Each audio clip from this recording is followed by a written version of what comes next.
Introduction. Running on empty. As a quiet, curious teenager, growing up in a one-stop sign town in northern Wisconsin, I would tune my FM radio to listen to the King Biscuit Flower Hour on Sunday evenings. Staring at a water stain on the ceiling one night, I heard the song that would become my high school anthem, Running on Empty by Jackson Browne.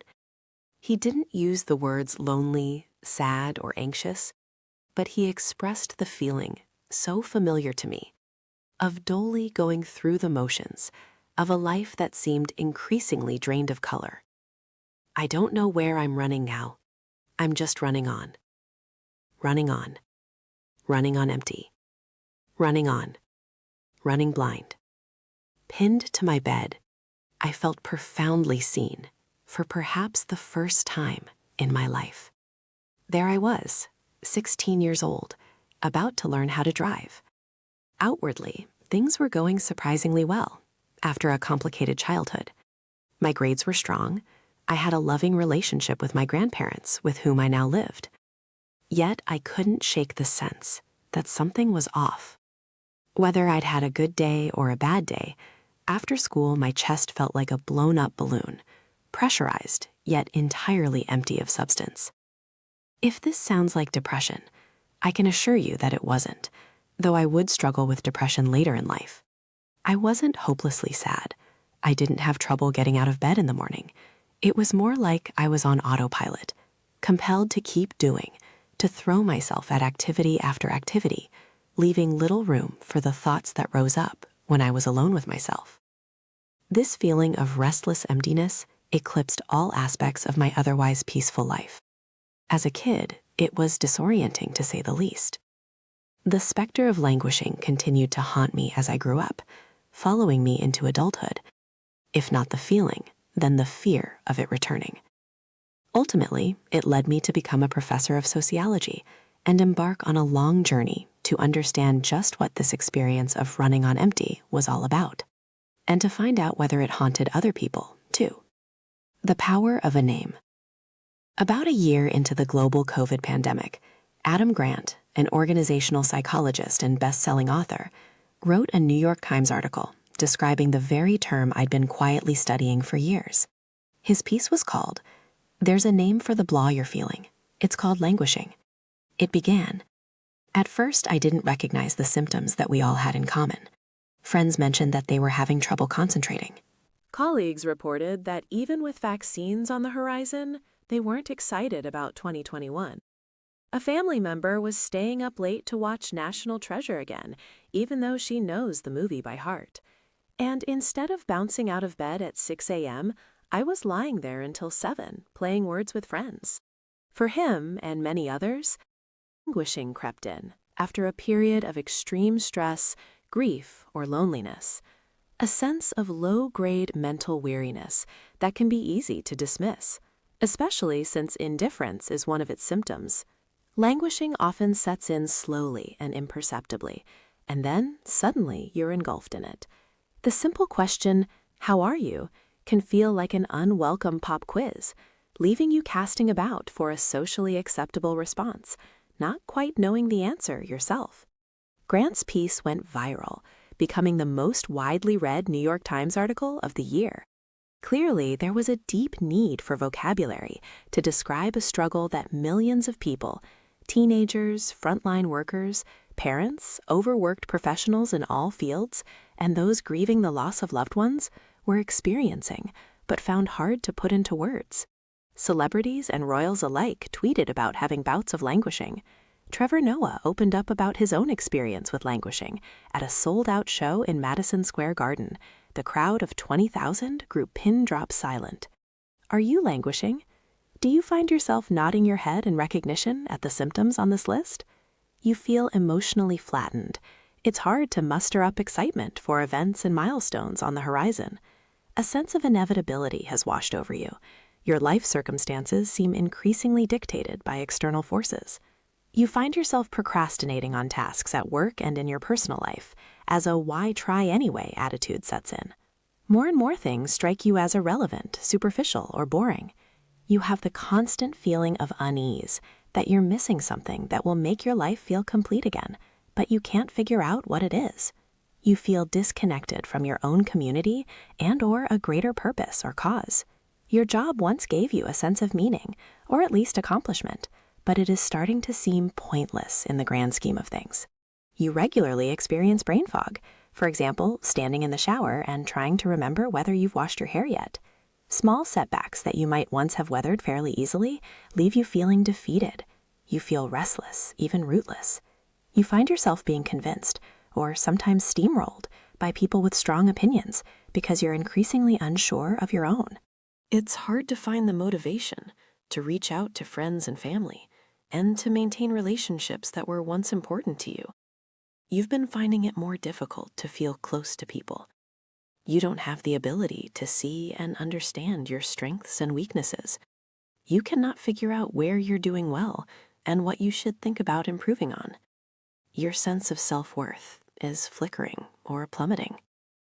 In a few pages, you'll have the chance to take a more formal assessment.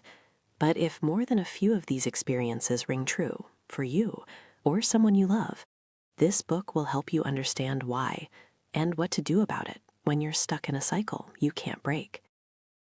What languishing isn't? Languishing might sound similar to depression, and both are characterized by a loss of interest in life, but there are crucial differences between the two. Depression is marked by a persistent sense of hopelessness or sadness every day or almost every day for at least 2 straight weeks, often accompanied by crying spells, sleeping too much or too little, and having suicidal thoughts. Yet millions of people are languishing who don't meet those criteria. You can be devoid of a sense of purpose in life and not have any symptoms of depression.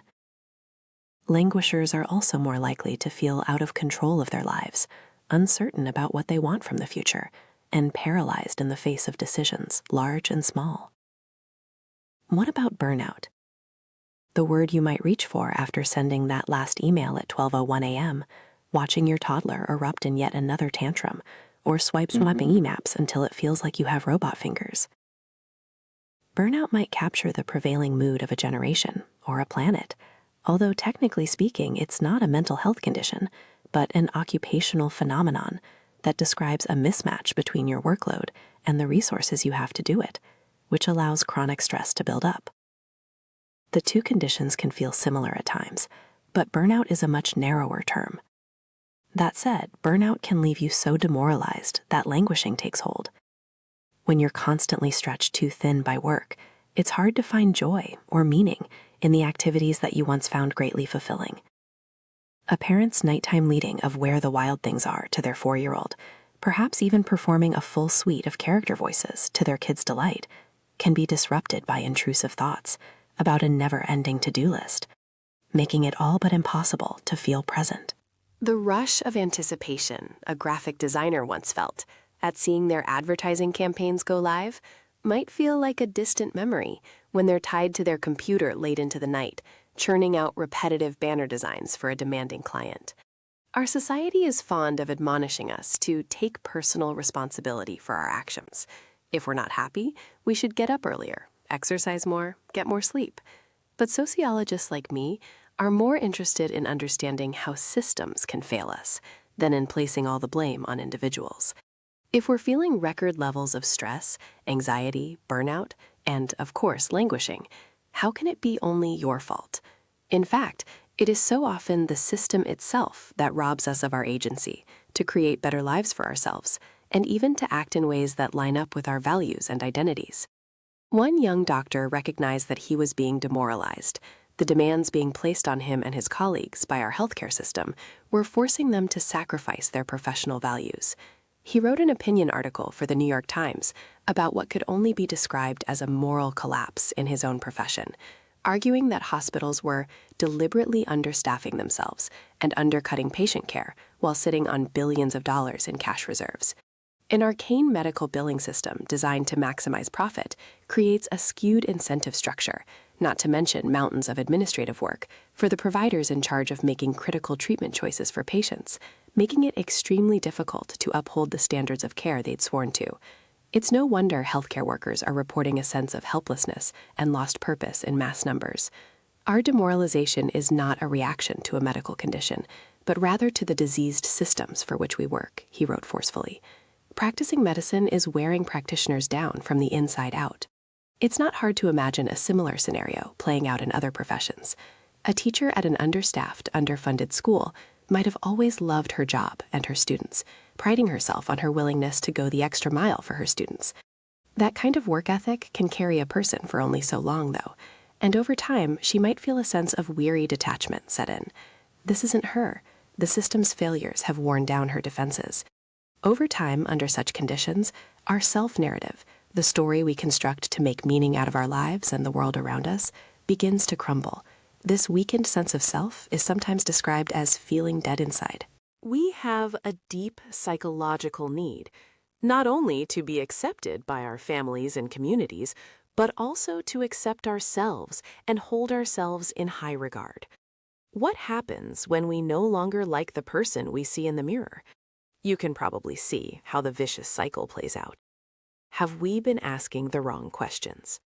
For a brief period in the late 1990s, I was involved with the launch of the positive psychology movement, even co-hosting the very first summit on positive psychology in 1999.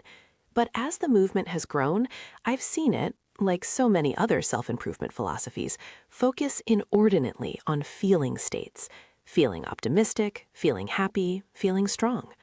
What would happen, I asked myself, if we stopped measuring our well-being based on the presence of pleasant or unpleasant emotions? What if we directed our energy toward meeting a deeper set of needs? My research on the conditions that lead to good mental health, which I call flourishing, has found that improving our psychological, relational, and social functioning builds well-being from the ground up. Learning to hold our emotions more loosely, change the stories we tell ourselves, become more accepting of ourselves and others, and form communities of care and belonging creates a virtuous cycle, increasing our tolerance for stress, adversity, and the pressures of modern living. Over time, improving our functioning creates a deeper sense of life satisfaction and overall emotional well-being. In other words, you feel good because you are functioning well. No simple task, you may think. Focusing on healthy functioning may require a shift in priorities, but in the second half of this book, we'll explore a set of simple but powerful practices to ground and recenter yourself, to go back to the building blocks of flourishing every single day. A few years ago, I was contacted by a journal to review a paper submitted by Italian colleagues who were studying, among other things, the mental health of healthcare workers in Lombardy. Lombardy recorded nearly half of the almost 30,000 deaths that happened in a 3-month period during the early phase of the COVID pandemic in Italy. At the time, the healthcare system and medical staff in Lombardy were under siege. The researchers had found that languishing tripled the odds of frontline healthcare workers in Lombardy being diagnosed with post-traumatic stress disorder, PTSD. Those who were languishing severely were the most at risk. But they also found that workers who were flourishing were almost 4 times less likely to come down with PTSD than those who were languishing moderately. If languishing makes you more vulnerable to a wide variety of risks, such as developing PTSD, flourishing builds up a strong immunity to problems like this and so many others, giving you the resiliency needed to live in a world that too often grinds us down and takes too much from us. 13 reasons why. Need more convincing? As you read the list below, frame each line in the following way. Flourishing protects against. Languishing makes you vulnerable to. Delinquent behaviors. Smoking, doing inhalants, drinking alcohol, skipping school, etc. in middle and high schoolers. Suicide attempts and suicidality. Planning and having serious thoughts about suicide. Self-harming behaviors other than suicide. Hitting or cutting oneself, pulling out hair, etc.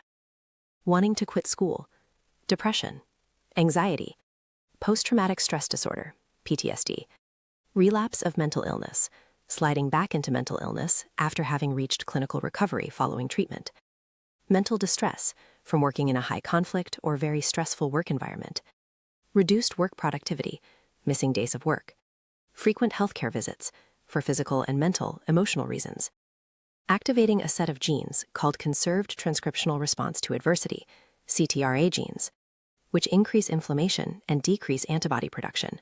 Premature death. These findings are based on my decades of research.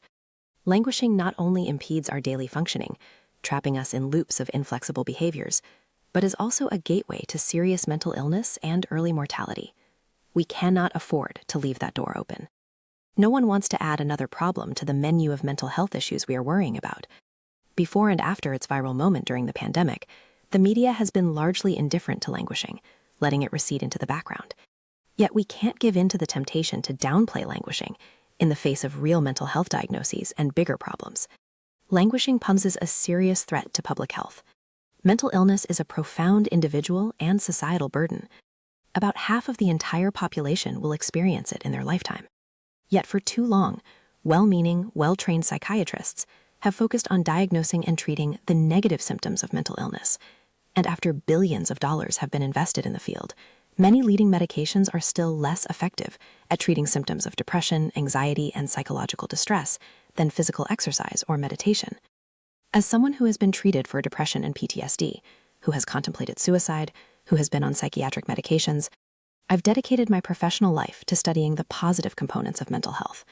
My framework for flourishing recognizes that mental illness and mental health are two related but distinct dimensions. Health is not just the absence of disease, it is also the presence of well-being. And the medical field has too often overlooked the possibility that you can learn to function well in life and even to flourish without completely curing anxiety, PTSD, complex PTSD, ADHD, OCD, or other mental illnesses or disorders. How is it possible, you might wonder, to be mentally ill and mentally healthy at the same time? It does sound odd, almost impossible. Indeed, languishing is more common among people being treated for a mental illness. Yet even among patients being treated for something as serious as schizophrenia, flourishing can and does happen. A recent study of patients in Hong Kong with schizophrenia found that 28% met the criteria for flourishing, despite battling one of the most difficult mental illnesses out there. The sample size was small and perhaps not representative of all schizophrenics, but that's pretty good news for the rest of us who are battling our own demons, large or small. I don't want to languish, and I definitely don't want to be mentally ill. I'm pretty sure you don't either. But the questions we must ask are how to define our end goal, which metric we should use to assess mental health, and how we can get there, which methods are most effective. As I've shared my work with the world over the years, flourishing also began to find me. One evening in Glasgow, Scotland, I gave a public presentation of my work. A group came up to me afterward to chat, thrumming with excitement. They proclaimed that they were part of the Mad Pride movement, a group with lived experience advocating for what they called full recovery from mental illness. They don't want to be merely free of their illness, nor do they want to be defined by it or stigmatized by it. This flourishing thing may be new to some people, but it is nothing new to us. For a few seconds, the academic in me felt a little put out. Then I realized how exciting, how profoundly significant it was to be aligned on a vision of recovery, to belong, to contribute, to have purpose, to express our ideas and opinions, to be accepted and accept ourselves. A sense of pride washed over me. I too was living proof of mad pride. For many of us, despite our best efforts to manage an extremely challenging condition and the possibility of its receding into the background for periods of time, mental illness will remain with us in some form, often a manageable one, throughout our lives. But we can expand our vocabulary, and with it, our potential. We can focus on levels of healthy functioning, and on the positive steps anyone can take to create a virtuous cycle of flourishing, a holistic measure of mental health. You may be curious to know where you fall on the scale of positive mental health. In the coming pages, you'll see a 14-point questionnaire I developed, which has been used by clinicians for decades as a holistic and reliable means of assessing well-being. If you'd rather wait until the end of the book before holding that particular mirror up to your own face, feel free to skip this assessment for now. Each of the questions probes an important and fundamental facet of well-being. The first 3 evaluate emotional well-being. The next 5 test social well-being. And the final 6 measure psychological well-being. As you'll see, we don't have to have it all figured out, walking through life glowing with contentment to meet the criteria for flourishing. And some components of well-being carry more weight than others. Think about yourself and your life over the past month before answering the following questions. Your goal should not be to check every box every single day. You only need 6 of the 11 functioning well. Any combination of social or psychological well-being, along with one of the 3 facets of emotional well-being, almost every day to flourish. The combinations are almost endless, so you can flourish in your own unique way. If you are not flourishing, it means that you are, to some degree, languishing. Some people languish severely, while some languish only moderately. If you circled more 0s and 1s, you may be languishing severely. If you circled more 2s and 3s, your languishing is probably moderate. But let me remind you, wherever you are today, a new anthem for our time. Last summer, as I was sitting down to write this book, a new teenage anthem took over. Numb Little Bug by M. Bayhold was a sensation, and as I listened to it for the first time, I couldn't help but imagine today's teenagers lying in their beds and feeling seen, as if a mirror were being held up to their faces. The most haunting reference to languishing and its accompanying sense of invisibility came in the line, "Like your body's in the room but you're not really there." Throughout the song, Bayhold asks if anyone else feels the same way as she does, like you're not really happy but you don't want to die. Yes, Em, we do. So many of us do. Naming something gives it power, and gives us power over it. We need to use language to describe a painful experience before we can fully recognize it in ourselves, much less feel validated in our suffering. But we need more than a word to move toward healing. We need to understand the psychology of languishing and its underlying causes. The first half of this book will help you understand why we're languishing and how it's impacting us, both individually and as a society. We keep hearing that the pandemic fast-forwarded social and economic issues that had already been set into motion, and it's true.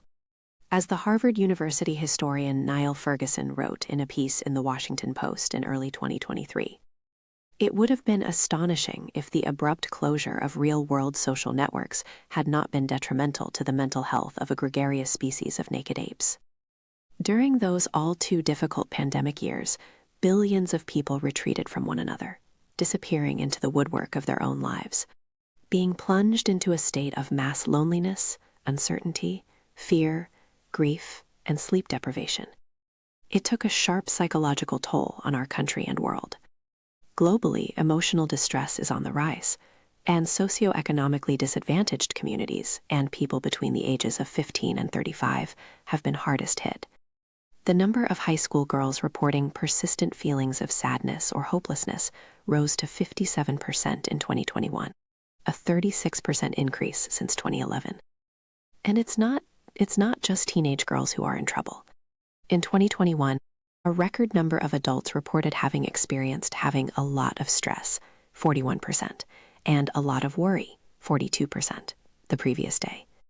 The pandemic magnified our mental and emotional distress, but we've been traveling down this path for quite some time now. Had we actually planned to set up a modern world built to promote languishing, we could not possibly have done a better job. Many of us are hungry for richer, more meaningful lives. Many of us are hungry to feel that our lives matter. We are hungry to belong. We are hungry for warmer, more trusting relationships. We are hungry to live in a society that accepts us for who we are. Everything we are hungry to receive must come from others who are also hungry for the same things. How can a society of hungry people feed one another what they need? Part 2 takes up that question. I'll map out a path toward flourishing, drawing on stories of people across different ages, races, ethnicities, income levels, schedules, and personality types who broke out of long-established ruts. Across demographics and regardless of mental health diagnoses, the same 5 practices instill a renewed sense of meaning, connection, and personal growth. Even if you can only carve out minutes of your day or week for them, flourishing acts as an alternative form of medicine. If you have ever been diagnosed with anemia, which means having a low iron level in the bloodstream, you know that it makes you feel weak, sluggish, tired, kind of like the physical equivalent of languishing. In the same way as you can treat anemia with iron supplements, you can treat languishing with what I call the 5 vitamins of flourishing. The best part? The research says that any movement on the spectrum of good mental health has value. If severe languishing is a 1 and flourishing is a 10, you don't have to figure out how to get from 1 to 10 before you turn the last page of this book. Every indicator of someone's life, health, and ability to function is markedly worse when they are languishing at the lowest level. Moving toward flourishing, no matter how incremental the movement, can have a profound effect on your life. Now, let's go figure out how.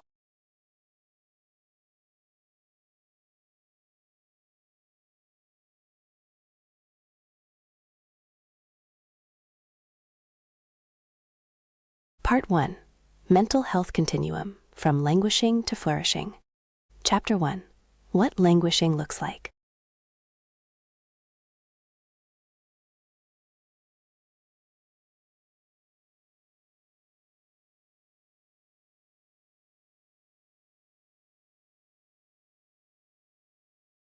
Paul was in 7th grade when the trouble started, or at least when the phone calls to his parents from the principal really started to pick up. He and his classmates had all entered middle school the year before, but only for a few hours a day every other week, per the new COVID restrictions in his district. They'd missed all sorts of milestones: graduation from their elementary school, a summer of fun in between, and an orientation in person at their new school, because of the pandemic raging around them. Most of Paul's classmates had never even set foot inside the main building before September rolled around. Any chance of making new friends from the other local elementary schools had slipped away within the first few weeks of 6th grade. If students were learning in person, they were all masked up and leaving before lunchtime. If they were on Zoom, not a single kid kept their camera on the whole day. They'd never even seen their new teachers smile in real life. Their faces had been hidden by masks. It felt hopeless and impossible to connect with new people and make a fresh start. By the time 7th grade rolled around, Paul and his friends, most of whom were left over from his elementary school days, had started making trouble. Small trouble at first, horsing around in the hallway, speaking out of turn in class, sort of normal 7th grade stuff, or so his parents thought. But then things started ticking upward. Various destructive TikTok trends were taking off in schools all around the country. Paper towel dispensers were getting ripped off walls, horsing around in the hallways turned into full-body tackles, and bathrooms were getting trashed on a regular basis. Paul kept getting caught. For petty vandalism, low-level violence couched as fun. His grades were slipping. Nothing dramatic, such as regularly ditching school, was happening, but his grades had been A's and B's, and now there were a whole lot of C's sprinkled throughout his report card. At home, things weren't much more hopeful. Paul was spending hours alone in his room, or if he did come out, he slunk around with his hoodie up, refusing to talk to his parents beyond a cursory hello or goodbye. The silence unsettled them. He could barely meet their eyes at dinner. When he came home from school, he'd climb right into bed with his laptop, saying he had homework to do. But he also seemed to be missing school assignments left and right. He was just so still all the time, his mom told me, as if he didn't have the energy to move his limbs. It was unnerving. His high-achieving parents were distraught. This wasn't the kid they knew. Something about the isolation many kids feel at that time in their lives. Things in middle school are, at best, hormonal, confusing, painful, stressful, and anxiety-producing. It was causing Paul to act out in ways he never had before. One day, to the horror of his parents, they found out that he'd bought a real-looking fake gun and posted about bringing it to school on social media. His classmates had immediately told their teachers, and the school had gone into lockdown mode before 9 a.m. It was a joke. Of course it was a joke. The gun was just a toy, for God's sake, and he didn't even bring it in, he told his frantic mother. But that joke would get him expelled from school before noon that day. Why would he do such a shocking thing, Paul's parents wondered. It was clear that despite his hiding under his hoodie, he was screaming out to be seen. Underneath his defiant facade, he was feeling powerless and purposeless, more alienated than integrated, his parents began to realize.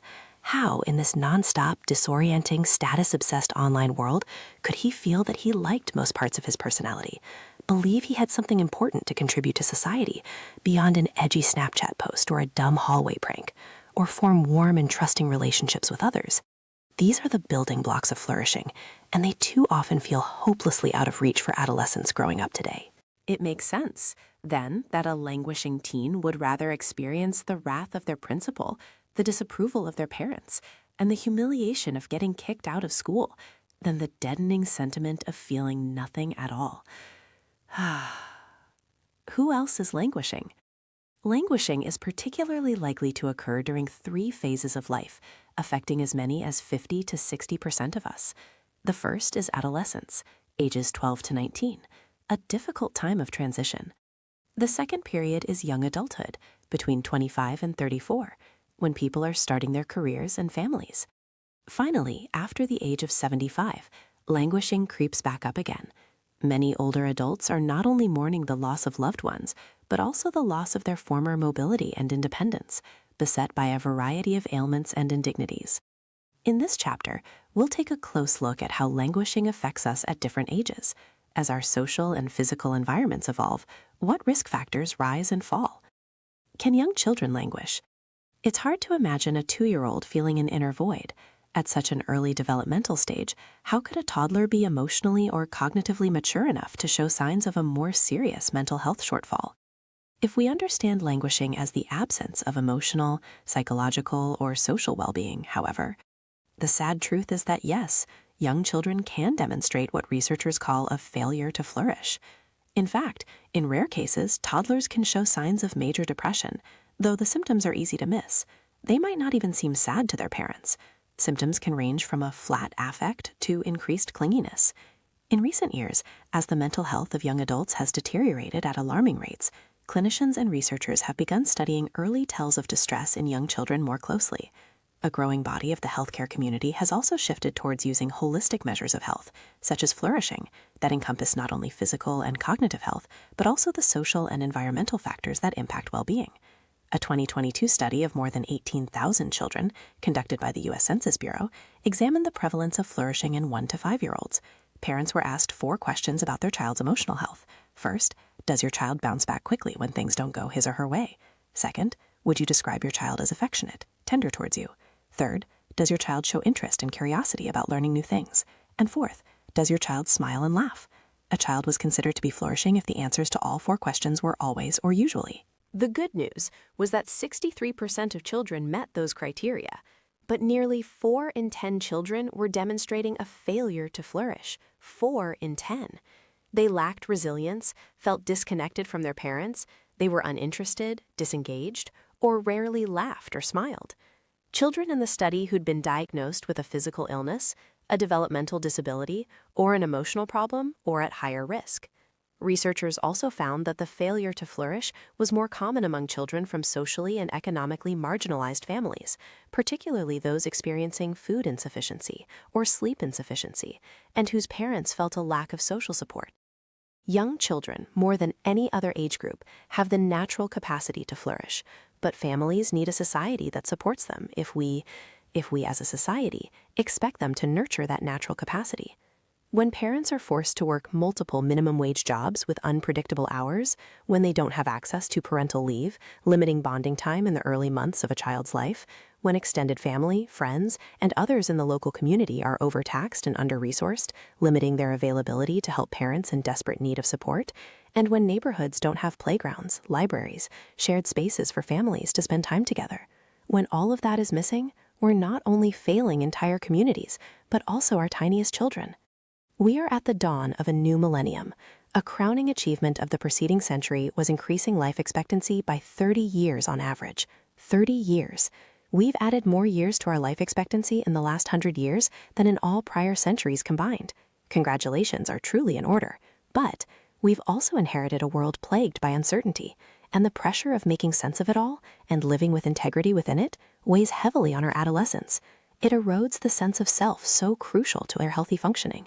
In the United States, I found that the failure to flourish steadily increases from 37% among 1 to 5-year-olds to 51% among kids aged 12 to 14, then up to 60% among high school-aged teenagers. Weighty questions surround them, questions that feel outside their scope to answer. What sources of information should I trust to stay informed? How can I express my opinions without offending others? Why do I feel like I'm on a different level than my peers? What if being authentic means losing friends or social status? Am I a good friend? What is my sexual orientation? Am I straight, gay, bisexual, or something else? Why do I feel responsible for my parents' depression? Do I need to go to college to have a successful career?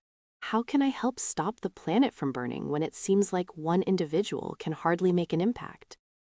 Our youngest teens, the 12 to 14-year-olds, are sending out subtle signals of warning to anyone around them who might care that something is wrong. One of these signals is intentional self-harm. A recent study found that as the severity of languishing increased, so did the prevalence of hair pulling, cutting, pinching, biting, burning oneself, and suicidality. Another warning sign is the early onset of problem behaviors, substance use, delinquency. Typically, delinquency emerges and increases in the late teens, but languishing middle school kids, they are already engaging in more delinquency, especially the kind that adults aren't always aware of. They weren't always doing things that would get them arrested, but they were starting to skip school, drink, smoke cigarettes and marijuana, and experiment with inhalants. Lack of social support from peers leaves children especially vulnerable to languishing. The number of adolescents reporting increased loneliness has nearly doubled over the last decade. Fewer middle and high school students report having friends who invite them to their homes, or miss them when they aren't at school, or tell them explicitly that they are a friend. As teens navigate their own identities, they're often drained of the emotional energy necessary for nurturing and maintaining close friendships. PBS aired a documentary about just such an unsettling trend in the lives of teenagers in a suburb of Atlanta, Georgia, back in 1999. A year that might feel eons away, but the forces at work back then have only intensified. Between 1996 and the spring of 1999, a series of disturbing events occurred in Rockdale County. A 16-year-old boy was killed in a fight at a strip mall. An adolescent boy, wielding a shotgun, went on a shooting rampage at Heritage High School, wounding 6 fellow students. Another 17 teens in Rockdale County tested positive for syphilis, and 200 teens in total were exposed to the virus. Rockdale County is small, affluent, mostly white, suburban, middle to upper class families. The children of Rockdale lived comfortable, privileged lives. Heritage High School was ranked among the best schools in Georgia. But a public health investigation of the syphilis outbreak revealed the hidden reality. Group sex, alcohol abuse, and drug use, it abounded. Alarmed experts searched for explanations. A PBS producer said she came to see the outbreak as a sign of a much deeper problem. Wherever they went, they kept meeting kids who were lonely, drifting, empty, searching for something to fill that void inside.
The teens felt a void, an emptiness, and nobody saw it until they acted out, badly.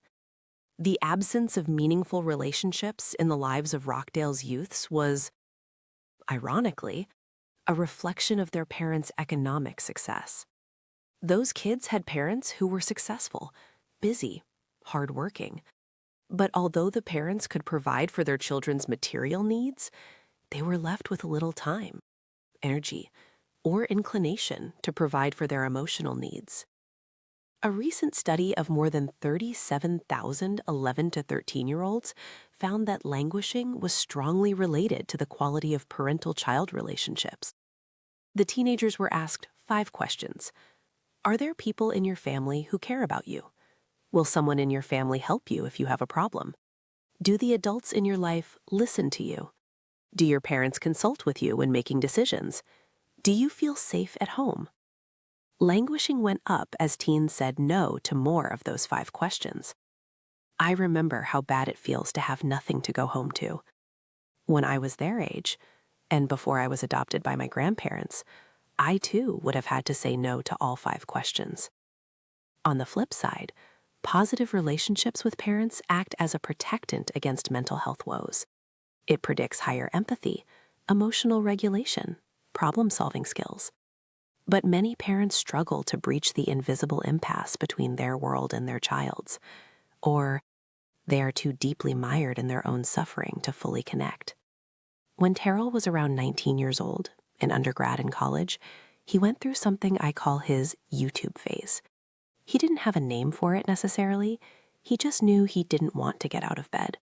But he admitted that those days of chill never really made him feel any better. More often than not, they mostly made him feel guilty for wasting his time, for really not doing anything productive. Terrell noted that he wasn't depressed at the time. He remembered some periods of depression in high school, but this time around was different. Back then, his parents had been putting a lot of pressure on him to figure out his future. When he finally got to college, he thought he was doing okay, but the sense of pressure to figure things out still lingered, and he just couldn't. He couldn't seem to force himself to make a choice. Astrophysics had too much math. Computer science was filled with kids who had been coding since they were in grade school. Mostly, he was confused as to where he should be putting his energy. Sometimes he wondered whether there even was a path for him. So he postponed making any decisions at all. He got stuck in some sort of middle place, unable to retreat, but with nothing and no one to push him forward. Terrell felt paralyzed, indecision and avoidance. His junior year, he started living alone, but the solo life didn't help. He found he could go a day or two, sometimes more, without leaving his dorm room. If he didn't reach out to anyone, he could go without human contact for days.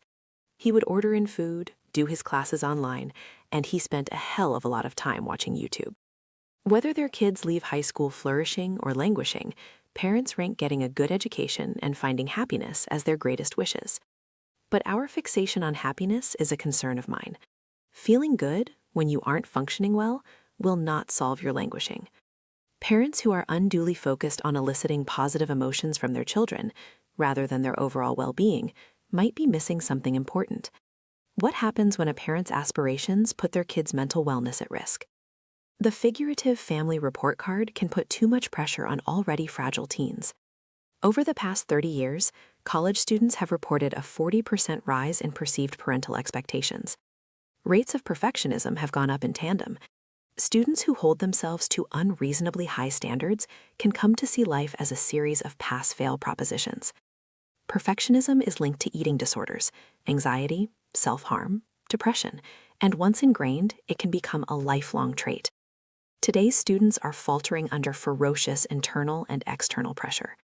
Between 2013 and 2021, rates of depression on college campuses increased by 135%. Anxiety rates went up by 110%. The overall number of students who met the criteria for one or more mental health issues doubled. Only 38% met the criteria for positive mental health. You don't have to be a math major to figure out what that means. That 62% of college students are not flourishing. When asked how often they felt they lacked companionship, 64% of students answered some of the time or often. You can have all kinds of social connections, even friendships, and still feel intensely isolated. I wanted to dig into the implications of this data more deeply. In my own research, I found that students considered social well-being to be the least important. Making a contribution to society, making sense of the world, accepting other people. Least important. What they considered most important was emotional well-being, feeling happy, satisfied. That was what they yearned for above all else. Psychological well-being, having a purpose in life, building warm relationships, self-acceptance, was considered more important than social well-being, but still less important than feeling good. In other words, if this had been an Olympic medal ceremony, feeling good would have won the gold medal by a long shot. Functioning well psychologically, the I would have had to make do with the silver medal, and functioning well socially, the we would have had to settle for bronze. I'm not surprised. For the past several decades, this has been the primary, if not sole focus of most of the popular work in positive psychology. But that obsession lays the groundwork for languishing. On top of the emotional concerns, there are extensive societal and economic stressors weighing them down. The demands of getting into a good school, relentless competition, achievement anxiety. Anxiety begins to tick upward when teens have to focus on getting into college. Depression and substance abuse increase around age 21. Many students I have known throughout my 25 years of teaching leave college with as many unanswered questions and as much uncertainty as when they began. Of course, most parents push their children to succeed out of genuine concern. They're understandably anxious over today's hyper-competitive job market. Getting a college degree today is seen as the equivalent of the lifetime economic security once granted by simply finishing public school. More children are sacrificing their childhoods to create resumes that will get into the best schools. Higher education is diminishing the savings of many families, creating stress and anxiety among all members of the household. We can all agree that being a child, spending carefree afternoons swimming, fishing, biking, just playing, would probably bring more happiness than taking yet another AP math class. But is that an option anymore, when outdoor playtime doesn't count for much in the admission departments? Attending a top-ranked college matters less for long-term financial stability than many worried parents believe. Many employers are speaking openly about shifting their hiring focus away from high-status degrees. It would be a far worthier ambition for high school students to spend their time choosing a school with an environment conducive to flourishing, a place that cares as much about the mental capacity of its students as it does their SAT scores. This much seems clear to me. When a university starts to measure student success in terms of flourishing, we may finally have a university system worthy of the moniker higher education. So what should a flourishing university actually be tracking? When students walk across that stage, take their diploma, and graduate, they should feel happy and engaged in their lives, with a sense of direction. Universities can and should create flourishing students. Now, wouldn't that be a worthy outcome of an expensive college education?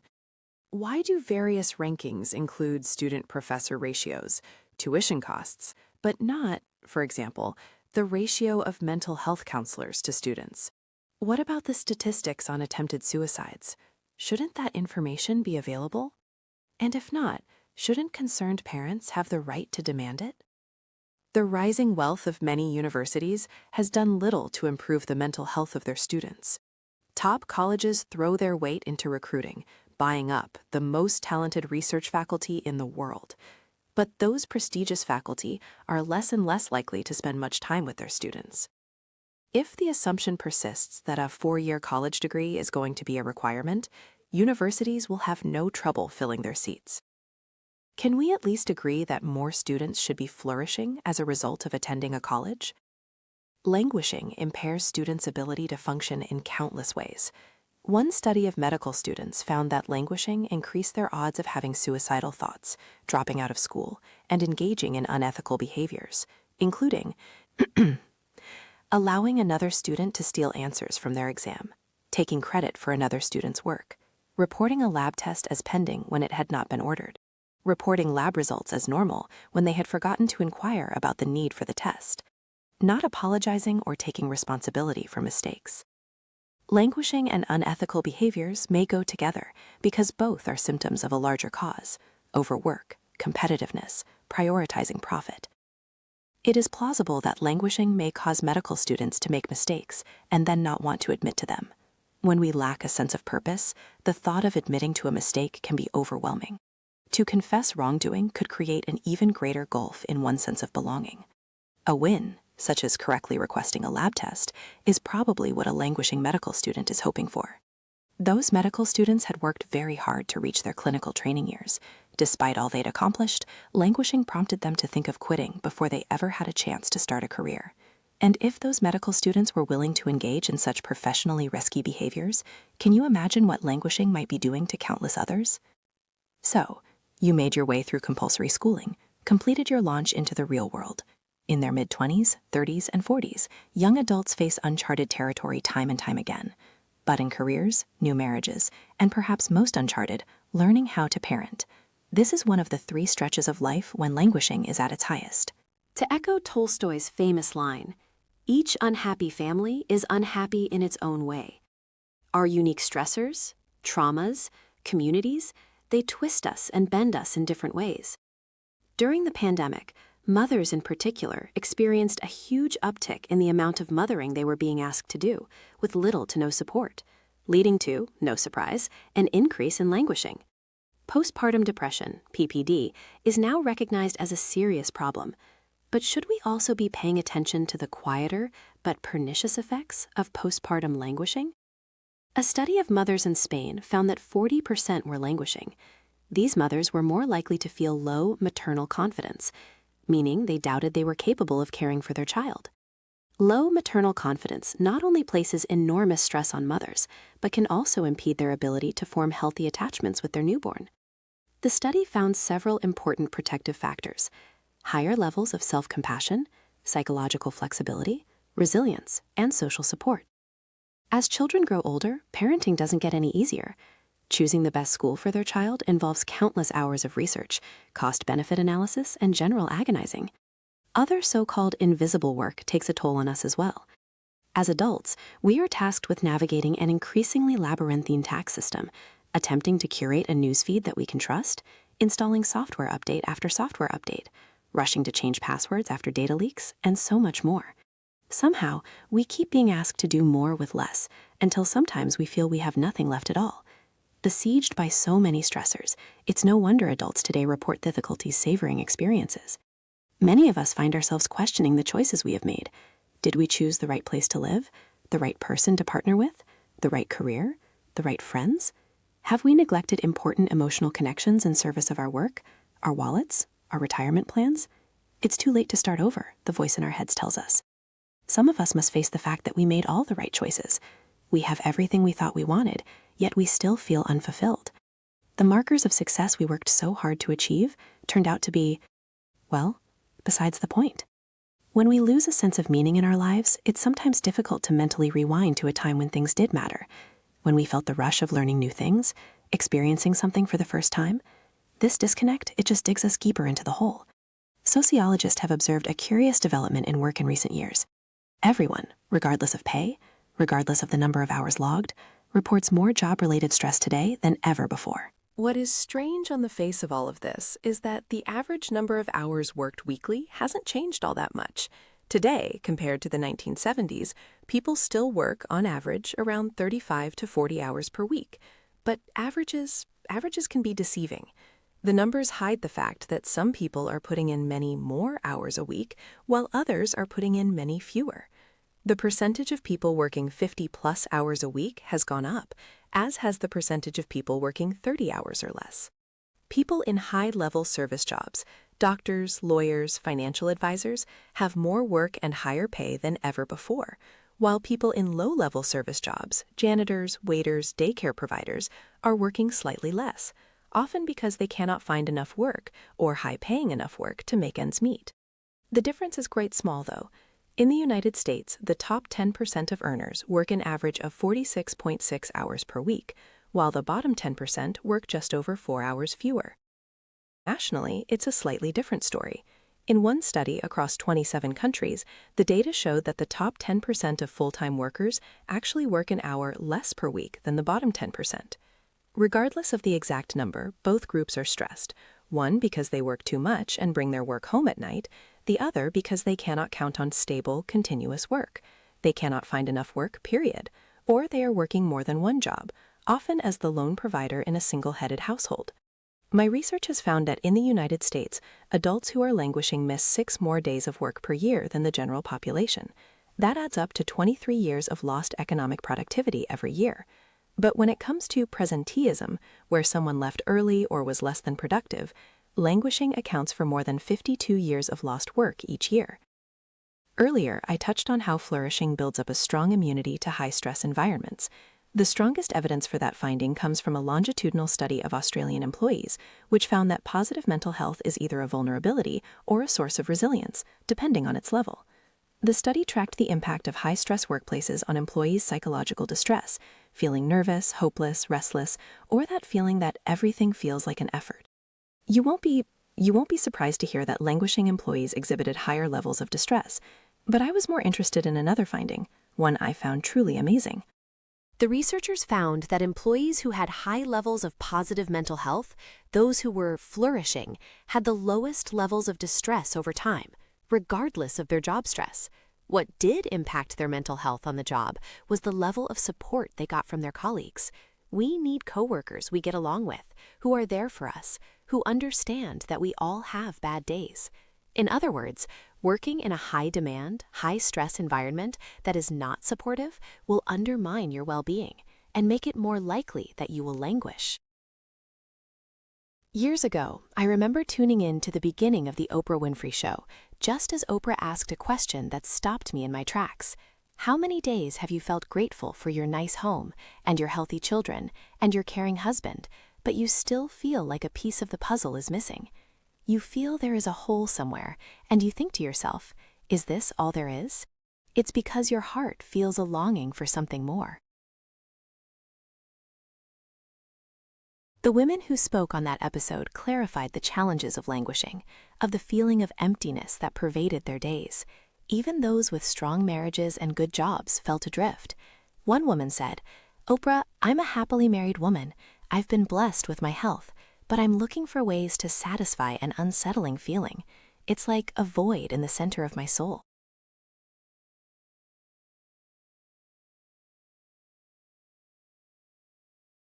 Another woman said she asked herself, "Why am I here? My spirit keeps telling me there's more to this life." That episode I happened to catch so many years ago feels remarkably fresh today. I recently connected with an acquaintance, Andrea. She told me that she felt she was languishing.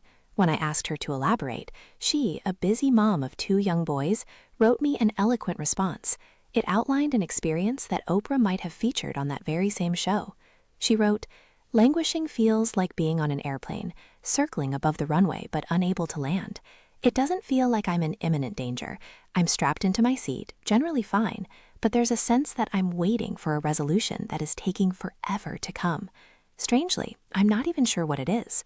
Anxieties that were never there pop up. Did another plane crash on the runway? Are we going to run out of gas?" Languishing puts you squarely in the present, but it's not mindfulness. It's hypervigilance. In moments of pause, it starts to feel like you aren't really living like you once did, and too many things feel out of your control. When will this plane ever land so I can get on with my life? Yet, all the tedious tasks of daily living stay piled high in front of you. I'm still so damn busy and tired. It feels like every day you're putting out 100 little fires and never getting to do the things that really matter. Both my friend Andrea and these women on Oprah understood that their lives were objectively enviable, but lacking the elements of flourishing. Were they expecting too much of themselves? Are we all? Is it naive to think true flourishing is attainable in this messy, chaotic world? No, I don't think high expectations are the main problem. A robust body of research supports the argument that flourishing is attainable for people from all walks of life. Now, flourishing peaks between the ages of 60 and 65, but at the same time, one's sense of purpose begins to decline. Parenting and work both provide bulwarks against the sense that life is meaningless. If you live long enough past the age of 75, which more and more people are doing, languishing creeps back in. My research on languishing in this age group has found that the increase in life-threatening diseases was not a significant cause. Instead, it's another set of physical ailments: constipation, hemorrhoids, back pain, sleep difficulties. I have a dear family member who is now 88 years old who no longer flies. Why? Because he has had bouts of incontinence and is understandably worried that it will happen during the flight, which would embarrass him deeply. As a result, we do not visit with one another as much as we used to, and we all miss that form of connection. The decline is such that, by some estimates, after the age of 75, we may spend an average of only 10% of most days in direct contact with other people. This is a real cause of concern. But there's a silver lining. Something very interesting happens as we get older. Relationships tend to be perceived as more intimate and satisfying. In fact, the reduction in the quantity of social contact is a deliberate attempt to improve the quality of social contact. Endings matter. When we have a sense that time is abundant, we tend to take it for granted. But when we approach the end of our story, we start to focus on what truly matters to us. We no longer suffer fools gladly. We choose to spend less and less time with people whom we do not admire, care about, or have feelings for. As the mortality data shows us in stark terms, older adults who continue to flourish live not only longer, but also more meaningful lives.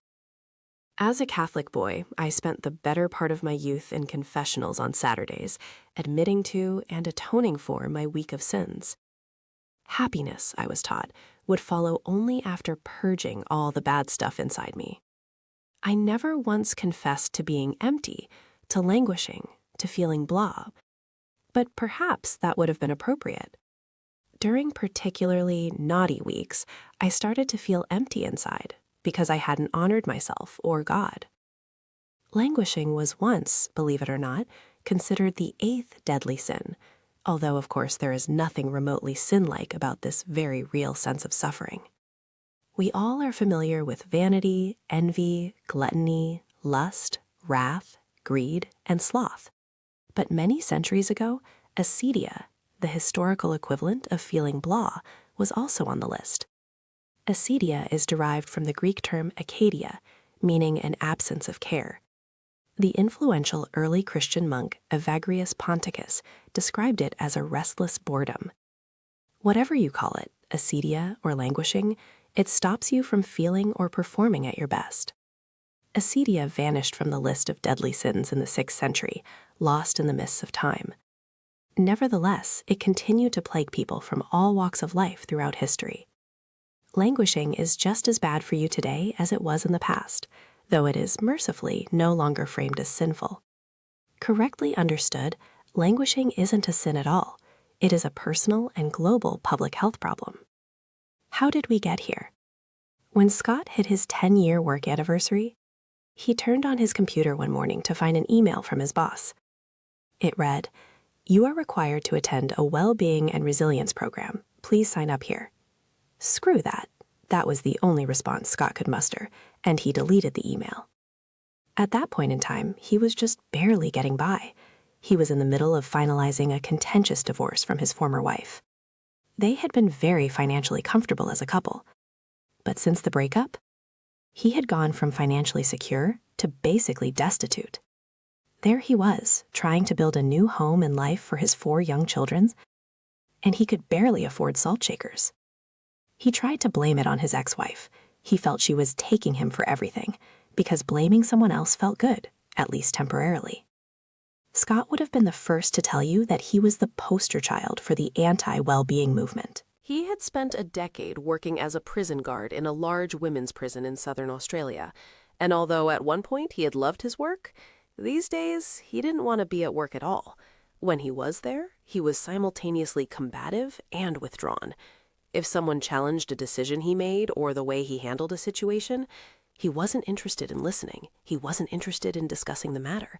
He just went on the offensive, trying to win an argument, not by proving his point, but by being more aggressive than his opponent. Although he loved his kids immensely, his home life wasn't all that different. He had been raising his boys much the same way as his father had raised him. There was no room for discussion, no room for dissension. It was his way or the highway, and he was fine with that. There was, he'll admit, a lot of yelling, and there was little room for joy or fun, sharing or caring. He focused on work and home, and he went to bed every night ready to do it all over again, to make it through without a major problem. Unlike in a lot of rock bottom stories, during that period, Scott actually quit drinking. It was as if even his old vices couldn't make him feel anything anymore. He knew he was in a bad place mentally, but he didn't have the energy or the ambition to get himself out of it. It took a nudge from a good friend, someone who had already completed the program and knew he would benefit as much as she had, to get Scott to finally sign up. Faye. Faye had worked with Scott for years. She had nearly lost touch with him during Scott's period of languishing. He had stopped spending time in the break room, he had bailed on after-work drinks, and he had kept his head down in the hallways, barely looking up to greet his colleagues. He had always been one of the friendlier guys at work, and Faye hated to see him that way. Disconnected, silent, almost distrustful. One day, she showed up in his office. She told him she thought he should stop fighting the higher-ups on the well-being program and just sign up. He needed it, she told him. Scott had always liked Faye, even if they hadn't seen much of each other lately, so he begrudgingly agreed. It was just the nudge he needed. Scott's experience in that room a few weeks later would open his eyes to a new way of being. The people in the room with him, both during the program and in the hallways later, they weren't his enemies. They didn't think he was an idiot. At least, he didn't think they did. Why did he insist on fighting with them? In fact, why was he always spoiling for a fight? Wouldn't working together be far more productive? He hadn't trusted them. Hell, he hadn't trusted anyone during those brutal months following his wife's decision to leave. But did they deserve so much of his vitriol? Hadn't he once been one of the best-connected, most well-liked guys at work? Hadn't he believed they were all there for the same reason, to make a difference in whatever way they could? Scott couldn't say when he stopped caring about outcomes at work. He had once truly cared about the women in his prison, hoping they would find some meaning during their time there, use the experience to build a better life for themselves once they got out. But he'd just been punching a clock lately, so he just assumed everyone else was too. When had he lost sight of the needs of the humans around him? Why did both work and home feel like an endless list of chores to be slogged through, not places to contribute something to? Why was he refusing all connections with those he loved and liked and admired? Why had he shut down his caring gene? Where on earth was all his anger and isolation and giving no fucks getting him? Nowhere, he realized. He sat in that room and looked around him at all the people he had once felt so connected to, and he resolved to soften his heart, to open his eyes, to believe in something once more. The Well-Being and Resilience Program trainer reminded them that this was a program designed for them to participate in and actively learn about themselves. They were told to make themselves comfortable, to get up if they needed to stretch, walk around if necessary. No rules, no restrictions. To Scott, this was a classroom game changer. They were in that room for the students to learn, not just for the teacher to hold court, the way he remembered school. This was a completely different experience, one much more suited to his learning style. He also appreciated the training's intense focus on the growth mindset. They worked hard on starting to name and understand their own strengths, which really opened his eyes to how he was perceived, as well as how he viewed himself. After just a few hours, he was reminded that one of his strengths was that he was good with people. He used to be, anyway. It dawned on him that he could grow that skill again, that he could grow in many ways, in fact. He felt utterly changed. Just a few hours in that program. It was as though someone had dumped a bucket of ice water on his head. He was awake now, and he had no desire to keep the experience to himself. He went to see Faye to thank her. Then he took a deep breath and asked another question. Would she be willing to take yet another well-being course with him, this time with the goal of becoming trainers themselves? Scott didn't know it then, but he had already taken his first steps toward flourishing. He started to connect with his colleagues again, Faye above all, and he thought he might have found his purpose, connecting with people and working with them to find their own strengths. The program also focused on mindfulness training and meditation practices. He began to look inside himself with compassion and objectivity, to calm himself in any given moment, to focus on what he could control rather than lament over what he couldn't. He started to see and understand himself, others, and the conditions that shaped them more clearly. In these quiet, introspective moments, he couldn't help but think that others could benefit from everything he was learning too.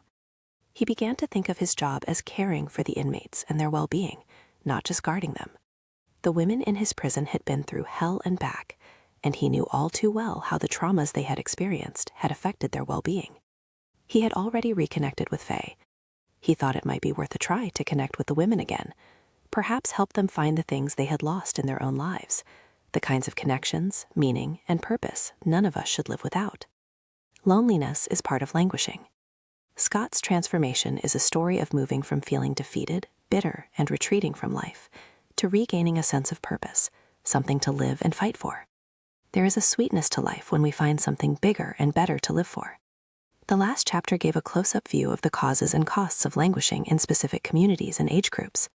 In this chapter, How Did We Get Here?, we'll look at broader forces at work, focusing on the decline of warm, trusting relationships and the brain and body's response to loneliness, as well as racism, discrimination, and other forms of adversity. You've probably heard that loneliness is now considered a public health epidemic, associated with shorter lives and a host of mental and physical health problems. Put simply, the war on loneliness is really about the need to address the absence of warm, trusting relationships in our lives, of a sense of belonging, and of acceptance within a community.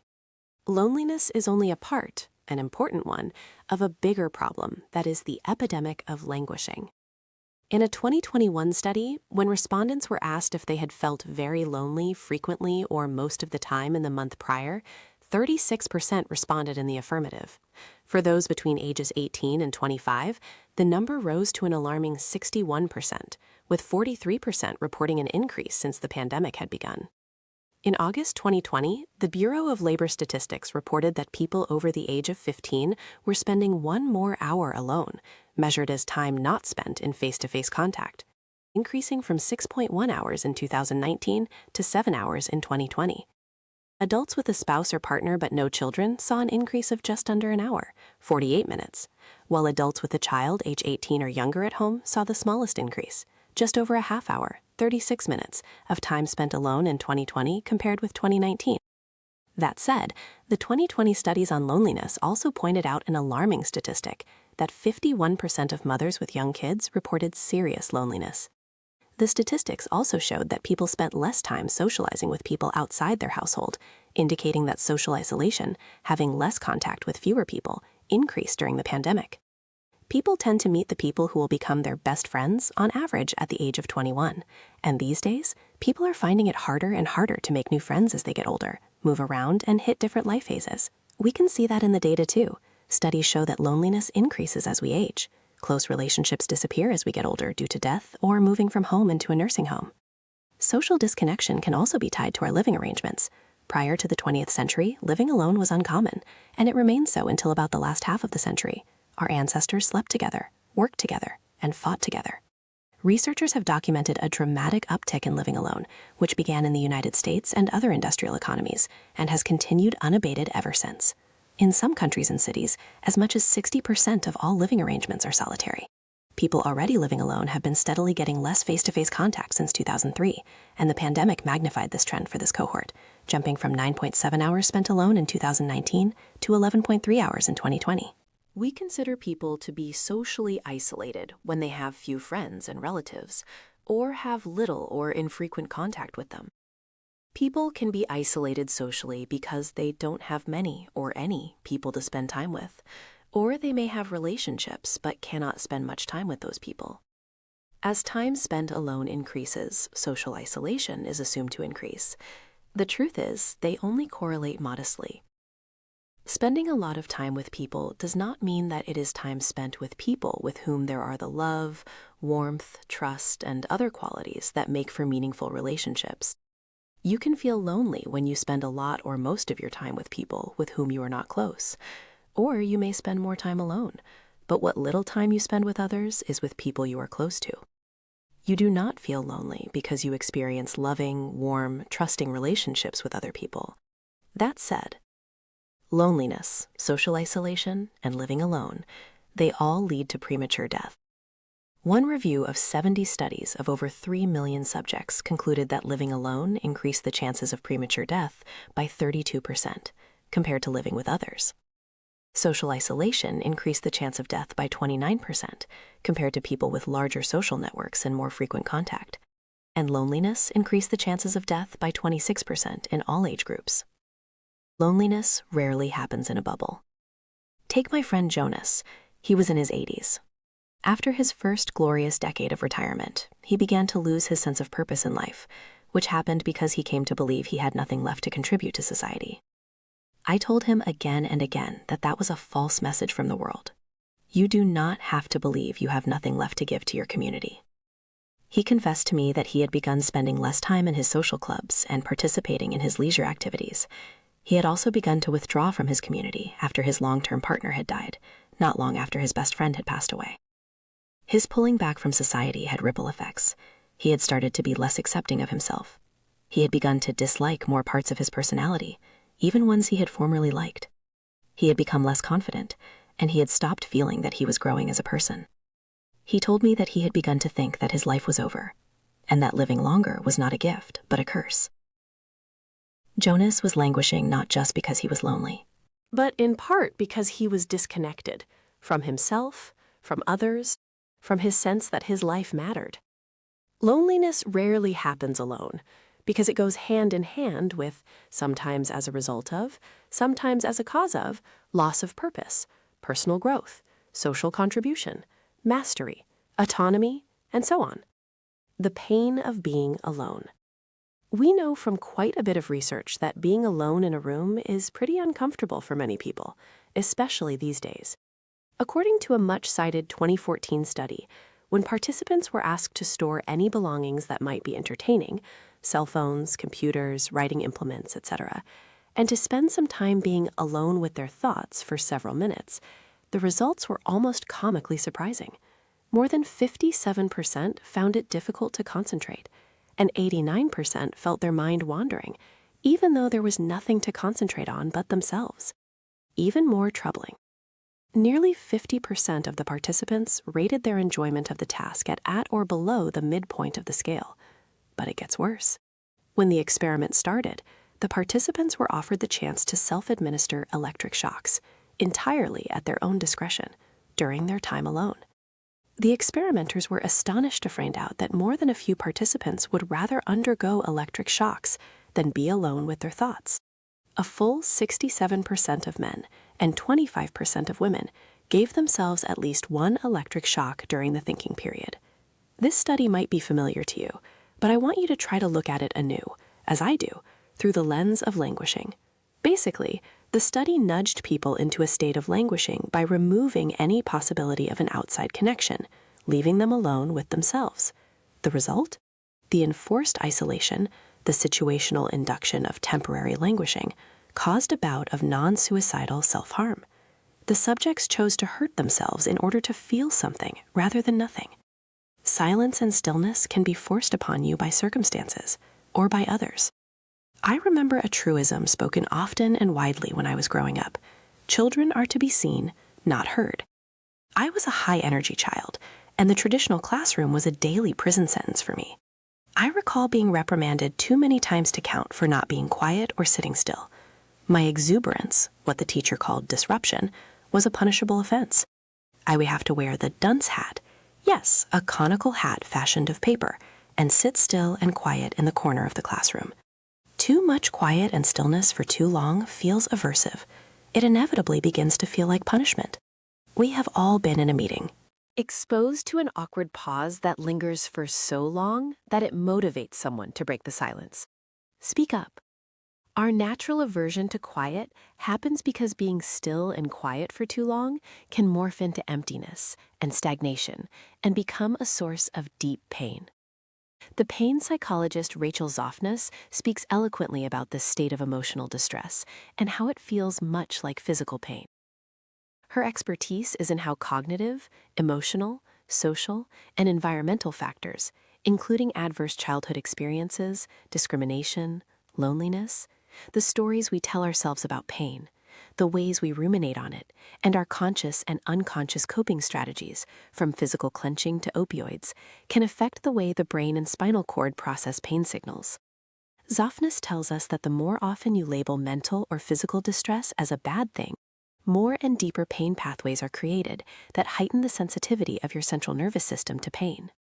When those so-called pain pathways become too well trodden, even the smallest stressors, emotional, psychological, social, or physical, are interpreted by the brain as a huge burden. Evolution did not favor creating separate and multiple systems in the brain for processing different kinds of pain. The neuroscientist John Cacioppo made similar findings in his research on social pain, which is the pain of loneliness and disconnection. The more intensely our thoughts and feelings reflect disconnection or problems with connection, the more likely those thoughts are to cause pain. It doesn't matter to your brain whether it is a nurse's needle puncturing your skin to inject a necessary medicine, or you are feeling ashamed, thinking you are unlovable, or imagining your future as hopeless. The same pain center in your brain is being activated and sending an aversive signal to order the body to engage in some repair activities. Who can honestly say that a broken bone hurts more than a broken heart? It hurts to live in fear without safety and security. It hurts to be ostracized, to feel shame, to feel unlovable. It hurts to experience discrimination that's demeaning. Such hurt can be accompanied by a feeling of being overwhelmed, as if you are being threatened or attacked. That is why stress hormones can course through our veins when we feel distress and pain, no matter what is causing the pain and distress. That hurt, that pain, that stress reaction, they try to encourage us to do something constructive, say therapy, to alleviate the memories and thinking patterns that are causing the pain. But the thing is, too many people are stuck, cannot afford therapy, cannot respond, and they are likely to turn to drugs or alcohol to mask the pain. Gabor Mate, in his book In the Realm of Hungry Ghosts, describes many addictions as functioning like emotional anesthetics for those craving relief from the pain of social ostracization. He writes of one patient who said that the first time she experienced the drug of her choice, it felt like a warm, soft hug. Connection from injection. Connection from ingestion. Whatever our drug of choice, we try to find the feeling of connection from addictive substances and behaviors when we cannot get it from the real thing, especially when the real thing has been a source of great pain. Connection can cut both ways. The absence of it can cause pain, and for some of us, the presence of it can be a source of trauma and pain that we try to mask.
Just before the pandemic, in 2018, that number was 50%, which was a steep drop from 70% in 1999, well before anyone in the country knew what a coronavirus was.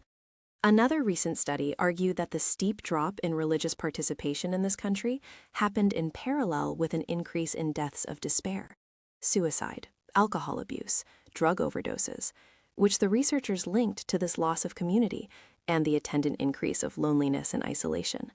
As the political scientist Robert Putnam has been telling us for decades, as bowling leagues, literal and metaphorical, were falling out of favor, trust in our schools, our government, even our fellow Americans was ebbing. Back then, Putnam wasn't able to foresee what the advent of personal technology and social media would do to and for us, both good and bad. Like so many of us searching for warmth and goodness during the pandemic lockdown, I started watching Ted Lasso. And if you haven't seen it, skip this next part if you don't want spoilers. At the end of the second season, Ted's former assistant coach, Nate, took a turn to the dark side. His shift into villainy, to win at all costs, caught many of the show's fans by surprise. But I'm sad to say that although I found it disheartening, I wasn't all that shocked. Nate had been bullied for so long. Wasn't his desire for power and status a pretty natural response to the deep-seated insecurity created by years of being tormented by others? We are a lot like Nate these days. Our response to a polarized world, the way we go on the offensive, is more of a defense mechanism. We ache from a deeply ingrained insecurity we feel but don't want to admit to. So we sometimes look to hurt others rather than be hurt. Sometimes when I peer out into the world these days, it appears that we are sharpening our cruelty rather than working on our empathy. We all know that negative or divisive comments, headlines, and social media posts garner more likes, muster up more interest. The worry is that we are practicing the wrong skills. We are building a world, especially online, but it is leaking into our everyday lives as well, in which cruelty is becoming normative, even reflexive. The win-at-all-costs theory of modern life leads to us shedding our kinder, gentler selves in favor of a tougher competitor who can help us get ahead, or if not, at least hold others down to suffer alongside us. We tend to think that having more social connections will reduce our loneliness because social connections make our lives meaningful, but a lot rides on what both sides can bring to the relationship. Recently, I was spending time with a friend of mine, a Zen Buddhist monk, who was talking about how Buddhists believe that most of life is an acquired skill. You have to practice things to get good at them. We both concluded that forming satisfying social connections characterized by warmth, trust, patience, mutual understanding, and empathy requires skill. Being alone more and doing more of our lives alone means that we may be losing our skills for getting what we really need from our social connections. Countless books have been written about emotional intelligence skills for a reason. Experts know that these are skills we must build. Being more attuned to others, learning how to connect with others through empathy and perspective taking. Therapists and clinicians have been worrying about learning losses in these areas, not just among kids and youths, but among adults as well. But as most of us know, it is really hard to find other people with whom we share interests. The ability to be vulnerable and supportive and communicate in a healthy way, especially around conflict, is far from a given. Making new friends in adulthood requires time and effort. Exposing yourself to unplanned interactions, which can be especially challenging after having kids or moving to a new city, isn't all that easy for anyone, no matter how social you wish to be or how hard you're willing to try. But connection is also about shared interests and shared values, or at least acceptance, tolerance, and curiosity when some of those things aren't shared. We are sharing more than values and interests when we connect, because we are sharing some of ourselves and our life with another person. The question is whether we have something meaningful to share. I happen to think we do. It is tempting to think that social connections cause meaning in life, not the other way around. Sometimes the causal arrows can go both ways. Flourishing is the combination of connection, warm and trusting relationships and feelings of belongingness to a community, with purpose in life, and a variety of other markers of a meaningful life.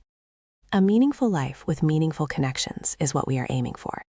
It may be the answer to the modern problem of living and working alone, feeling lonely and languishing. It would make sense that isolating people and making them spend too much time alone erode the meaningfulness of life. Experimental evidence suggests that temporarily causing people to feel isolated by making them feel rejected or ostracized, excluded, causes a loss of their meaning in life. Restoring their feeling of belonging and being accepted by others increases their sense of having a meaning in life. In other words, Feelings of loneliness are tied to our sense of purpose as much as the quantity of our social connections is. What is it about having a meaningful life that motivates you to connect with others? One cross-sectional study, meaning it was done at a single point in time, has shown that measuring meaning in life explained 25% of the loneliness scores, while measuring social connections explained only 14% of the scores. The researchers also found that, altogether, having more connections and having a more meaningful life predicted loneliness, or the lack thereof, with even more precision. We seem to be making our own beds, so to speak. Even though we know we crave and require meaningful human connection to thrive, we keep making decisions that lead to our being and feeling more alone. Connection makes our lives meaningful. A meaningful life makes us want to connect and share it with others. For some, the world is not only an alienating place, but an actively hostile one. Discrimination, whether on the basis of race, ethnicity, sexual orientation, gender identity, gender expression, or socioeconomic status, highly suppresses 7 of the 14 components of flourishing, making it more difficult to feel that society is becoming a better place, make sense of what is going on in the world around you, feel that you belong to the larger community, hold yourself in high regard, feel confident to think and express your ideas and opinions, feel you can manage your own life, and have a trusting and positive attitude toward others. Black Americans report particularly low levels of social acceptance, 55% less than white Americans, a perfectly rational response to a society that's given them every reason to mistrust it. How can we begin to calculate the full toll of facing stereotyping, prejudice, injustice, and brutality, or the threat of brutality, throughout your life? The stark disparities in rates of physical disease and mental illness speak loudly and urgently, but research also points to more insidious effects. Even outward success can come at a cost to people who overcome the odds stacked against them. John Henryism, a term coined by social epidemiologist Sherman James, describes the prolonged stress of learning to cope well with social and economic adversity. Unemployment, underemployment, low incomes, less education, poor housing, segregated and violent neighborhoods, and so on. The scale to measure JH coping consists of 12 statements. Respondents indicate the degree to which each item is true or false of their disposition toward life. The statements include thoughts like, "I've always felt that I could make of my life pretty much what I wanted to make of it." Once I make up my mind to do something, I stay with it until the job is completely done. I like doing things that other people thought could not be done. When things don't go the way I want them to, that makes me work even harder. I don't let my personal feelings get in the way of doing a job. Hard work has really helped me to get ahead in life. Being asked to prove your worth again and again, to show the world how resilient, strong, and inspiring you are, and to simply shield yourself from the toll of discrimination, builds up chronic stress over time. Sherman James correctly hypothesized that JH coping would not only be more common among the Black community, but would also explain the community's higher rates of hypertension and heart disease. Researchers, including myself, have long been puzzled by a phenomenon called the black-white paradox of health and illness. Despite facing greater social inequality, discrimination, stress exposure, and physical morbidity, Black Americans report lower rates of mental health disorders and higher levels of flourishing than the white population. How could that be? And what story do those numbers really tell? Some studies have pointed to the role of 2 protective factors against languishing. Black Americans report higher levels of both self-esteem and social support than white Americans. Social support works in 2 important ways. It is both a belief and a reality. It is the belief that when I tell others I have a problem or they learn about my tragedy, those people will come to me to provide help and comfort. Believing that you have others you can count on promotes well-being, even when you do not need that social support, much like the calm of knowing you have money in the bank or a retirement account that is growing steadily over your working years. And social support is, of course, also a reality, having a ready, able, and motivated group of people to lean on when you need it. Black parents are more likely than white parents to believe that they, as parents, are role models to their own and other children, to say being a parent is the most important aspect of their identity. 42% of Black and 38% of Latinx Hispanic parents report this, compared to 25% of white parents. And Black and Latinx Hispanic parents are more than twice as likely to say that parenting is always rewarding and enjoyable than both white and Asian American parents. Every year, the Healthy Minds Network surveys tens of thousands of undergraduate and graduate students on their mental health, including the prevalence of languishing, as well as their likelihood of seeking help, quality of treatment, and beliefs and attitudes regarding mental health conditions. Their 2021-2022 findings were consistent with the so-called black-white paradox. Black students were 1.36 times as likely to be flourishing than white students. Other studies, however, indicate that this advantage disappears with age, suggesting that life in the U.S. adult world wears people down. A similar phenomenon has been observed in the Latinx Hispanic immigrant population. Early arrivals to the United States see improved health outcomes, but the longer they remain here, the worse their health. And that initial advantage has shrunk substantially since the onset of the COVID pandemic. When looking at rates of languishing, or any health outcome within historically marginalized groups, it's important to contextualize those numbers by considering their lived experiences of being dismissed, underdiagnosed, and undertreated by the healthcare industry. Doctors routinely judge Black patients' pain as lower than white patients, prescribing them less pain medication and at lower doses. Among those with a mental health problem, Black students in the Healthy Mind study were 73% less likely to get a diagnosis after seeking help than their counterparts, and were more likely to seek support from family, friends, and other informal sources than to seek clinical care. Researchers analyzing the study also stressed the role of personal and perceived public stigma in receiving mental health treatment. 63% of Black students agreed with the statement that most people would think less of someone who has received mental health treatment, the highest out of any racial or ethnic group. While Black students reported the lowest levels of personal stigma, 6%, and Asian American and Asian International students reported the highest, 23% and 35%, respectively. Across the board, unsurprisingly, stigma was higher among men than women. The spike of anti-Asian hate crimes and verbal harassment in the wake of the pandemic will forever stain our nation's history. Psychological distress has skyrocketed among Asian Americans, many of whom report the grueling mental and emotional toll of years of hypervigilance and the strain of hypervisibility.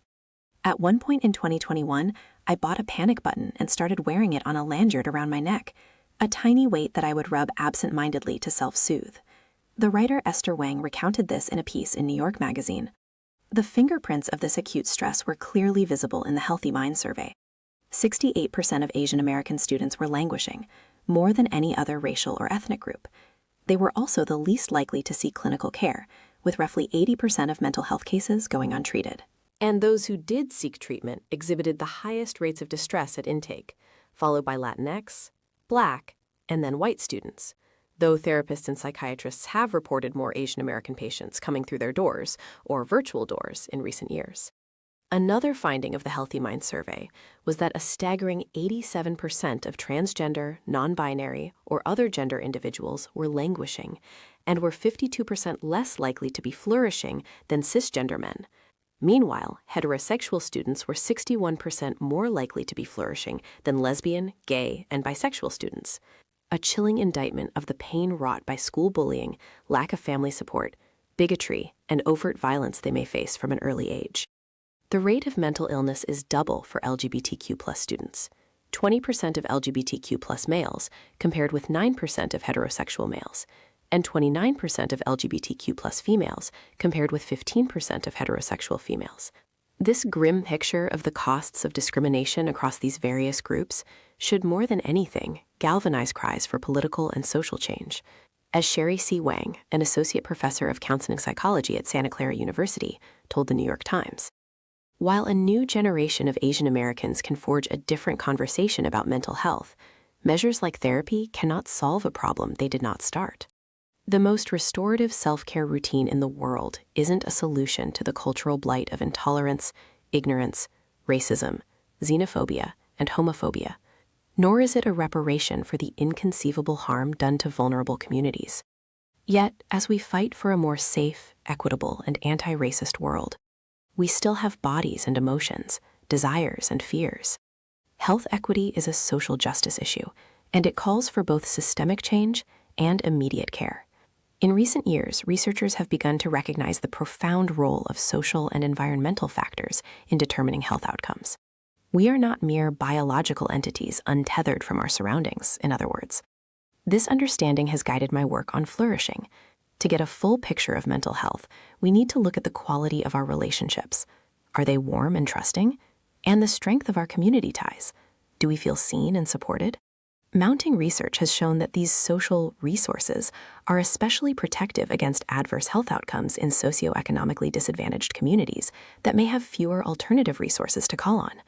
That is, higher levels of flourishing have a more dramatic impact on quality of life for some than others. One 2021 study found that the racial mortality gap between Black and white Americans disappeared among adults who meet the criteria for flourishing. Black Americans live on average to 71, while non-Latinx Hispanic white Americans live, on average, to 76, a galling figure. The authors hypothesized that because Black Americans are disproportionately exposed to social conditions that deplete psychosocial resources, including poverty, residential segregation, neighborhood insecurity, and racism, and flourishing replenishes social resources that are powerful protectants against early mortality, the Black community benefits more from flourishing than the wider population. This is not to suggest that flourishing can erase the wrongs of over-policing, disproportionate incarceration, income inequality, and the prolonged stressors of discrimination, but rather, in the interest of immediate care, creating the conditions for flourishing advances health equity, and individual efforts and public health policy interventions can go hand in hand. The genetic response to adversity, whether it is the accrued trauma of a lifetime of discrimination, losing a job without having a financial cushion, or experiencing the pain of prolonged loneliness and isolation, is known as the conserved transcriptional response to adversity, or CTRA. When our mind senses a threat, it activates the genes that create inflammation and decreases the expression of antiviral and antibody genes that help keep us healthy. The CTRA functions much like our stress system's fight or flight response, directing all of the body's resources and energy to the most immediate task at hand, which is to survive for another day. Inflammation is a useful bodily response to injury and infection that helps with the process of recovering and healing. But it is not a helpful response to emotional, social, or financial stressors, and in fact, it compounds the toll of prolonged adversity. All kinds of stressors that do not represent threats to our life can activate our stress system and CTRA. Violence and financial insecurity pose very real dangers, of course, but other forms of adversity that the modern human experiences, such as ending a relationship with a partner, are not real fight or flight situations, yet the body acts as though they are. In most cases, the CTRA is a maladaptive response, increasing the risk of developing cancer, diabetes, heart disease, and mental health issues. For instance, studies have found that lonely people have more inflammation and less effective immune responses than people with close connections. To which you might ask, so it's not enough to be miserable, I have to worry about chronic disease and early mortality too? It's a cruel twisting of the knife if you are languishing. How can we better moderate our CTRA in times of stress and anxiety? Researchers have been looking for characteristics, qualities of people who do this well, because CTRA expression is almost invariably harmful. You might not be surprised when I tell you that flourishing has emerged as one of the leading predictors of a more muted CTRA. To be clear, it is not the feeling good or happiness component of flourishing that helps modulate the CTRA. It is the functioning well part. In several studies across various cultures, researchers have found that it wasn't just the quick hits of joy, say the elation of getting a good grade on a test, the rush of positivity that accompanies a nice compliment, the enjoyment of sitting in the sunshine with friends, having a beautiful meal. It wasn't those things that made the difference. It was psychological well-being, the sense that one is living a life that has meaning and importance. That is what counted. Indeed, the research showed that when people with higher psychological well-being are highly stressed, their inflammation genes aren't ramped up, and their antiviral genes aren't tamped down as much as those of people with low levels of psychological well-being. In addition to affecting gene expression, higher levels of functioning well have been linked to related levels of biomarkers from blood samples. Researchers used data from the English Longitudinal Study of Aging They wanted to determine whether levels of certain biomarkers, the ones linked to aspects of inflammation, varied by level of emotional well-being. Once again, happiness and satisfaction, the feeling good part, were unrelated to participants' levels of CRP and white blood cells, both of which are unhealthy biomarkers. But the participants who had higher levels of the indicators of psychological well-being, the functioning well part, had lower levels of CRP and WBC. The data gathered in these and other studies pointed to the same conclusion.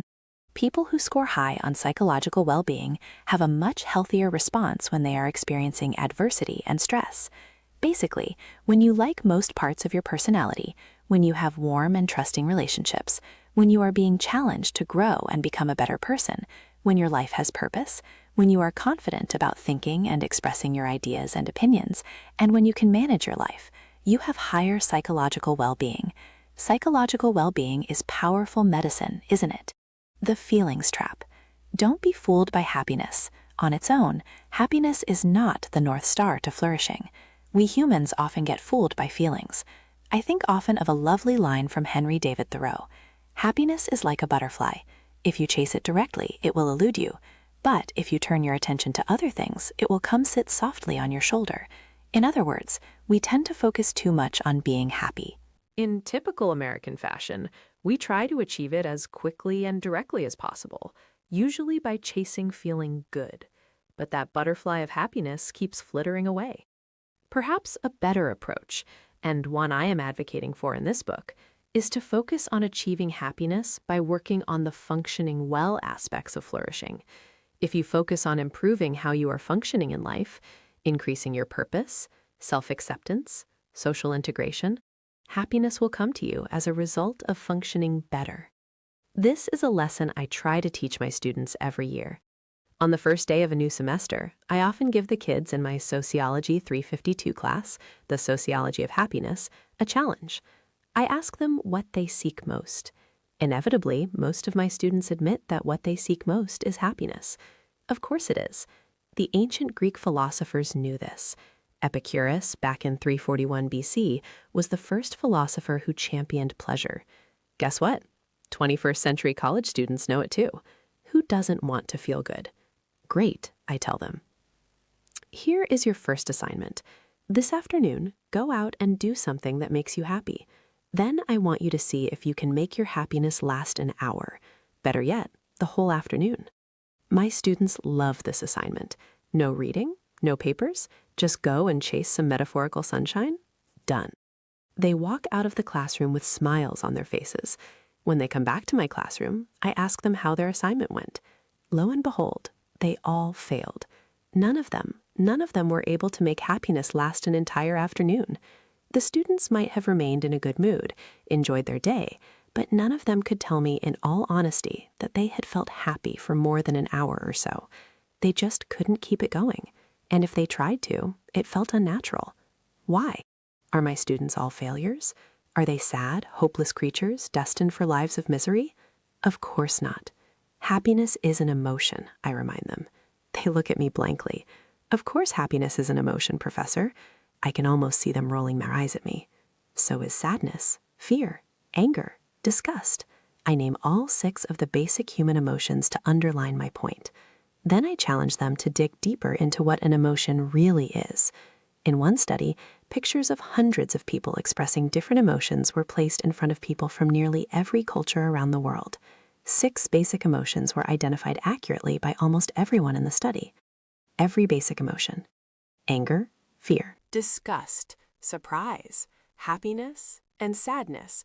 They have all evolved to serve an important purpose. All emotions, not just the good ones, are vital. Sadness is an emotion we feel when we lose something of significance or importance. Perhaps we have to relocate and leave a loved one behind, or someone we love dies. My students feel sad after graduating from college, when they have to leave it and their friends behind. Sadness motivates us to reflect, often quietly and alone, upon our lives, the nature of life, and how or why we feel as we do. Fear is another useful emotion because it marshals our attention and physical resources to respond wisely to an active threat to our life or well-being. although our fear response can be highly oversensitive, as I've discussed. Does happiness serve us? What purpose or function might the emotion of happiness serve in our lives? The answer to this question eluded me, and many others, for decades, until researchers began to understand the nature of addiction, alcoholism, and the role of dopamine in our brain. When we get something we want or need, we experience a rush of dopamine, which signals pleasure and reward in our brain. The outward sign of such pleasure is often happiness, though sometimes it can be expressed as joy, satisfaction, or contentment. Regardless of how it might be expressed and felt, pleasure and the dopamine rush that accompanies it help our brain remember the details of the experience that brought that reward. For our ancestors, the source of pleasure was pretty rudimentary: food to eat, belonging to a tribe that helps keep us safe, warm, and fed. It is as simple as that. Our brain makes sure we feel happy when we get what we want because it knows we will need more of it in the future to sustain ourselves. Emotions are, by definition, fleeting, I remind my students. They aren't built to last. They're like windsocks at an airport. They blow in all different directions, and they are only telling you which direction the wind is blowing at any given time, so you can direct your activity accordingly. Ideally, we allow them in to do what they're supposed to do for us, and then release them. We move on. The problems begin when our emotions start to become pathological. If an emotion lingers too long and becomes too strong, we start to get into some trouble. If fear persists, it can turn into anxiety. If sadness lingers, it can turn into depression. Even happiness can last too long and get too strong. We call it mania. My students in the Afternoon of Happiness Challenge, alas, were stuck in an impossible situation. They were trying to sustain something that is not sustainable. As a society, we've placed pleasure, which is fueled by dopamine, and happiness, which is linked to serotonin, on a pedestal. If we aren't chasing positive feelings, advertisements for fitness classes, new tech gadgets, luxury vacations, they all seem to ask us, then what is the point of life? Happiness and pleasure-seeking can literally morph into an addiction. The psychiatrist Dr. Anna Lemke wrote about this in her fascinating book, Dopamine Nation. She explains the many and surprising ways we can get hooked on dopamine, whether it's reading erotic novels, playing video games, or buying so many things that it culminates in a shopping addiction. Quick dopamine hits that leave us wanting more tempt us from all sides. As she put it, we've transformed the world from a place of scarcity to a place of overwhelming abundance. The increased numbers, variety, and potency of highly rewarding stimuli today is staggering. If we're not happy, well, we can just chase the next hit, right? We're like greyhounds pursuing a mechanical rabbit around a never-ending track, never completing our quest, and never in control of the outcome. Feeling nothing at all. The neuroscientist Antonio Damasio has written extensively about a patient of his who lost the ability to feel any emotion. Marvin, a one-time cheerful, loving husband and father. He had a stroke when he was 56 years old that paralyzed one side of his body. Far more upsetting to his wife, though, was when his doctors told her that the stroke had damaged a vital part of his brain. That area, where the signals of the emotion the body is producing, reaches the prefrontal cortex. The process by which our brain becomes aware of the emotion then causes us to feel that emotion. That area had died. The bridge was out. The signal had stopped reaching the prefrontal cortex because of the damage.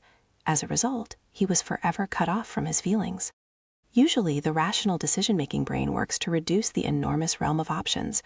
Emotions, as gut feelings, allow us to reduce the possibilities from which to choose by ruling out all the patently bad ones, allowing our rational brain to make better decisions. Without the ability to feel emotions before we make decisions, the rational brain can make rather bad ones. Marvin could no longer be trusted with the family finances, nor could he hold down a job. Marvin's wife was now reckoning with a future in which her husband was alive and reasonably healthy, but completely unrecognizable to her. This was no longer the man she had spent her life with, and it never would be again. His stroke had cast him into a permanent state of languishing. When Marvin and his wife looked at wedding pictures, he could not figure out how he should feel. He knew logically that he should feel something, but he could not. He remembered getting married, but he could not feel the way he had when he had gotten married. When you are languishing, you might feel a bit like Marvin. Your loved ones might wonder whether you're even in the room with them, or if you even care about being there. You might look at your own wedding photos on your anniversary and forget the love you once shared.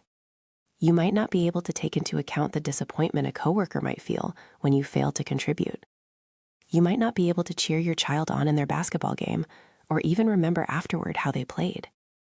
Even in a crowded room, you might always have the sense that you are alone. Rewriting the cultural scripts. We Westerners, we love the idea that we can control our emotional lives, curating what we feel and for how long. Headlines boast 11 strategies you can try to control your emotions. Books promise a happier life if you just follow certain steps to attain wellness. And apps give you a space to think through your feelings, but only if you pay a fee first. Thus, we may see emotions as expressions of ourselves and our identity, even our effort level, rather than justifiable reactions to the world and what is happening around us. But we can't control the world around us. And when we demonize difficult or uncomfortable emotions, which are natural responses to difficult and uncomfortable events, we end up demonizing our own minds, feeling ashamed about our anger, afraid of our grief, or anxious about our anxiety. Busy trying to curate our feelings, we might have only a clouded awareness of our internal and external experience in the present moment. And without confidence in our ability to cope with uncomfortable feelings, minor stressors can feel more high stakes than they really are. Unlike those in most of the Western world, many Eastern cultures have reservations about the single-minded pursuit of bliss, encouraging us instead to prepare the mind for the inevitable pain life brings. Some interpretations of the Quran conclude that an outsized sense of desire is the root cause of human suffering. Contrast the Islamic approach with, for example, the American prosperity gospel. In this belief system, being aligned with God and the spiritual path shows up in this life as abundance of wealth, success, and happiness. The psychologist Stephen Hayes, who helped develop what is known as acceptance and commitment therapy, takes a quite Buddhist approach to meeting the full spectrum of human emotions. He encourages people to stop mentally suppressing uncomfortable feelings, which leads to psychological inflexibility, a factor that, alongside loneliness, leaves us more vulnerable to stress. In the face of overwhelming global, social, political, and economic upheavals and nagging worries about health, safety, financial security, childcare, it's both harder and more important than ever to be mentally flexible. When we welcome the tough stuff in, we can learn to get comfortable with it. This doesn't mean liking the experience of grief, shame, or anxiety, but simply letting it be without denying, judging, or immediately trying to change it. A Buddhist would counsel us not to fuse ourselves with our emotions, but simply allow them to come and go. We can then stop reacting when negative thoughts pass through and learn to respond to negativity according to our deepest commitments and values, a core component of psychological well-being and thus flourishing. Research has shown that Americans are the least dialectical in their emotional lives. Dialectical means, in this case, the ability to hold two opposing ideas or emotions in one's head at the same time. People in other cultures are far better at accepting the idea that there will be good times, there will be bad times, and often such experiences of good and bad can happen in the same day, or even within the same hour. Good and bad events and feelings can happen in the same moment, bittersweet ones. As Susan Cain put it beautifully in her book Bittersweet, the place you suffer is the same place you care profoundly, care enough to act. Does the ability to feel different things simultaneously spur bigger, better things in all of us? I recently sat Shiva with a friend who was mourning the loss of her beloved mother. She and her husband greeted all the visitors with a hug, a smile, and more often than not, a laugh. The Jewish culture, they explained to me, treats mourning as an opportunity for drawing a community close, for sending messages of support and love by physically showing up for someone, for sitting with them through this time of pain. This happens in my own religious faith and traditions, and I suspect it happens to varying degrees in yours as well. Visitors arrive, cookies and food in hand, smiling and laughing as well as crying and hugging, recounting memories and times together. When mourning, people who might otherwise be non-dialectical in their emotional life embody a dialectical approach, holding sadness and happiness and memories of bad times and good times in their heart all at once. It is a beautiful thing to watch, and even better to experience. because it helps us make sense of the complexities of a life as we say goodbye to it. The benefits of moments like these, when positive and negative emotions are muddled up together, they can be beautiful, but difficult to experience. I have friends who are parenting teenagers in this strange modern moment, and they are struggling to teach this lesson. Their daughter has a friend leaving her out in the cold, or their son didn't get invited to the cool party over the weekend. For a teenager, it feels like the end of the world. How can parents teach their children to accept that they will be sad sometimes, that they will be lonely sometimes, but that it doesn't mean they will be sad or lonely for all time? There is great wisdom to wrung from these moments. We can feel difficult things and find a real opportunity for growth. If we could mitigate and control our emotions, thereby escaping the gravitational pull of our innate negativity bias, we would cease to prioritize merely feeling good and focus our energies on functioning well. That is the North Star of flourishing. Let's talk about eudaimonia, or functioning well. First, we have to look at Epicurus. The philosopher Emily Austin calls him a psychological hedonist because he believes humans are fundamentally wired to avoid pain. Picture a human infant, cast screaming from the womb into the hurly-burly of this world, red with rage, hungry, overstimulated, suddenly very cold. What it wants, and what we want to give it, is whatever will chill that baby out. It needs sustenance, a warm embrace, snuggles, a soft hat. Epicurus thinks that this brute desire for secure comfort, it never leaves us. Now, pursuing pleasure has gotten a bad rap, so please throw away your preconceived notions about the word hedonism. It's not about bacchanalian self-indulgence. It's not about epic feasts that turn into wild orgies. Tranquility, in Epicurus's view, was the pinnacle of the good life. Then there is his contemporary Aristotle. He didn't deny that happiness was appealing, but he didn't prioritize it as the be-all, end-all destination. He saw feeling good as a byproduct of more important pursuits, growing as a person, living out your values, functioning well. The word Aristotle used was eudaimonia, pronounced eudaimonia. The eu refers to something good, and the daimon referred to something like an internal spirit or potential. It is a lifelong challenge to live a life where we feel happy while also functioning well with purpose. Our job is to pursue excellence. Aristotle argued that every object in this world has a function. A handsaw cuts wood straight and clean. A car helps us get from place to place.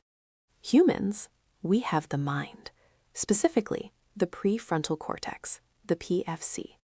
The PFC is the seat of our ability to make plans, to reason, to judge right from wrong. It makes us uniquely human. But we also have the primitive limbic brain, where pleasure and pain are paramount. Unlike many other creatures, we humans can forego the desire for immediate gratification, a fact delightfully exhibited by some children in the well-known marshmallow experiment. Here is the setup. Children were asked to hold off on eating the one marshmallow sitting in front of them. If they waited until the experimenter came back, they got a second marshmallow. The children who managed to wait were using their PFC to overcome temptation. And here is what they discovered. Later in life, the kids who waited, they got better grades, better test scores. They accomplished a host of things that eclipsed the children who couldn't resist. To get anywhere in life, having potential isn't enough. It takes a lifetime to become the best version of who you were meant to be. I play a game with my students to prove this. I tell them, I can grant you a wish. I tell them I can give them all the positive qualities they wish for in themselves, right away, just like that. You might be surprised to know that the majority of my students refuse. Why? Because they would rather develop those qualities on their own. They want to achieve their eudaimonia, not be given it. It would be like we all live as if there is just one marshmallow in life, they tell me, and we always choose to eat it right away. I can't help it. Every time a new class comes to this conclusion, I grin from ear to ear. My students are proclaiming that they want to be challenged. So, how do we measure this? Functioning well does not mean you have to be perfect. For us mere mortals, the challenge is consistency. There are 6 domains of human excellence. These determine if we are flourishing. 1. Acceptance. Are you accepting of yourself as you are? Are you accepting of other people, even if you don't approve of their choices? 2. Autonomy. Are you comfortable thinking for yourself, doing your own thing? 3. Connection. Are you able to cultivate warm, trusting relationships? Humans thrive best when connected to a tribe. 4. Competence. Can you manage the tasks of daily life? Can you make sense of a complex social world? 5. Mastery. Are you motivated to learn? Getting better at something is innately rewarding. And 6. Mattering. Do you believe that you and your life are significant? Directing our energy toward functioning well, even when we are not feeling good, when stress nips at our heels or grief surges up, that will have the most profound impact on our well-being. Doing so requires a great deal of faith in the process and courage in the moment. Together, feeling good and functioning well are necessary, to the surprising extent that the prevalence of mental illness in the college students in the study, it was under 4% when they were flourishing. But as you can see, when they were languishing, even moderately, their mental illness was several times higher. Students who only felt good also had much higher rates of mental illness. This is why flourishing is your North Star. Do not be fooled by the promise of happiness alone. Many studies measure happiness based on a certain set of social criteria, and as a result, praise various cultures for their success in achieving happiness. But they, and we, should be more cautious.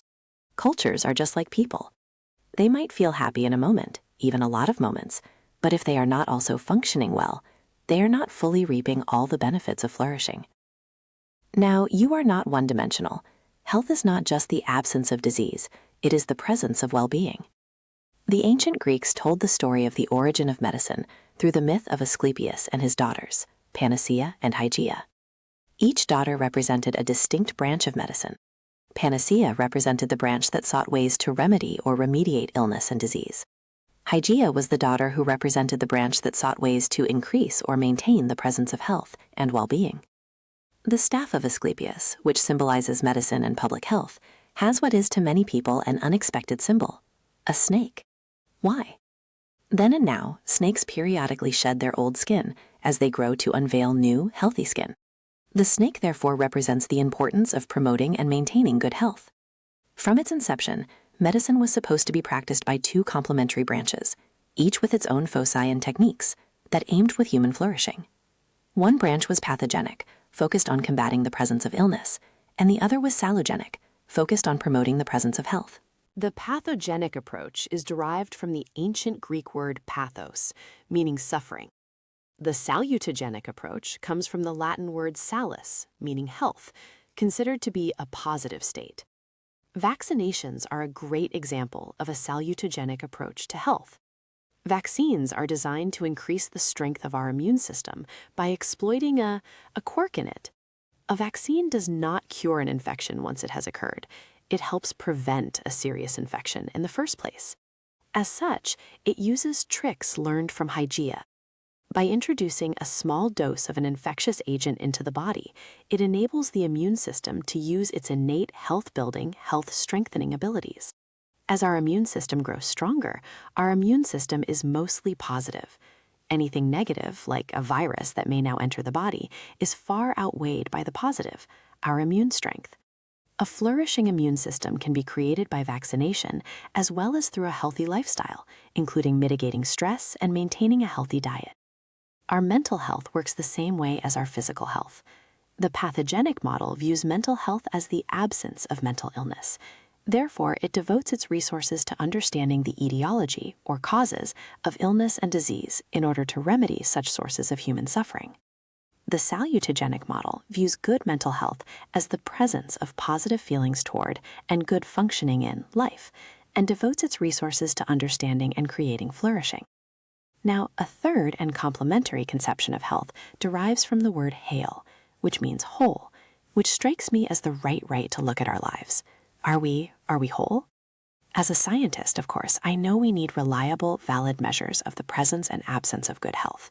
When I began my career, there were countless measures of illness, both physical and mental, but I couldn't find a single measure of good mental health. So I created my mental health continuum questionnaire. the one you filled out in the introduction, to help measure both simultaneously. Before I published my research on the mental health continuum, many scholars assumed that depression and well-being were highly correlated, so highly correlated that they belonged to one dimension. This one-dimensional view means that if a counselor or psychiatrist had a way to lower symptoms of depression and did so, then the expectation was that the patient would immediately regain their well-being, their flourishing. In other words, if there is such a strong correlation between depression and well-being, then lowering depressive symptoms would mean that a patient would immediately default to increased levels of well-being. But to many people's surprise, that was not what the research found. The correlation between depression and well-being is surprisingly modest. So modest that we can say without a doubt that lowering depression symptoms usually will not increase levels of well-being. What does this mean? It means that our mental wellness actually exists on two dimensions: mental illness and mental health. We have found that it is possible to have low mental illness and low mental health, just as it is possible to have high mental illness and high mental health. We are working with two scales here. People's mental wellness can lie all over this map. Here's one of the many implications of the dual continua model. Even if we had a cure for mental illness, which we do not, people might then be free of mental illness, but not necessarily anywhere close to flourishing. Remember M. Byhold's story, as it is told in her song Numb Little Bug? The song talks about someone who was in therapy, waiting on more medication to arrive. The song appears to be arguing that the numbness, the languishing, may be caused by the psychiatric medication. Indeed, studies are now showing that an unintended side effect of medications for some people is emotional blunting. What this means is that psychiatric medications can numb all emotions, even the positive ones. The medication may turn the volume down on your sadness, a good thing if you are depressed, but it also turns the volume down on feeling good, leaving you languishing. If you want to cut down on the depths of your misery, you won't be able to experience the highs of joy either. It turns out that our brain and its emotional life are built upon the dual continua model, and this is rooted in the way the brain actually operates.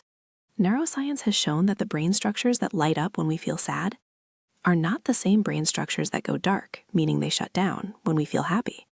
There is some overlap in the brain activation of sadness and happiness, but overall, the conclusion is that happiness is not the opposite of sadness, at least not when it comes to how the brain is wired. Hence, the absence of the negative, sadness, does not mean the presence of the positive, nor does the presence of the negative preclude the presence of the positive. In other words, mental health is not a black or white issue. Mental health is a goddamn rainbow. We have a lot of, let's call them nasty or infectious agents inside us, all of which represent the negative axis of the dual continuum model. However, those nasty agents do not hurt us if our immune system is flourishing. When our strength is far greater than our vulnerability, we remain healthy. We may even grow and become stronger from the fight. Muscle mass and strength are built through a similar quirk. When we exercise, which is a salutogenic process, we engage in small doses of muscle destruction that activate a process of rebuilding. Our cholesterol system works on the dual continua model as well. There is bad and good cholesterol. We now know that people will have the best heart health outcomes when their levels of bad cholesterol are lower and their levels of good cholesterol are higher. The best cholesterol profile is what someone like me might call flourishing cholesterol. Low levels of bad, high levels of good. Yet another example of the positive dimension of the dual continua model has to do with our telomeres. The fragile ends of our chromosomes are capped with telomeres, and each time our cells divide, which continues the process of life, it takes a toll on them. Telomeres help us understand some of the mysteries of stress and aging. Experiencing a lot of psychosocial stress accelerates the damage to your telomeres, thereby encouraging pathogenesis, the creation of disease and illness that can shorten your life. Telomerase is a substance that coats the telomeres to protect them from the damage of cellular division and stress. As telomerase levels increase, so does the level of protection. Low telomerase levels mean less protection and more damage. The importance of telomerase was showcased in a study reported by Alyssa Epple in the National Geographic documentary Stress: Portrait of a Killer. The study focused on the long-term impact of stress on mothers who were long-term caregivers to a child with severe developmental disabilities. Caregiving for a loved one with health issues is a chronic stressor, And chronic high stress is the worst kind of stress for your health and longevity. Yet in the face of such a strong pathogenic factor, high chronic stress, the study found something incredible. Telomerase levels were higher in the mothers who participated regularly in social support groups than mothers who remained caregivers in isolation without social support. The telomerase and social support didn't get rid of the chronic stress, but it reduced the chronic stressor's ability to create damage. There is yet more evidence that the dual continuum model goes very deep into our biology. Since 1995, I, along with my colleague, Dr. Kenneth Kendler, the renowned biological psychiatrist who has studied the behavioral genetics of mental illness, have been studying a representative sample of U.S. adult same-sex twins. In order to figure out whether my mental health scale measured something that was heritable, genetic, and whether the dual continuum model was encoded in our DNA. Recall that my mental health continuum questionnaire assesses 3 kinds of well-being: emotional, psychological, and social. It turns out that flourishing and languishing are just as heritable as depression or anxiety. Studies of mental illnesses such as depression have found estimates that around 60% of depression is genetic. My research on flourishing and its absence, languishing, found that it was also in the 60% range of heritability. And the 3 kinds of well-being share the same genetic source. Keep in mind, though, that to say that any condition is highly heritable does not mean that it is determined by genes and genes alone. Indeed, there is very little evidence for genetic determinism when it comes to depression. Many people who have a high genetic risk profile for depression never come down with it, and many people with a lower genetic risk profile for it become clinically depressed. It takes exposure to highly or chronically stressful experiences to activate the high genetic risk to create depression. That set of circumstances could also overcome the low genetic risk and create depression in an unlucky soul. I wanted to know whether there was a strong correlation of the heritability of mental disorders and of good mental health. Just under half of the genes that predict mental illness, specifically depression, anxiety, and panic attacks, overlap with the genes that predict levels of mental health. This is good news. It means that having a high genetic liability to mental illness does not preordain an individual to low levels of subjective well-being. That said, inheriting a low level of genetic risk for mental illness by no means guarantees that an individual will flourish in life. In other words, just because you're not destined to be depressed, it doesn't mean that you inherited a high genetic potential to flourish. The 2 continuum model is in our DNA. The positive dimension of the dual continuum model also represents our capacity for growth in terms of neurogenesis and neuroplasticity. This is called the regenerative capacity of the body. There is an entire branch of medicine now emerging called regenerative medicine. We have learned that stress can damage and destroy neurons in the brain. But we have also recently figured out that our body is capable of generating new neurons and new connections between them. We can literally help build new neurons and shape where they grow in our brain. And we can do this in all sorts of ways. Further proof that someone who is suffering from a mental illness can move up the scale from languishing to flourishing and increase their mental wellness. David Snowden's Nun study of aging and Alzheimer's disease, a 1986 longitudinal study of 678 Catholic nuns, all over 75 years old, found that post-mortem, some of the nuns had levels of brain damage that should have caused dementia while they were alive. The researchers discovered that the difference was explained by the nuns' level of engagement with life. The nuns who had been active and engaged in more domains of life, physically, mentally, socially, spiritually, and who remained that way through late life, were unwittingly stimulating neurogenesis and neuroplasticity that helped their brains remain a healthy platform for life, despite damage to some parts of their brains. When I think about how those healthier nuns engaged actively with one another and the world around them, creating more and more opportunities for mental growth, I cannot imagine a better example to explain how people can move from languishing to flourishing. Another fascinating study that demonstrates our potential for neuronal repair and growth is constraint-induced movement therapy, CIMT. For years, stroke patients who lost the use of limbs were thought to be unable to recover the ability to use those limbs. Then, in what appeared at first to be a cruel approach, CIMT emerged.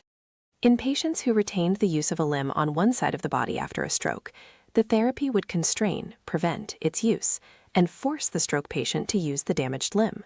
If the stroke had not completely wiped out the nerve connections between the brain and the damaged limb, and the patient was then forced to use, in minuscule, precise, gradual steps, the damaged limb, neurogenesis and neuroplasticity occurred, as new neurons and connections were created by constraining the use of the good limb and forcing the use of the damaged limb.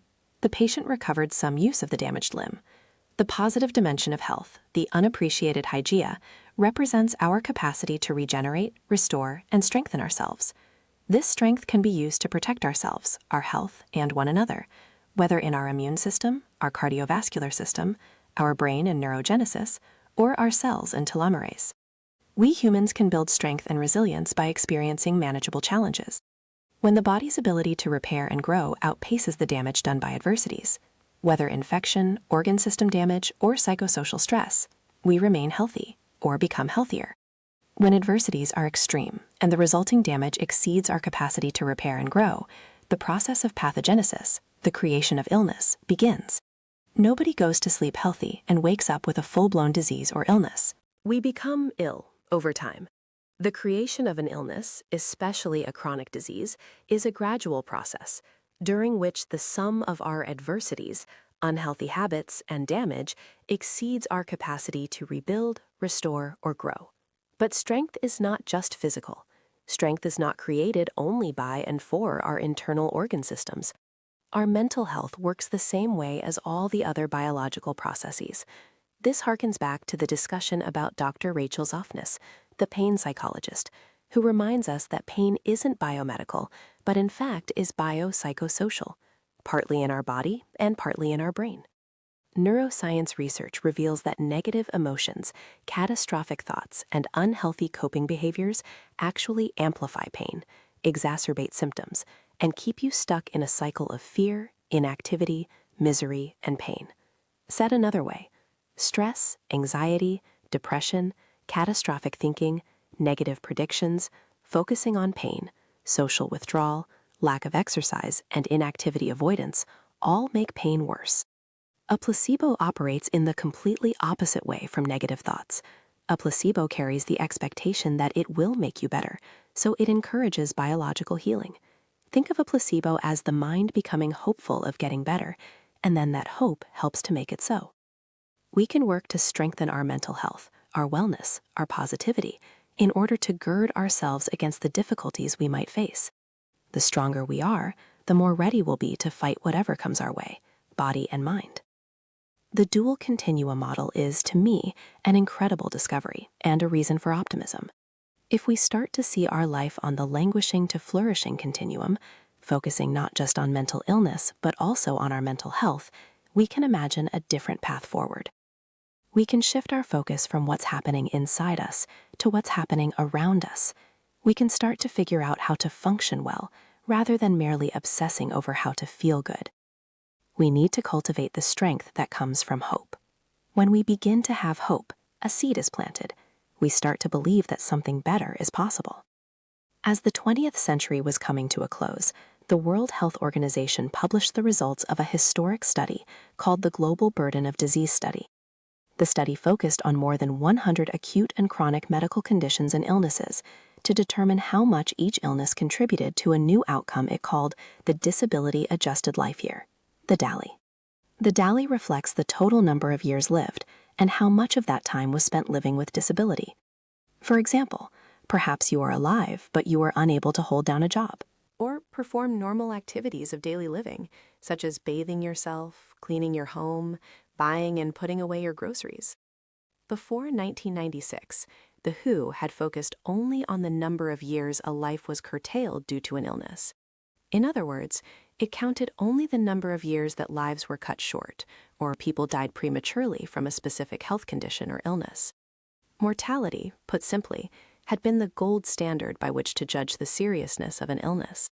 Illnesses that caused more premature mortality were ranked higher in the top 10 list of public health priorities.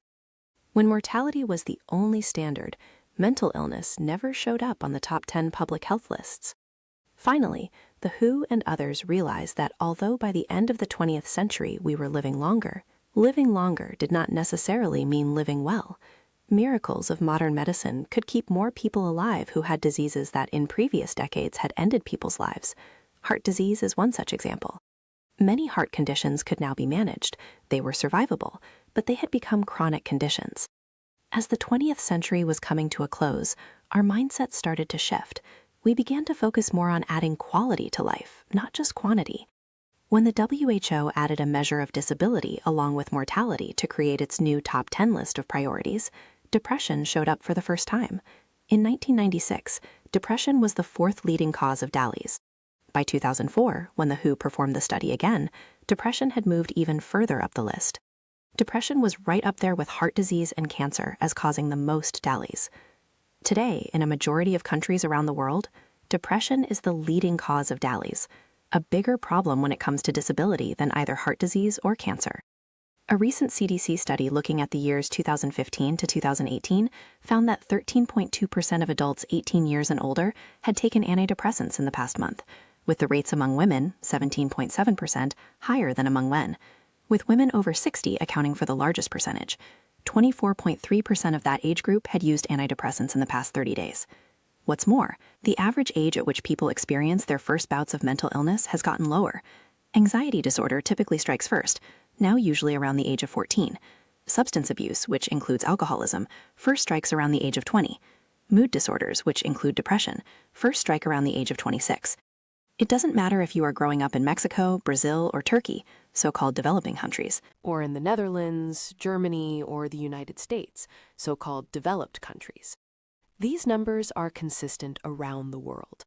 Those are numbers that should raise eyebrows and force us to focus on the issue of mental illness from a societal perspective. For so long, government figures and political leaders insisted on clinging to the delusion that mental illness was none of their concern. There was disbelief, possibly tinged with some anger, at any attempts to call our attention to the prevalence of this devastating disease. How can depression be almost as serious as heart disease? Why should we spend money on depression when cancer is what is killing people? Over time, the governments of some countries came to the stage of acceptance and began to put more money toward easing the epidemic of depression. Where did the money go? They pushed for more treatment, of course. Pharmaceutical and talk therapies have existed for quite some time, but barely half of the people in some survey studies who met the criteria for depression said they were getting any treatment for their mental and emotional problems. But therein lies the problem. Most of us have assumed, and this is a big assumption, that treatments for mental illness were effective, beneficial, and basically the best option. In the United Kingdom, the Depression Report, a new deal for depression and anxiety disorders, published in 2006, celebrated the fact that the good news is that we now have evidence-based psychological therapies that can lift at least half of those affected out of their depression or their chronic fear. According to that report, as many as 75% of individuals in the United Kingdom with depression or anxiety do not receive any treatment, and therefore continue to suffer, even though at least half of them could be cured at a cost no more than £750. Cure depression? Nothing could be further from the scientific truth. We cannot in good faith call any mental disorder treatment a cure. In 1996, the U.S. Congress passed the Mental Health Parity Act, which provided insurance coverage for mental illness treatments in the hope that treatment would help. But in 2006, the director of the National Institute of Mental Health, Thomas Insel, would publicly state that the current effect of all known treatments for mental illness was palliative at best. Insel went on to review evidence that there had been no progress in reducing the prevalence and burden of mental disorders. It seemed that researchers in the mental illness field were content with achieving incremental change by trying to improve existing medications. Often, making small improvements to existing drugs meant that they could boast fewer side effects. According to Insel and his colleague, while there can be little doubt that we have not fully utilized the available treatments, it is important to recognize that the available treatments are insufficient. All current medical treatments for mental illnesses are palliative. None are even proposed as cures. We suggest that in mental illnesses, as in other medical illnesses, we need to aim for a goal of recovery defined by a complete and permanent remission. Permanent remission means a cure. Dr. Insel was proposing that we seek what he called cure therapeutics for mental illness. The first time I read the UK Depression Report and Dr. Insel's article, both in 2006, I was confused as a scientist and livid as a patient. I had been told that the medication I'd been taking was the best available treatment for my own mental disorders. I'd been told I had a brain dysfunction, a chemical imbalance, that would be balanced first by taking Prozac, and then a cocktail of 2 medications that focused first on serotonin and then on dopamine. When that cocktail had stopped working, I had been put onto another, newer version of a medication called Pristiq. I was experiencing firsthand what Dr. Insel meant by incremental improvements in the science of mental illness treatment. Why are these medications not helping to reduce the burden of depression and other mental disorders? Simple. No medication for mental disorder has ever been designed in the correct sequence of understanding the problem.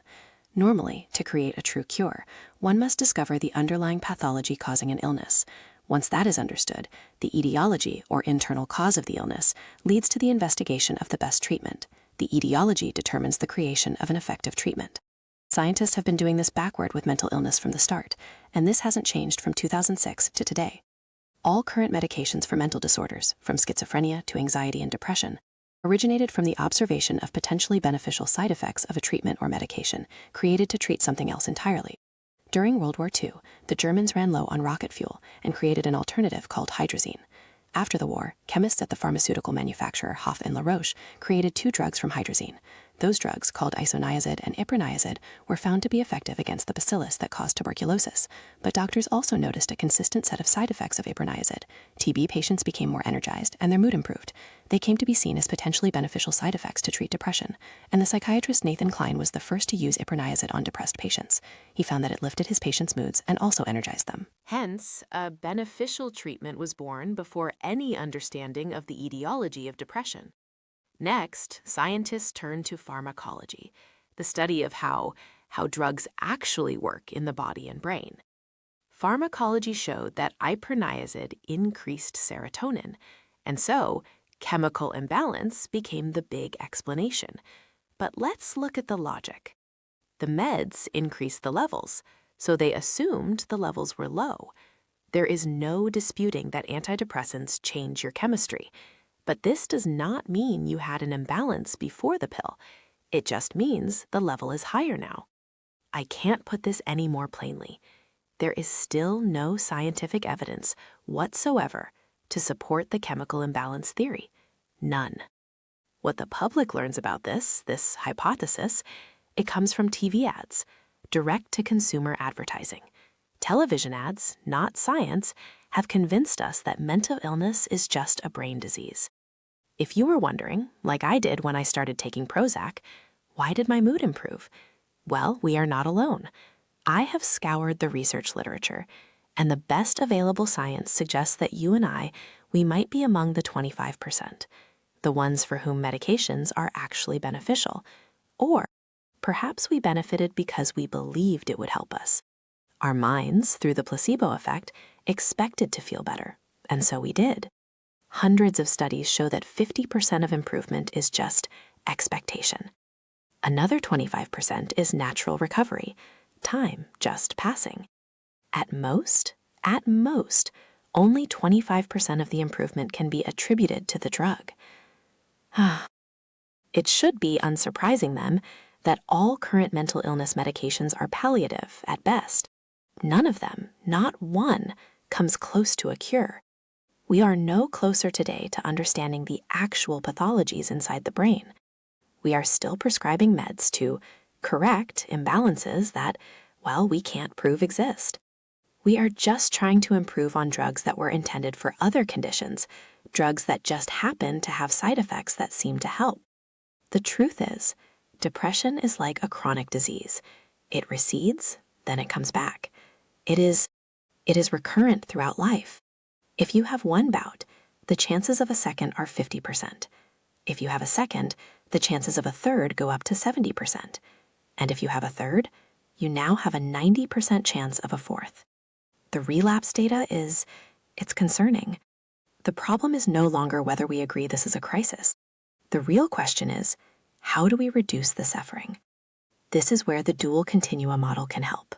We are starting to understand that languishing might be an even bigger problem than depression, more widespread, yet profoundly undercounted. We know depression is a difficult disease to solve, but we also know that if we move people from languishing to flourishing, their mental health increases, even if they still have an illness. Flourishing actually prevents depression. The question isn't, why haven't we fixed depression yet? The question is, why aren't we paying attention to languishing? By promising medical miracles, our system encourages us to deprioritize our own health.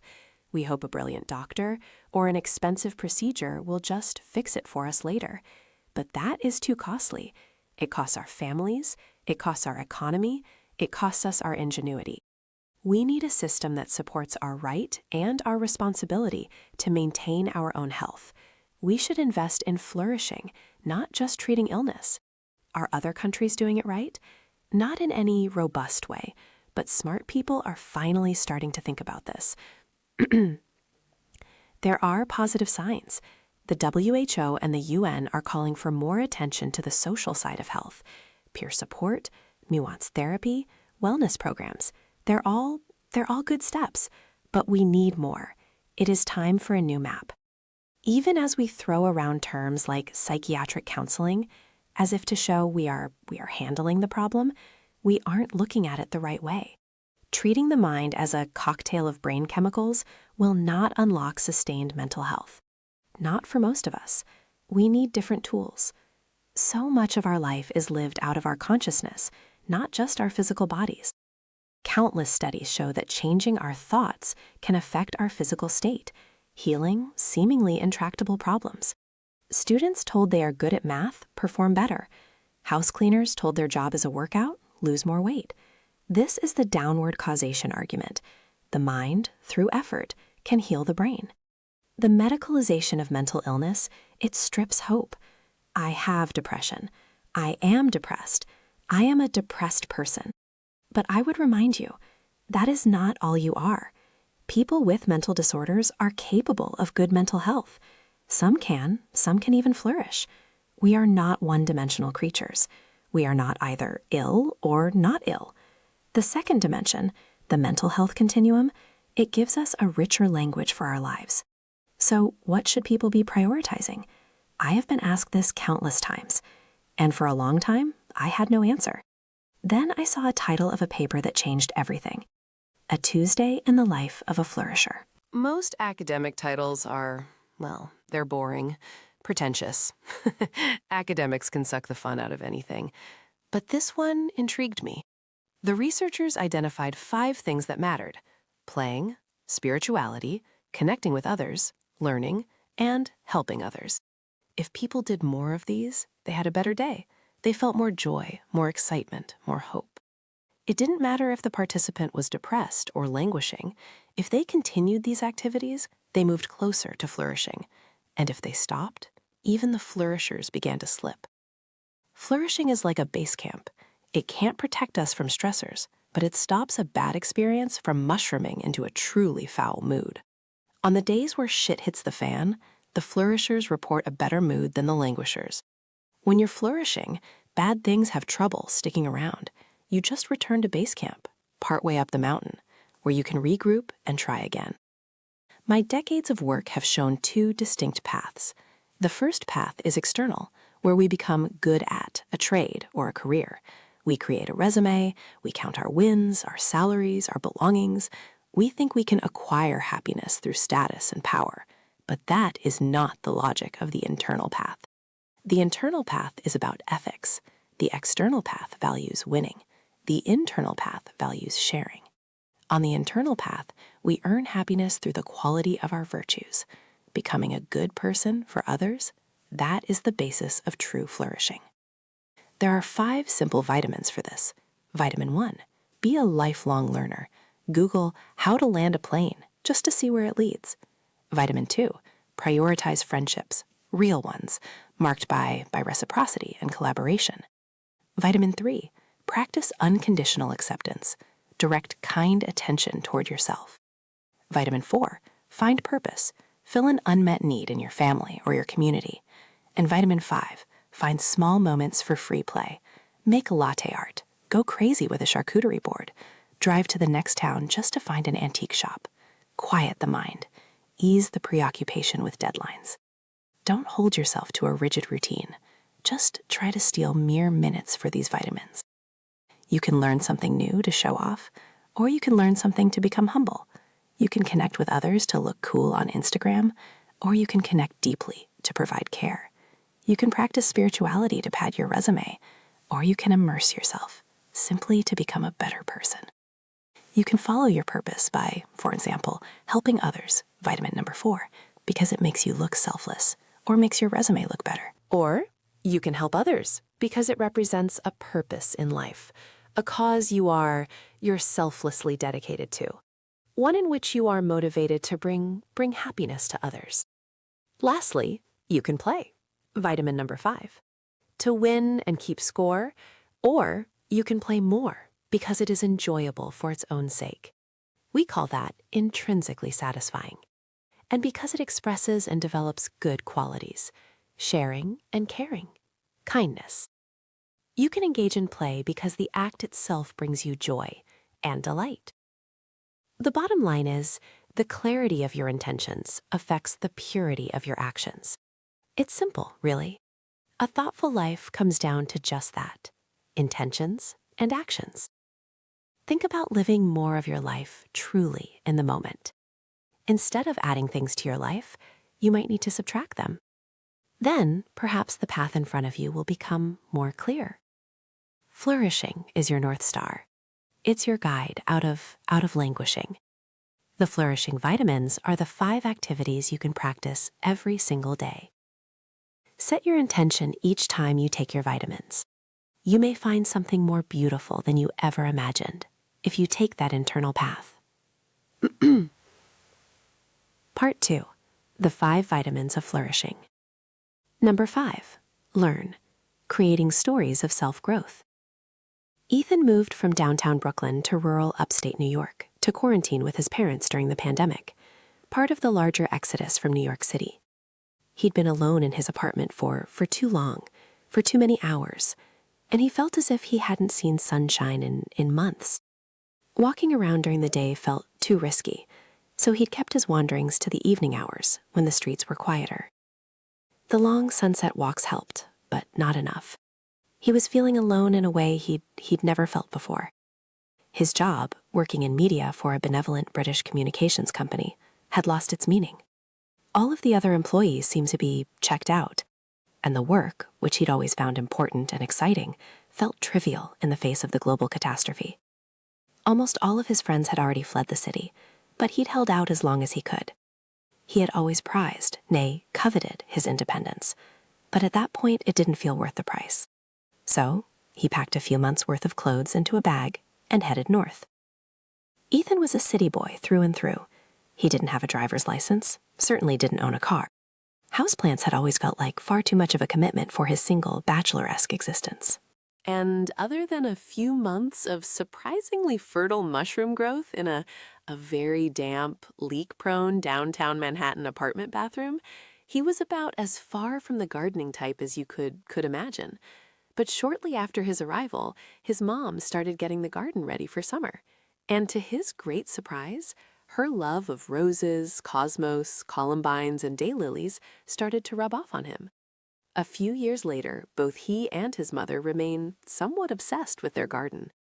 Now, Ethan is the family's unofficial weekend gardener, the unpaid groundskeeper. At last count, he has 35 different cultivars of daylilies planted around the yard, not including a recently planted test bed of hybrids he's been experimenting with.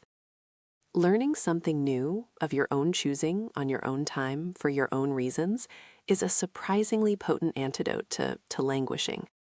We naturally associate education with formal schooling and often think that chapter is closed when we embark into the working world. But there's great joy to be found in learning new things into our old age. We can even find meaning in required learning at any point in our lives if we can find a connection between the knowledge we are gaining and our lives or interests. Even more if we can look back on any personal growth we have achieved with a real sense of pride. You don't have to get sucked into an expensive sailing habit or spend countless hours and money learning to play golf. You can just Google daylilies and see where your curiosity takes you. Knitting gets expensive only when you start to get a taste for Scottish yarn, and you can knit during a boring Zoom meeting any time of day or night. You can decide how much time, money, and collaboration your new habit will require. But trying something new is within all of our grasps, right now, today. My one caveat: make sure you are learning and growing for the right reasons. The external path, learning new things to acquire a skill, to show off, to best someone else. The internal path, learning something new to become a different person, to change your definition of yourself, to alter what you thought you were capable of doing. The self system, the ability to improve ourselves, let alone the knowledge that we are capable of it, is something I would call self-enhancement, which is a core component of a positive self-image, one of the gateways to flourishing. Ethan figured it out as soon as he moved back to Brooklyn. When instead of staying up late to binge Netflix shows, he spent the wee hours educating himself on how to get a delicate rosebush to survive a harsh upstate New York winter. He was a gardener now. By mistake or on purpose, he wasn't sure. But by learning and growing of his own volition, he had altered his sense of self, for the better. I think of the self as a system, kind of like the heating, ventilation, and air conditioning system in your house, the HVAC system. Your HVAC system keeps track of the ambient temperature in your house. After you program in temperature settings, one part of your HVAC system collects information. Another part compares that data against your chosen settings, and a third part reacts by heating or cooling the house.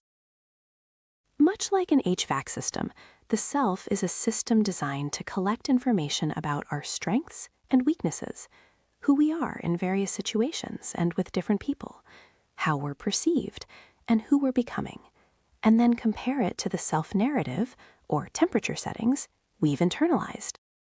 As the psychologist and Northwestern University professor Dan McAdams put it, we start to become historians of the self in adolescence, reconstructing our past experiences into coherent stories that give us a sense of meaning. These stories can evolve, of course, but they often take a decisive form. And people will often make decisions in their lives based on narrative assumptions. One strand of your narrative identity might be that you are not going to be like your mother, that everything goes your way, a conviction that becomes a life mantra, that you are always late to appointments and can never get your life in order, or that you have a particular competency. I know something about flower growing conditions in the climate of the Northeast, or I am a burgeoning amateur expert on daylilies. McAdams wrote, "Life stories are psychological resources. We use them to help us make decisions and move forward in life. It's great when those stories affirm positive messages, when they affirm hope for the future, when they tell us that we're good people, when they celebrate our achievements and our triumphs, and when they help us overcome suffering. That's all good. Yet, the story also has to be true to your lived experience. And so, if you're going through really horrible things in your life right now, coming up with some sunny reconstruction of it that exudes a kind of strong optimism, it will not work immediately. It's not true to who you are. You're fooling yourself in those kinds of situations." Though difficult life events can shape our self-narratives in unhealthy ways, we're wired to want two things from them. The first is self-consistency. Research shows that when we are presented with feedback that is inconsistent with our self-concept, we rush to provide evidence to restore it. If we think of ourselves as honest and we're suspected of lying, we will be highly motivated to find or create opportunities to display our honesty, to prove to both ourselves and others that our sense of self is intact. We also have a deep psychological need for a favorable or positive view of ourselves, self-enhancement, leading us to seek out desirable, positive, or flattering information about ourselves. Studies have found innumerable ways in which people try to create and maintain a positive self-image, from taking credit for successes and attributing them to skill rather than luck, to making excuses for our failures, attributing them to bad luck rather than skill. Ultimately, most people want to perceive themselves as above average, and they do, a phenomenon known as illusory superiority. though it's much more prevalent in North America than in other parts of the world. Indeed, studies have found that the majority of Americans rate themselves as above average in numerous ways, whether in creativity, intelligence, dependability, athleticism, honesty, friendliness, or driving skills. What kind of information are we collecting with these stories, and what do we do with it? There's social comparison, which is just what it sounds like, judging how we measure up to other people. We often try out different self-narratives in the context of our interactions with friends, parents, teachers, and coworkers. We also compare versions of ourselves over time, temporal self-comparisons, using a back-to-the-future system to go back months or years into the past to think about facets of ourselves and how they've improved or declined over time. Once we have traveled back in time through reconstructive memory, we then compare that version of the self with ourself in the present. Like your HVAC system, which has reactors that turn on heating or cooling, the self system also has its heating and cooling reactors. In this case, researchers often refer to the emotional system as the heating component, and the cognition or thinking system as the cooling one. Unlike the HVAC system, however, the self can activate both at the same time and go ahead at full speed. When information or an experience can be judged as uniformly good or uniformly bad, an individual's feelings and thoughts about that experience are consistent. When feedback and information about oneself are a mixture of good and bad, which we all might admit happens quite a lot, feelings and thoughts can be incongruent. You can feel one way, but think another. Imagine having been studying for months for an important exam, one that you are sure will make or break your chance at the career you have long dreamed of. One day, right before the exam, a very old friend surprises you. They come to town to see the band you both loved wildly play a stadium show nearby. They have one spare ticket, and they convince you to drop everything for the opportunity to see your favorite band play. It's the final show of a sold-out tour. You go. It's an experience you'll cherish forever. Of course, it feels good in the moment, amazing even. But when you wake up the next morning, you are exhausted, a little hungover, and consumed by negative thoughts. You might feel that you deserve an occasional reward, but you also feel guilty about taking so much time off studying, and you're disappointed in yourself for having had a few beers and not being in tip-top studying shape. What if you fail the exam just because you thought you deserved one big night off, even if it was for a once-in-a-lifetime opportunity to share a cherished, unforgettable moment with a dear friend? You know that it's possible to feel bad and have positive thoughts at the same time. Likewise, you can think negative thoughts, but have positive feelings at the same time. Maybe you should have studied more, but maybe, just maybe, that other moment of learning was worth more in the long run. The learning paradox. Every day, students around the world go to school to, hopefully, soak up new knowledge. If learning something new were good in and of itself, our youths should be the happiest, most flourishing population in the world, but that is not the case.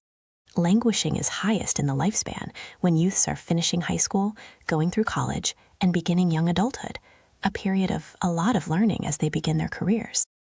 To contribute to psychological well-being, learning has to be an autonomous decision, to understand something that is personally meaningful or relevant. Adults are constantly exposed to new challenges. Raising a family, staying healthy, managing their finances, and even moving up in their careers, which can require developing expertise in a domain and learning new skills. The wisdom we accumulate as we age never stops accruing. It just ebbs and flows and changes across our lifespan. Just because you never went to law school doesn't mean you quit learning after your high school or college graduation. Give yourself the credit you are due. Learning is a choice, and you can keep choosing it. It's important, however, to assign value to the knowledge you have accrued, for it to contribute to a positive self-image. That growth in knowledge and the accompanying boost in your self-image can be found in all sorts of surprising places, and when you least expect it. What bravery looks like. A lovely acquaintance of mine just started playing the violin last year. Sheila, who recently turned 55, was growing increasingly aware that her youngest child was just about to head off to college, leaving her and her husband as empty nesters. Her husband still works a busy job, and with his closest family members living abroad, he has to travel quite a bit for both work and family obligations. In recent years, Sheila had a lengthy struggle with a very difficult autoimmune disease, the lack of control of which left her feeling frustrated and depleted. She is healthy now and lives a full and busy life, and she has always enjoyed the feeling of being heavily wrapped up in her community and her children. But she felt a lingering sense of emptiness. Was it the memory of her illness still casting a shadow? Was it that she could sense a change coming when her last child soon leaves home? Whatever it was, she didn't like it. She decided she wanted to do something for herself, for the first time in a long time. Her children had abandoned so many of their childhood pursuits years earlier, so there was a closet full of beautiful musical instruments gathering dust in her spare room. Was it possible? Could she? She decided that yes, she could. She would learn to play the violin.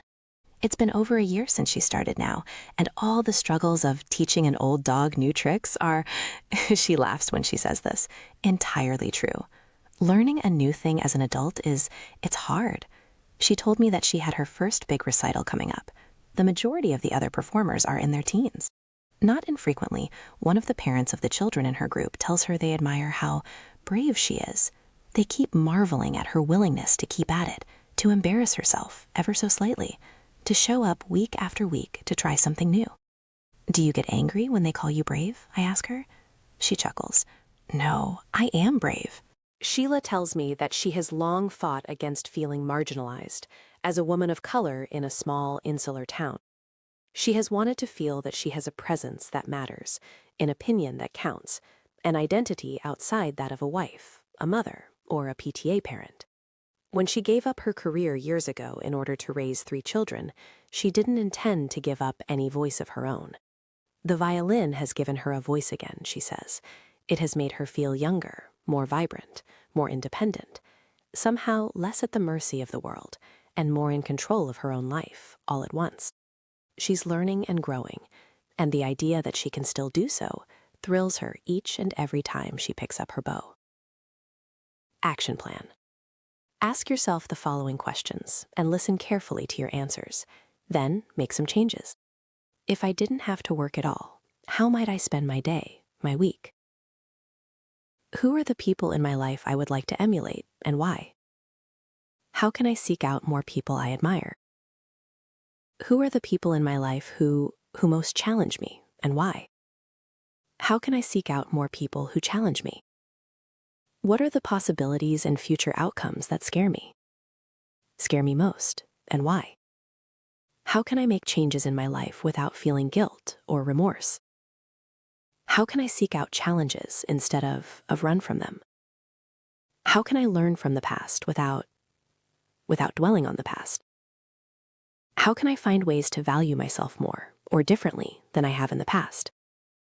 Having been a professor for many years now, I sit in a front row seat every day to examine what learning actually looks like. My students, they come to my class to learn, and I am still learning how to be a better teacher, class by class, semester by semester, year by year. One thing I've noticed: being a college student has changed dramatically in the years since I first arrived at college. As a first-generation student, I knew that graduating would be my first and most important success. The pressure to do well, it was of my own making, not the adults in my life. The decisions about my major, my courses, they were entirely my own. I never even consulted the adults in my life on those matters. Though I might have been an anomaly then, I certainly would be these days. Many students feel that they will have failed if they are unable to do well in the major that would have made their parents proud. Even if they graduate, even if they have a great GPA, if the major doesn't reflect doing better than their parents did, they feel their parents will be disappointed in them. The American dream of intergenerational mobility, doing better in work and income than one's parents, it's become something of a nightmare. That push to succeed has caused unbearable stress for many of my students. It also, in my view, detracts from the beauty of learning, the beauty of satiating your curiosity, expanding your horizons, cultivating new passions.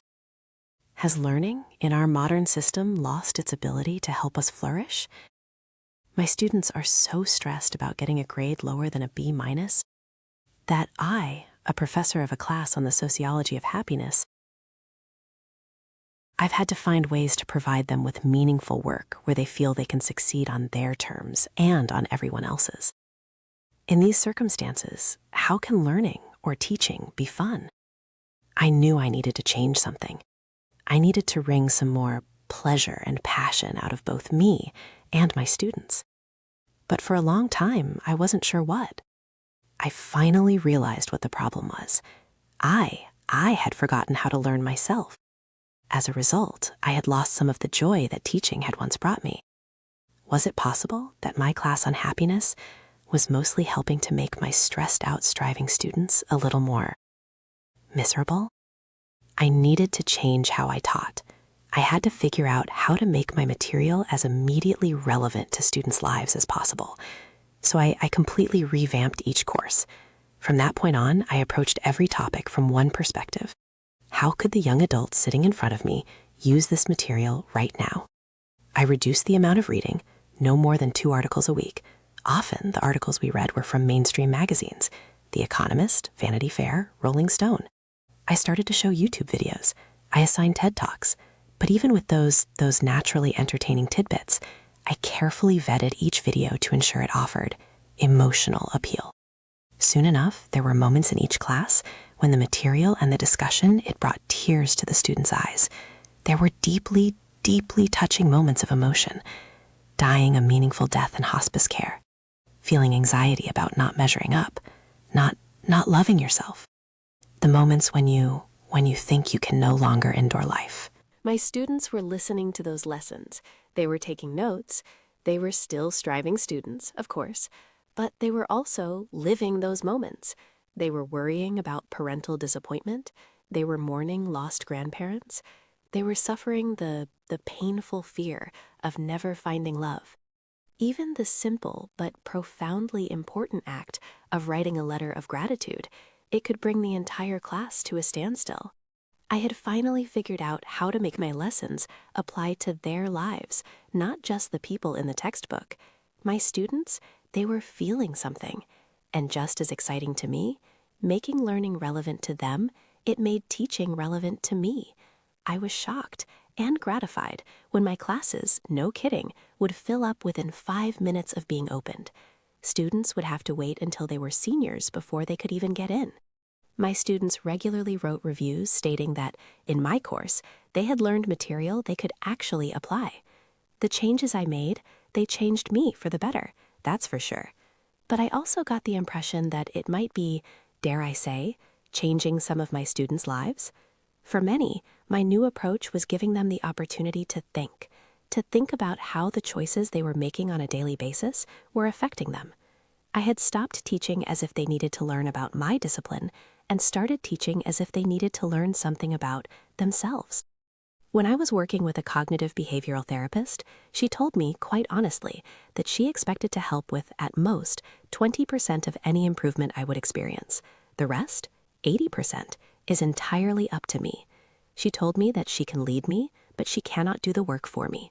For me to make the internal changes to stop negative thoughts from ruining my life, I had to do the homework myself. I had to practice, until I could stop my negative automatic thoughts in their tracks. When I found myself being triggered by unexpected situations, I got better at working past my negative thoughts. But I also had to learn to embrace some unpleasant realities. Sometimes, in a tough moment, I was forced to admit something. It was difficult experiences from my past that were heightening my emotions. It wasn't the person in front of me I was currently furious with. I had to embrace the fact that I'll never be able to control how other people behave. But I, and only I, can choose the way I react. From the meaning I assign to an event, to the boundaries I choose to set. I don't mean to take anything away from real and profound suffering. People all around us, perhaps even you, have lived through injustice. But many of our problems are responses to our difficulties. They are ingrained into us as habitual ways of thinking. They exist inside us. Hence, we are the only people who can access them and hopefully change them. I also had to embrace another important lesson. I learned it from a Zen Buddhist who said, "Corey, whatever is happening to you at any given moment is the best possible thing that could be happening to you." At first, I was like, wait, that's cool when things are going well, when I'm getting what I want. But how can that be true when things are going horribly? How can we apply that to people who have experienced abuse, neglect, trauma? How can those things ever be the best things that could happen to me? What bullshit, I thought. But he softened his words to help me understand. The Buddhist philosophy is that we should sit with whatever is happening with complete awareness. Try to accept it and our response to it without judgment. That awareness, it slowly grows into an understanding that we're united to the rest of the living world by suffering. Building tolerance to negative emotions gives us more agency over how we choose to respond. I don't buy into the fact that trauma is the best thing, but I can get on board with the idea that bringing complete awareness to our real pain is something to strive for. Perhaps whatever is happening to you is the only possible thing that could be happening. That's more accurate. Once it's happened, it's happened. In her book, When Things Fall Apart, Pema Chodron wrote that we can step into uncharted territory, relax with the groundlessness of our situation, dissolve the tension between us and them by inviting in what we usually avoid. Her teacher called this leaning into the sharp points. My Zen Buddhist friend, he clearly agreed. He told me that when disaster strikes, when things go wrong, when the world delivers humble pie, I need to learn from, rather than run from, the tragic experiences in my life. I have to take the attitude that this is the only thing I have in my life now, no matter how much I might wish it away. I have to face it and make better choices. At first, I practiced choosing responses that didn't make things worse. With more practice, I could choose to act in ways that made me and the situations better, even when my negative feelings tried their hardest to pull me in the opposite direction. But as much as I believed in the merits of such a conviction, I needed examples of virtuous people who are capable of doing such an impossible thing. I wanted mentors. I wanted people I could admire who would inspire me to move in the same direction. We all have people we truly admire, people who have gone through a lot but have remained good. To admire someone is to know that their good qualities are genuine. But what happens when we start to compare ourselves to those people instead of simply admiring them? What holds many of us back is the kind of discouragement that results from social comparison. It's not just the glam selfies on Instagram. LinkedIn is full of postings of people attending conferences, giving talks, getting degrees. TikTok is built of people pushing for visibility. Families and friends used to be the sole recipients of our joy. Now we post about them. We push them out into a vast, uncaring world. Like throwing confetti into the air with no control over where it lands. Comparison, it can trap us. Inferiority, exhaustion, anger, secretly thinking our colleague didn't deserve the promotion. Envy, seeing success as a zero-sum game. Socrates believed that envy is the ulcer of the soul. Recurring thoughts about how we're not keeping up, that we're not good enough and never will be, it stops personal growth in its tracks. Admiration, it works by a completely different logic. It turns our attention inward. Because others we admire, they have inspired us to become a better person. Greater admiration of others is associated with flourishing, a greater sense of purpose, a higher level of personal growth. As we turn the volume down on envy and turn the volume up on admiration, our personal growth, it increases. For most people, moving away from languishing will require a focus on functioning better, making changes, especially changes that lead us to feel we have improved who we are. We tend to think that if we engage in self-improvement, the results, they will be rewarding in and of themselves. Well, maybe not.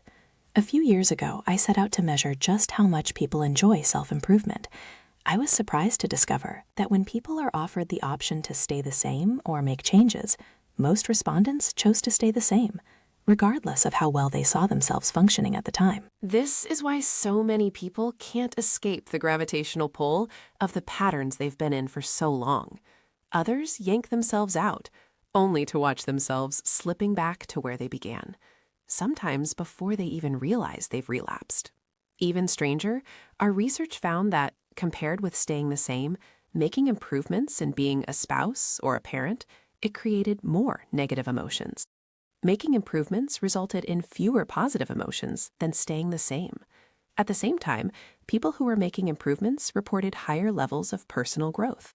Making improvements, it might not be comfortable, but it means you can see that you are becoming a better person. Why would positive change be so uncomfortable? Do these results mean that we should never try? That aspiring to become better partners, friends, workers will lead only to negativity?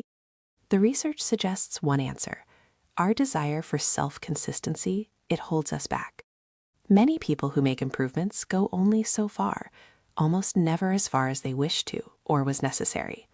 But you can envision a better self. You can even tell yourself that the path forward is an absolute necessity. In some cases, it's a matter of life or death. Anybody trying to become a better person, to change and grow from languishing to flourishing, will be tempted to move through the pain more quickly than might be useful. We don't like pain. We are motivated to medicate it, run from it, move through it as quickly as possible. But so often, we find we are capable of so much more than we imagined. We all have limited mental and emotional resources, and sometimes there's just not enough energy left to create the changes we want to. If you're contending with a mental illness, functional barriers, or systemic oppression, simply putting in the effort may not, in fact, be so simple. As the therapist Casey Davis wrote in How to Keep House While Drowning, many self-help gurus over-attribute their success to their own hard work without any regard to the physical, mental, or economic privileges they hold. You can see this when a 20-year-old fitness influencer says, "We all have the same 24 hours," to a single mom of 3. The fitness influencer only needed to add effort to see drastic changes in her health, so she assumes that's all anyone is missing. The single mom of 3, however, is experiencing very different demands and limitations on her time. For her, she needs not only effort, but also childcare, money for exercise classes, and extra time and energy at the end of the day when she has already worked 9 hours and then spent an additional 5 caring for kids and cleaning house. Davis added that different people struggle differently, and privilege isn't the only difference. A life hack that works brilliantly for someone on one part of the neurodiversity spectrum may only frustrate someone whose brain functions another way. Our individual strengths, interests, and personalities mean that personal growth is not a one-size-fits-all process. Let's be honest, many of us probably feel that we're just too busy to make real changes in our lives. For God's sake, most of the time we can barely get through our days as it is, let alone add to our to-do list. 6 to 9 p.m. Work on improving self. Enough already, right? So when setting goals for personal growth and figuring out how to reach them, remember that it's okay to go at your own pace. Every single day, you can try to do one thing differently from the day before. Maybe it will work. Maybe it won't. No one is judging your tiny successes and tiny do-overs but you. Just remember that the next day, you will have a brand new opportunity to try again, and that you can lean into what feels easiest and most motivating to you. Try aiming small, like reading one book on a topic that interests you every month.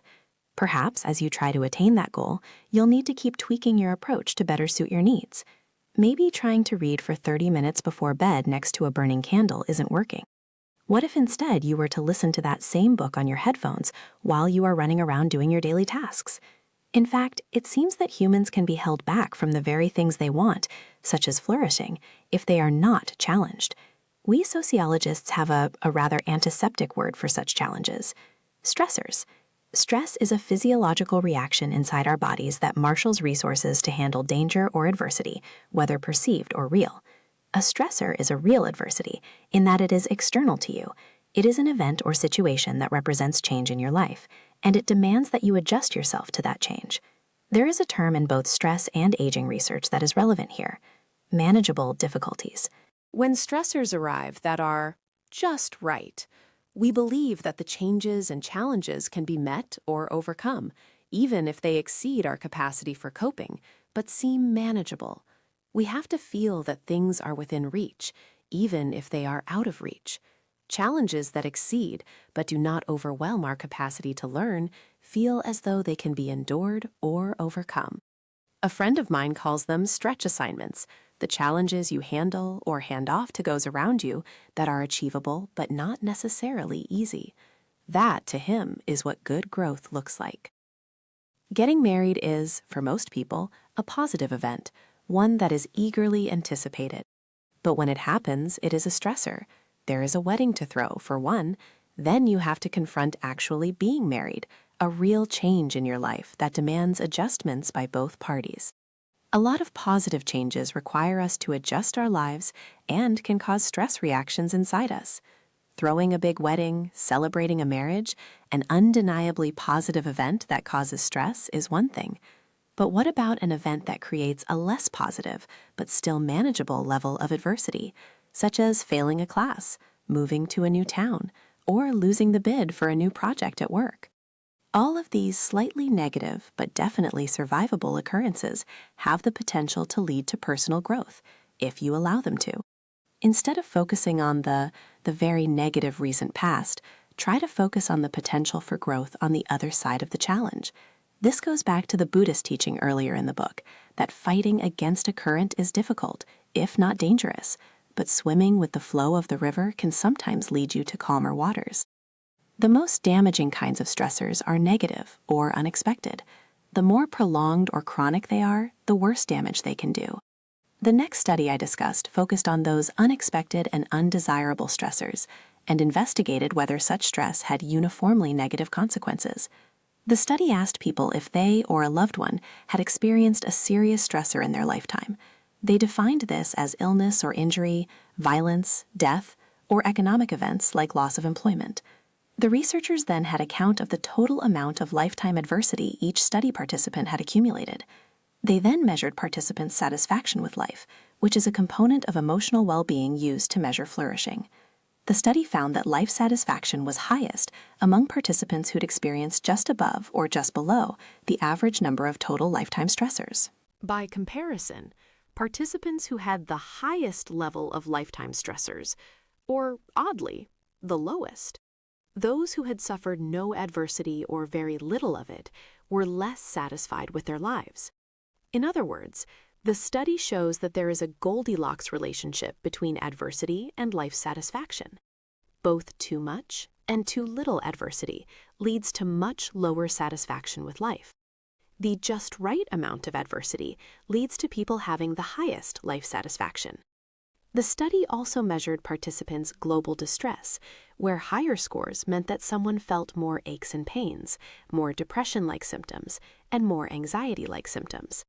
Participants with low to no lifetime adversity scores and those with very high adversity scores had much higher levels of mental distress than those with a moderate amount of lifetime adversity.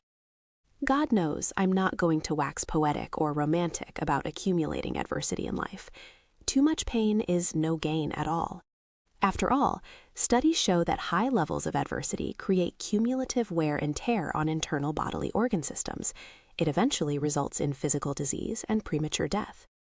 But remember that the adversities that damage the body do not have to do equivalent damage to our psychological or emotional systems.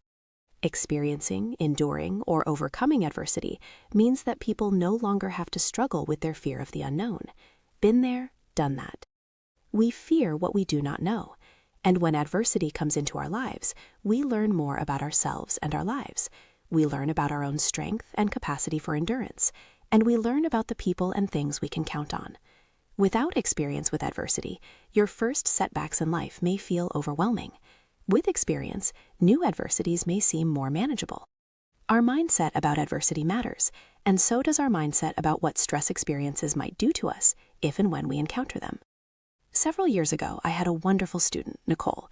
She'd been trying to get into my class for most of her undergraduate career, and finally, when she was a senior, I was able to get her off the waiting list. When we caught up recently, she reminded me that before she and I had met, when she had been in her sophomore year, she had gotten very ill. meningitis, encephalitis, she had been in really bad shape. Eventually, she had started to recover, but it was a very slow process. Previously, her passion had been dance, and she'd looked forward to pursuing it throughout her college career, maybe even beyond. But her doctors told her that dance was no longer an option for her. Her body, just physically, wouldn't be able to handle it. And she needed rest in order to properly recover. She was devastated. Nicole was at a loss. Everything she thought she knew and loved seemed as if it had vanished in an instant. She floundered about, not knowing where to put her attention, her energy, her displaced passion. Not far from her dorm at Emory, there was a law library where she began to go to study, maybe because it was calm and peaceful. One evening, as she sat down to study, she noticed a sign announcing a meeting of the Feminism and Legal Theory Project. Curious, and with a smidge of extra time on her hands for the first time in a long time, she researched it and was intrigued by what she read. She contacted the professor who was running the project and asked if she could be involved somehow. That chance encounter started an informal mentoring relationship that would prove vital for Nicole at that critical juncture in her life. If dance wasn't an option anymore, maybe law could be. Law school suddenly seemed like an avenue worth pursuing. Whether she realized it in the moment or not, she was forced to let go of her preconceived expectations of how her life was supposed to unfold. If she had languished for months, even years, wallowing in the disappointment, just imagine what she might have missed out on. That new passion of hers would never have ignited. From that moment onward, she never lost the spark. After graduation, she went on to Duke for law school, moved to New York City to work at a big law firm, and had just recently, when we spoke, accepted a visiting professorship at a law school in North Carolina. She told me that this is the career, teaching law, she wants to be involved in for the rest of her life. What was undoubtedly a period of terrible loss and isolation turned into a period of growth and learning for her. She experienced adversity, likely more than at any other point in her life up until then. And man, did she find it unpleasant, even painful. But instead of succumbing to the stress of it, she allowed it to change her life. Action plan. Allow your curiosity to triumph over your disappointment, and don't let fear of the unknown, a new subject, a new skill, an entire new life plan, scare you away from investigating something new. Next time you're at the library and see a sign for a new group forming, maybe sign up instead of walking back to your dorm room. Pick up that violin that your child abandoned years ago and decide it would be worth doing something a little embarrassing, if only to fill that space in your heart that your now grown children once filled. Let curiosity win. When we think of adversity and what accompanies it, stress, discomfort, pain, we may be making things worse by ruminating on the discomfort. If we could approach adversity from what I'll call the Nicole point of view, accepting manageable adversity and seeing it as an opportunity to let go, we would all be better off. A study of how people view stress and how their perception of stress affects their risk of premature death brings this point home in a powerful way. Participants who reported having a lot of stressors in their life and also reported that they believed that stress affected one's health a lot were more likely to report mental distress and had a substantially increased 43% risk of premature death. But adults who experienced lots of stressors, but who thought that stress affected their health hardly or not at all, reduced their chance of premature death by 17% and reported the lowest levels of mental distress. Now, there are tolerable stressors. Facing a tough opponent on the basketball court, an extremely tight work deadline, or your teenager having a meltdown, though everyone has a different window of tolerance. Then there are truly serious ones: assault, abuse, systemic racism, childhood trauma. They are not the same, and I will never tell someone who has experienced one or more of the latter to simply buck up and change their mindset. Those more serious stressors can undeniably affect your health each and every day.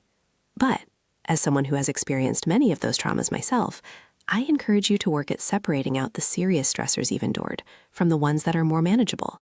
Action plan. Work on the manageable stuff. Fix what can be fixed. Remind yourself that although some things cannot be undone, other, more manageable stressors in life can be reframed in your own mind as opportunities for growth. When a coach is preparing a team for a game against a really tough opponent, they don't just throw up their hands and say, "I give up, this seems too hard." Instead, the coach breaks the game plan down into manageable pieces, figuring out ways to neutralize the opponent's strengths and compensate for their own team's weaknesses. A good coach sees the challenge ahead as an opportunity for positive change. They find a way to approach it as a set of just manageable difficulties. Think of a barrier in your life right now. Maybe it's a course you need to take in order to get to the next level in your job. Perhaps it's a meeting you need to set up in order to kickstart an important project on your to-do list. Maybe it is a family member you need to call in order to plan the next get-together or smooth out a misunderstanding. Now, instead of thinking of it as a barrier, think of it as a speed bump you're going to encounter as you head down a new road. Even if the call with your family member goes sideways, you can learn a lot about how you and others respond to conflict. Think of it as an opportunity for growth, for you as a loved one, an employee, or simply a person trying to better understand themselves and the world around them. Think of it as a just manageable challenge that you can, indeed, overcome. In his poem, The Guest House, the Sufi poet Rumi wrote about how adversity arrives on our doorstep again and again. Our job is to welcome the sorrow, dark thoughts, shame, and anger, and to treat them with the respect they deserve. They are our guests. Eventually, they will depart. Adversity can be useful. It helps us clear out what no longer serves us well. To paraphrase Rumi, adversity, like all guests, will eventually leave.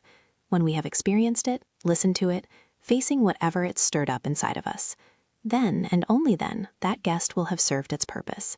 If it visits again, it is no longer something to fear. It is known. You will have grown. None of us sets out to screw up in life, but the fear of failure has proven to be misplaced. The obsession with perfection is just as great a folly. The only thing that remains perfect is something that is never used, like the good china my wife and I received as a wedding gift that has yet to be touched by food in our 35-plus years of marriage. But humans don't sit in a cabinet, untouched and unblemished. People who hide their mistakes from others end up hiding their very humanity. As we've seen, the only path toward flourishing is one that encompasses change, which is uncomfortable, failures, which can be painful, effort, which can be exhausting, and improvement, which feels impossible sometimes. What about mistakes that endanger the lives of others? Like all of us, doctors fall prey to negligence and errors in judgment, leading to misdiagnoses, drug dosage miscalculations, treatment delays, and more. Medical errors may cause between 100,000 and 200,000 deaths per year in the United States. Many of these errors are due to system failure rather than human failure, from inadequate staffing and resources to crumbling communication infrastructure that allows critical patient information to slip through the cracks. Researchers at Stanford found that physicians suffering from burnout were twice as likely to report making mistakes. It's sometimes difficult to separate out preventable mistakes from the casualties of broken processes and grueling conditions. But there are instances where responsibility falls squarely on the shoulders of individual clinicians. Do doctors grow from such mistakes? The answer is yes, but only if they have the courage to face them, because those mistakes, they often leave them racked by shame, self-doubt, and a very real fear of retaliation or even losing their jobs.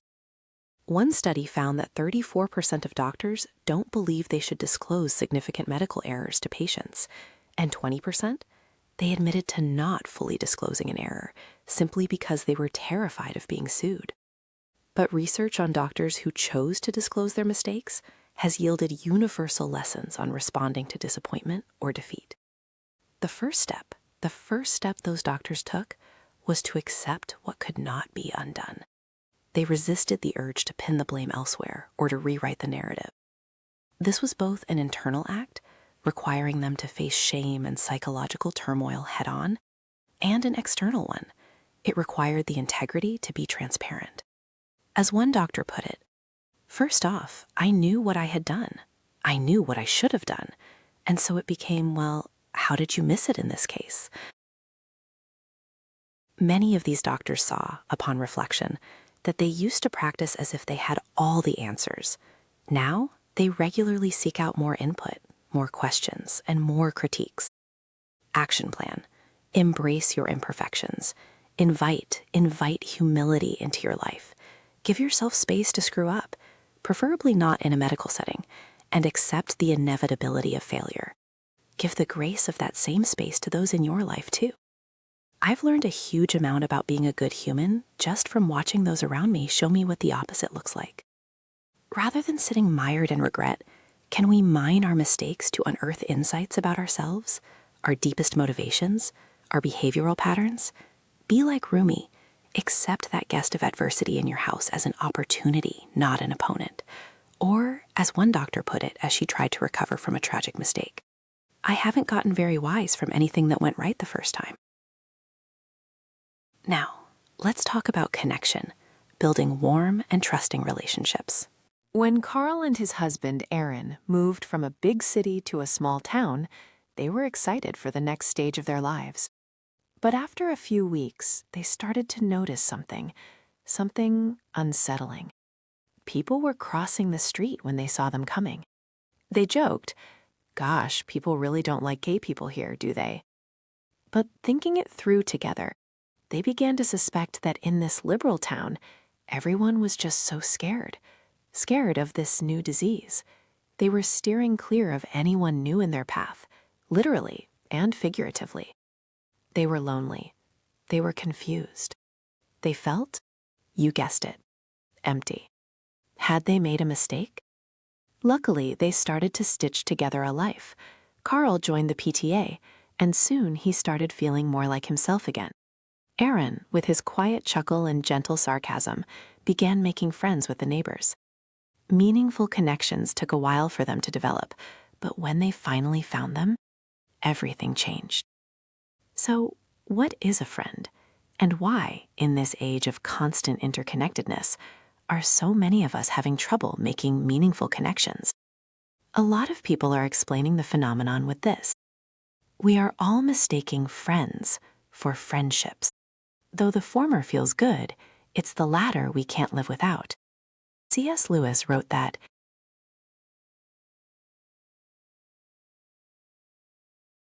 "By myself, I am not large enough to call the whole man into activity." A true friendship hinges on reciprocity, both sides giving and receiving freely, without scorekeeping. It can take more effort to share your deepest needs than to be a supportive listener, but for real intimacy to form, it has to be a two-way street. So, what does an emotionally close friendship look like in practice? A friend says, "Shitty day at work? Totally, me too. My boss actually had the nerve to say."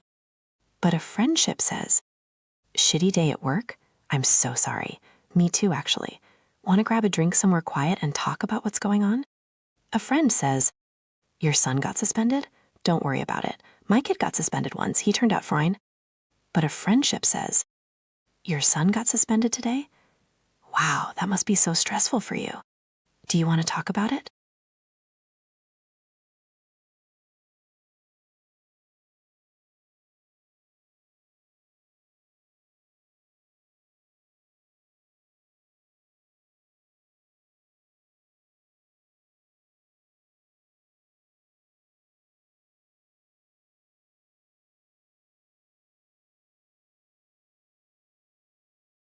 On flourishing.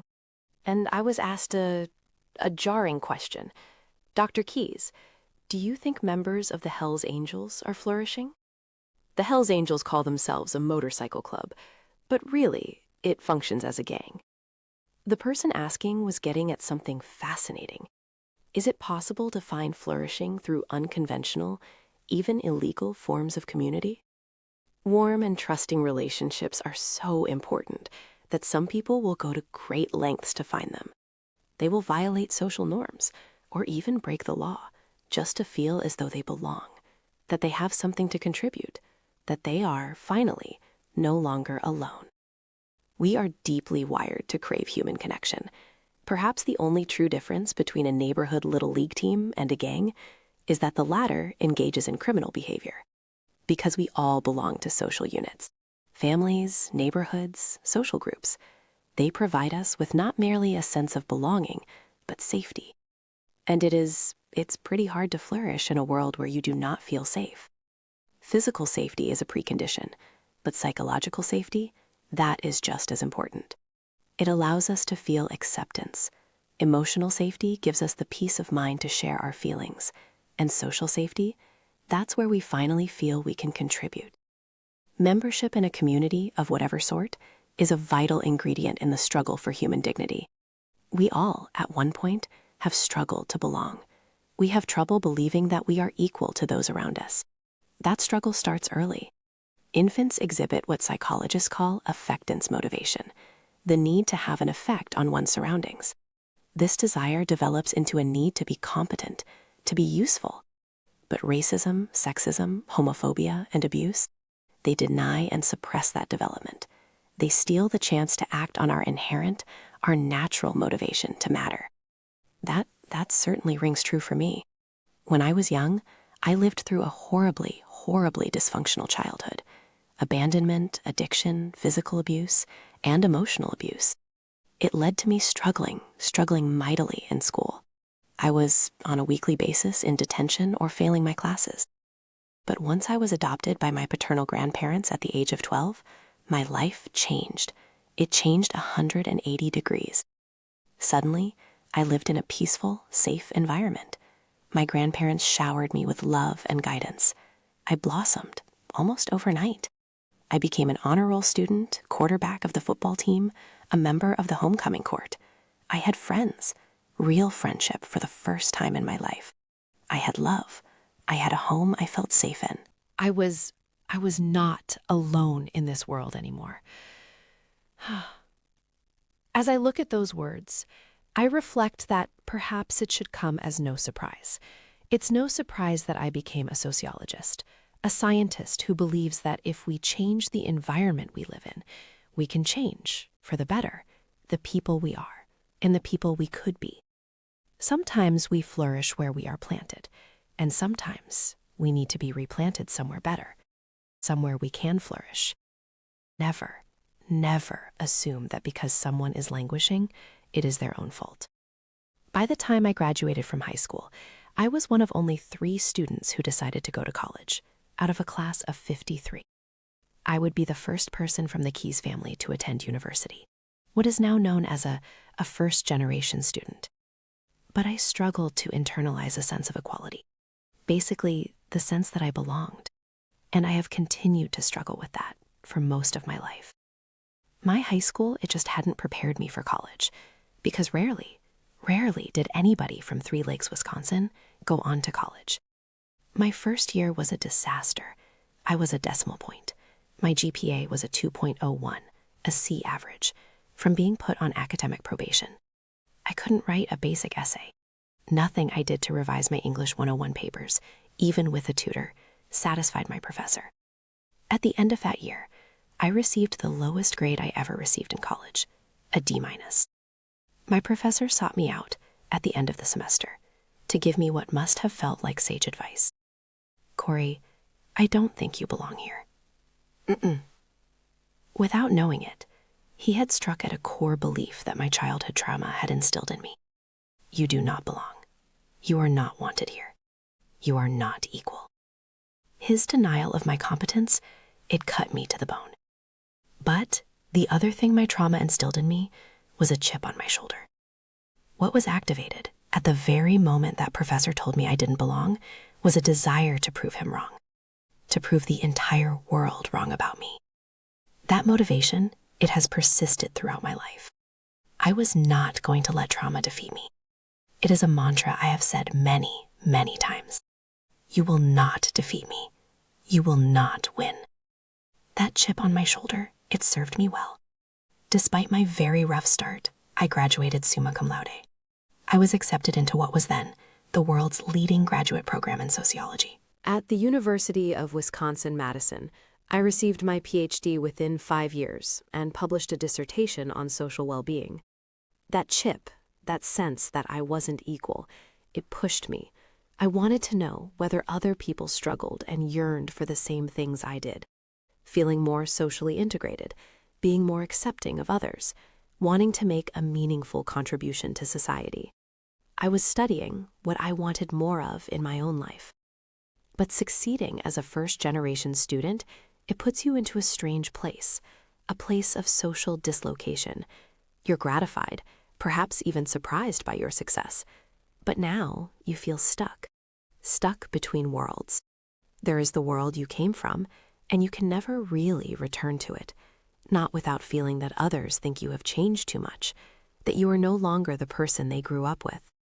You can't go home, so to speak, without showing that you have moved up the social hierarchy, and you might now be the target of resentment. At the same time, you never quite feel that you belong in the new hierarchy either.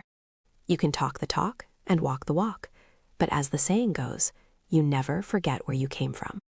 In subtle ways, no matter how hard you work, you will keep getting the message that you don't quite fit in. This feeling of being caught, it makes social connections so difficult for people today. Part of the challenge comes from the creeping collapse of the small towns of rural America. The kind of life I led as a child in 3 Lakes, it is slowly disappearing. Years after my grandmother passed away, I was on a vacation trip with my wife and her parents. I asked if they wanted to see where I had grown up. We went back to the mobile home park to visit Lake Terrace. And to my surprise and my shock, my grandparents' mobile home was gone. All that remained was a hole in the ground, an empty foundation. Most of the trees, the bushes, the flowers my grandparents had lovingly cultivated, they had died. Perhaps it seems silly to you. A mobile home, by its very definition, is not a permanent fixture. But still, I felt so lost, disconnected, cut loose from the world. Without a home I could lay eyes on, my hometown no longer felt the same. To this day, I wish I had never seen that sight. I have spent an entire lifetime trying to forget that, to most people, I was considered trash. We have countless other terms for people we believe are less than. I won't list them here. I won't give them any more power than they already hold. These terms of destruction, they affect our dignity. They leave us, subconsciously, waiting for permission to belong. But we cannot let others win by internalizing those messages. I can't imagine how much harder my childhood would have been if my grandparents hadn't showed me that I mattered. And then, years later, I was lucky again. A mentor of mine, a professor whose work I deeply admired, told me he saw himself in me. I was floored. At my best moments, I felt I could see myself in him as well. That despite our vast differences, perhaps someday I could become like him. And perhaps I too could change the lives of students like myself, simply by making them feel equal, by making them feel fully seen. It was life-changing. Getting the message that you're an outsider, especially early in life, it warps the narrative you carry. When we believe that we'll never belong, our brains search for evidence to support it. Reading negativity into a short text from a friend, for example, it becomes nearly impossible to trust that people will accept us if we let our guards down. It takes deep inner work to challenge the false belief that we're not worthy, to begin practicing unconditional love toward ourselves. So take the time to truly listen to your internal dialogue. Separate out the external messages that need to be flushed out of your system. Remind yourself, as often as you can, that the people in your life who say they love you mean it. Try to relax in the knowledge that they'll accept you, in good times and bad. You don't have to perform to be lovable. And when you're hurting, don't wait for your friends to read your mind. Start by asking for help.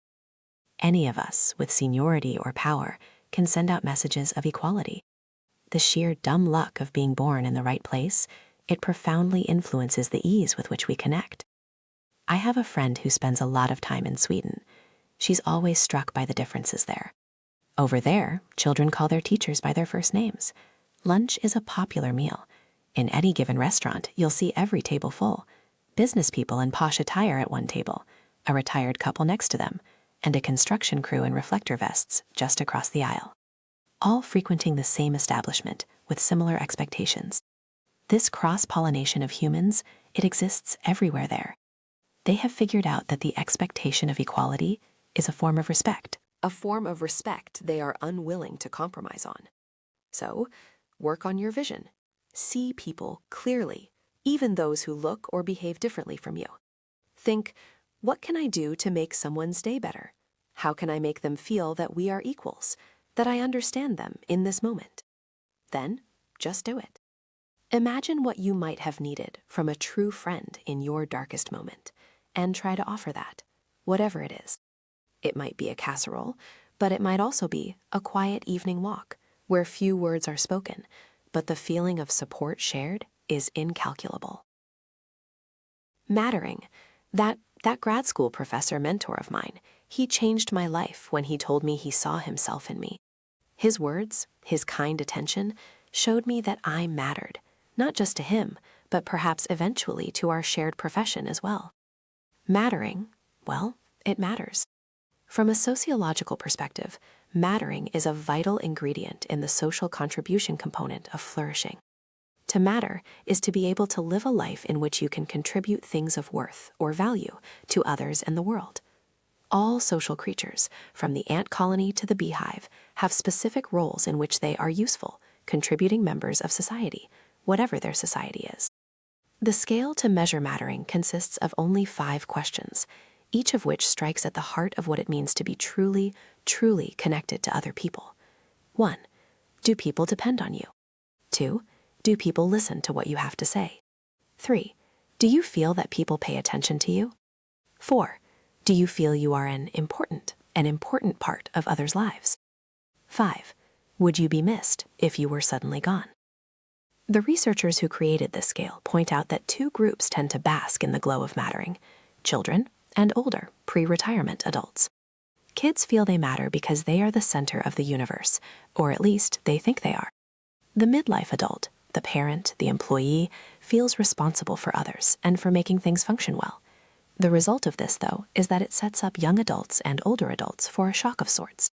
When adolescents enter the world of the young adult, they no longer feel like the center of any universe. Likewise, when older adults retire, they must find new ways to matter, or they might face the unsettling fact that the part of their life during which they mattered is, well, over. Family and work are primary sources of mattering for many people, but the opposite scenario can also unfold, in which families and work can make us feel insignificant, unimportant, devalued, and invisible. When the world doesn't treat you as though you matter, when you've suffered prolonged emotional neglect, you're left vulnerable. Vulnerable to what York University professor Gordon Flett calls the double jeopardy of feeling alone and unimportant. Flett has spent much of his career studying the role of anti-mattering. He found links not only to low self-esteem, but to an inability or an unwillingness to engage in self-care.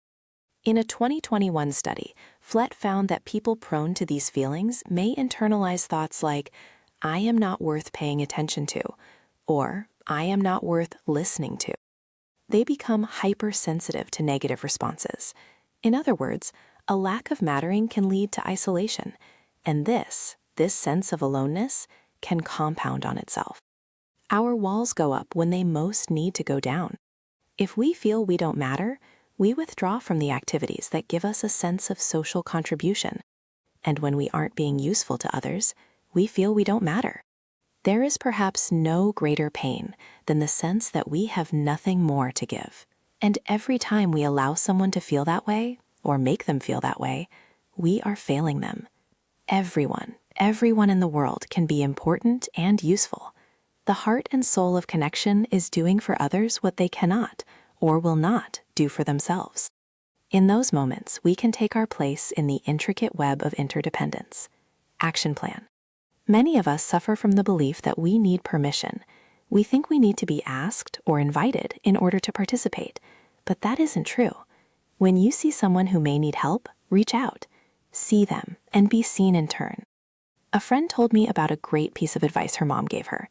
She told my friend to stop asking if there was anything she could do to help in the kitchen. Just walk to the sink, pick up a dish brush, and start scrubbing. Basically, she was telling her that asking how you can help is a waste of everyone's time. Just step right up and jump in. Join in, and you will always be contributing, and hence, you will feel you are part of something bigger. For some reason, these stories always bring back the memory of junior high school dances for me. The girls and boys stood on opposite sides of the gymnasium. The music would come on, but nobody would dance. As we nervously eyed one another, we secretly wished for someone to come over and ask us. Worried about rejection, most of us waited and waited and waited. Suddenly, a lone person would walk across the gym. Their eyes would lock, smiles would emerge, and she or he would ask the other to dance. I remember the first time I read about the liking gap, the assumption that other people like us less than they actually do. Wait, so all this time I've spent worrying that no one wants to hang out with me, but it turns out they might? So try asking someone to dance, literally or metaphorically. We all want so badly to receive that invitation. My wall of love. In my office, I've put together a wall of love collage over the years. Recently, I emailed a picture of it to that beloved old professor of mine. His nickname is T-Bird, and I love him as though he were my father. Sent. Friday, July 1st, 2022. Hey you! I made a picture collage of all the people who were so important to me. I had to share the 2 pictures that feature you. If you ever need anything, and I mean it, let me know and I'll be there in a heartbeat. Corey. And he replied, I am genuinely touched, moved, and as I think about it, teary-eyed at your generous expression of love. I have long referred to you as my all-time favorite student. Something about you touched something in me that made me a better person. So I love you too, Corey Keyes. We both got a pretty good deal out of what could have been, nothing special. A few classroom hours, a scribble on a transcript. But we got lucky. We found each other. You can't buy that in stores or order it from Amazon. Thank you for putting me up on your wall. You're on mine too. Keep on keeping on, my man. Old T-Bird. Action plan. My beloved professor is closing in on his 9th decade on this planet. It is only a matter of time until I will not be able to tell him that he mattered so much. So don't waste the chance. Reflect on how others matter in your life and let them know it. Try writing a gratitude list. Then write a list of gratitude for yourself. Don't wait or put it off. The struggles of a new mother. When Denise was 27, she and her husband moved to a quieter suburb. The timing seemed perfect, but after the baby was born, beautiful, healthy, wonderful, Denise started feeling drained. Not just the mom of a newborn crisis level of exhaustion, but also she couldn't see a moment in the future where things might start to look up. She was mostly alone with her baby for hours and hours every single day. Everyone at the library seemed as though they already knew one another. They always rushed off afterward, without her. Her friends were back in the city. None of them were having kids yet. Connecting with them felt close to impossible. Was everyone else having a better time than she was? Where were the magical mom friends who would give her community? Denise is very open about this time. She didn't fit the criteria for postpartum depression. She adored the baby. She wasn't having panic attacks, but she felt enervated, empty, disconnected, feeling as if she didn't belong anywhere anymore. In my view, we have missed an opportunity to name what Denise was going through: postpartum languishing. Why aren't I feeling happy, joyful, and fulfilled? What am I doing wrong? We all have a deep need to feel we belong to a larger community. Many new mothers have these core needs yanked away by circumstances, and they suffer for it. Instead of giving up hope, Denise might have thought to look elsewhere. She might have felt seen in an entirely different way had she connected with people whose lives were different from hers. A retired executive, a young woman just starting her career. They are looking for new, special connections too, looking for someone different. We so often restrict our social circle to people who are doing the exact same things as we are. But doesn't that limit our learning? Recently, I was speaking to a man in his late 70s who told me a story I found surprising. When he arrived at Harvard Business School, he was a 22-year-old kid. He peeked tentatively around the door of his dorm room. His roommate was already there, lying on the bed, wearing a dashiki. My friend said, "I think this is my room." The man on the bed scowled. I asked for a single. The man on the bed was Franklin Delano Roosevelt, a 32-year-old self-proclaimed black nationalist. Though the two seemed to have little in common, they headed off to dinner together. It turned out my friend did indeed meet his future wife that night. Frank was invited to their wedding a year later. Their connection was not an obvious one, but it would turn out to be a cherished friendship. A colleague of mine told me a similar story. She had a weekly lunch date at a local restaurant. She noticed she kept seeing the same person at the bar, hunched over a laptop, nodding her head to the music. It turned out the woman was the manager.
And within minutes, they knew they were kindred spirits. One had grown up in Greenwich, boarding school, summers on Nantucket. The other had grown up in very poor neighborhood, faced with almost unimaginable hardships. Yet there they both were, humming along to the same music. They had different viewpoints on almost every single issue, political, social, and otherwise. But they agreed on music, and it turned out on so much else. They have traveled together, shared joy and pain. Why? Because they both examine most subjects from two entirely different lenses. They were tempted to judge each other, but because they have such a deep, abiding respect, they listen. They learn. Every time they talk, they take on new perspectives. The joy these two friends found bears up in the research. Having friends from different backgrounds helps us change how we interact with the wider world. Action plan. Keep your eyes open to people who don't look the same as you. Befriend that older woman in your pottery class. Chat with that young man at the dog park. You might feel awkward. You won't understand everything about them at first. Try taking the word should out of your vocabulary. How the interaction should go, what you should have said. It's exhausting to think you have to present a carefully curated personality. Remember that it's good. It's good for us to be thrown off balance every so often. Just be present, be open, and listen. Listening is everything. And, well, too few of us practice this skill as much as we should. But as we get older, this actually starts to change. My research has found that although the quantity of emotional support we give and receive declines as we get older, the quality of that emotional support increases. We're less likely to respond to a friend in crisis by inundating them with unsolicited advice, or by sharing a similar story to foster a shared sense of suffering, which mostly just serves to bring the attention back to us. Sometimes just asking questions and listening carefully to the answers, without interrupting or passing judgment, is the best balm you could offer. Same for holding someone's hand while they call a therapist, or giving a warm hug with no words exchanged. Active listening, perspective taking, patience, and unconditional acceptance. These are the skills we learn. This kind of support lies at the heart of close, intimate, caring connections. Friendships also have to feel balanced to allow for true closeness. The more equitable the exchange of support, the better both parties feel about the relationship.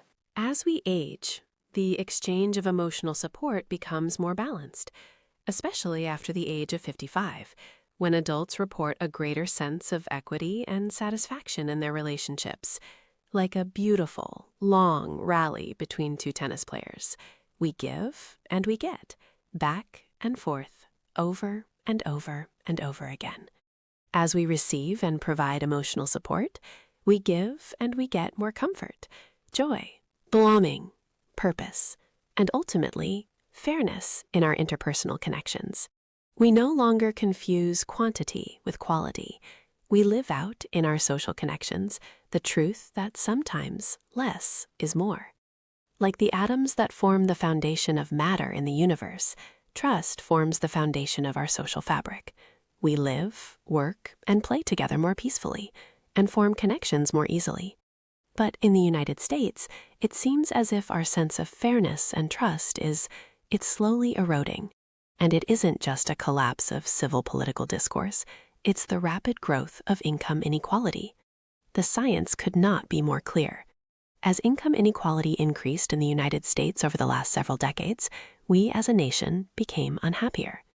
Growing income inequality causes fairness and trust to decline. Conversely, when income equality increases, so do trust and the sense that life is fair.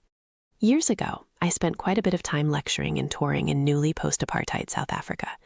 When I walked through the richest neighborhoods in Pretoria, I was shocked. I was shocked by the extremely high fences, topped with barbed wire and guarded by vicious guard dogs that surrounded the wealthiest homes. I read in the newspaper about the carjackings that happened almost weekly in Johannesburg, and the cars that were targeted for hijacking were, of course, always the most ostentatiously expensive cars. The United States isn't all that different. Here, the wealthier you are, the more likely you are to live in a gated, fenced, armed, and surveilled neighborhood. The price and cost of income inequality are softened by a false sense of protection and security. It is the same sense of protection that gang members seek. Rich people are seeking the same sort of protection, but like the gang members, they can never find safety because what they are really seeking is belonging. We need to start rebuilding the atoms of our societies by learning to trust one another once again. When we prioritize satisfying and meaningful social connections, not just for ourselves, and not just when life is telling us it is nearly over, we create the conditions for more people to flourish. Our next flourishing vitamin involves practicing religion or spirituality. Boy. You may be saying to yourself, I'm not religious and I don't wish to be, or I'm not spiritual and I couldn't care less about such things. Okay, I understand that. And you shouldn't commit to anyone else's belief system if it doesn't serve you. Kind attention, acceptance, and a reverence for mystery. Those are 3 ideals I chase. All of them guide me toward becoming more comfortable with being small. How? By understanding that we are part of something much bigger than we realize. We need practices that root us in these ideals, whether we label them as spiritual or not. We must also learn the right vocabulary to understand our place in the larger story. Our universe is so mysterious that even the greatest thinkers, including Stephen Hawking and Albert Einstein, could not fathom its innermost workings. Einstein was, however, convinced by his study of gravity that humans are essentially connected to something infinite. In a poignant exchange with a devastated father whose son had just died, he wrote, "A human being is a part of the whole, called by us universe, a part limited in time and space. He experiences himself, his thoughts and feelings, as something separate, a kind of optical delusion of his consciousness. The striving to free oneself from this delusion is the way to reach the attainable measure of peace of mind. The realization that we're mere specks in this universe can destabilize our egos. It can make them scream out for attention. Unless this realization also forces us to see that we're inextricably connected to a great web of living things, united by both our suffering and our essential worthiness. Believing in something bigger than yourself doesn't necessarily require attendance at religious services, though if that's what works for you, by all means. Get thee to the closest place of worship.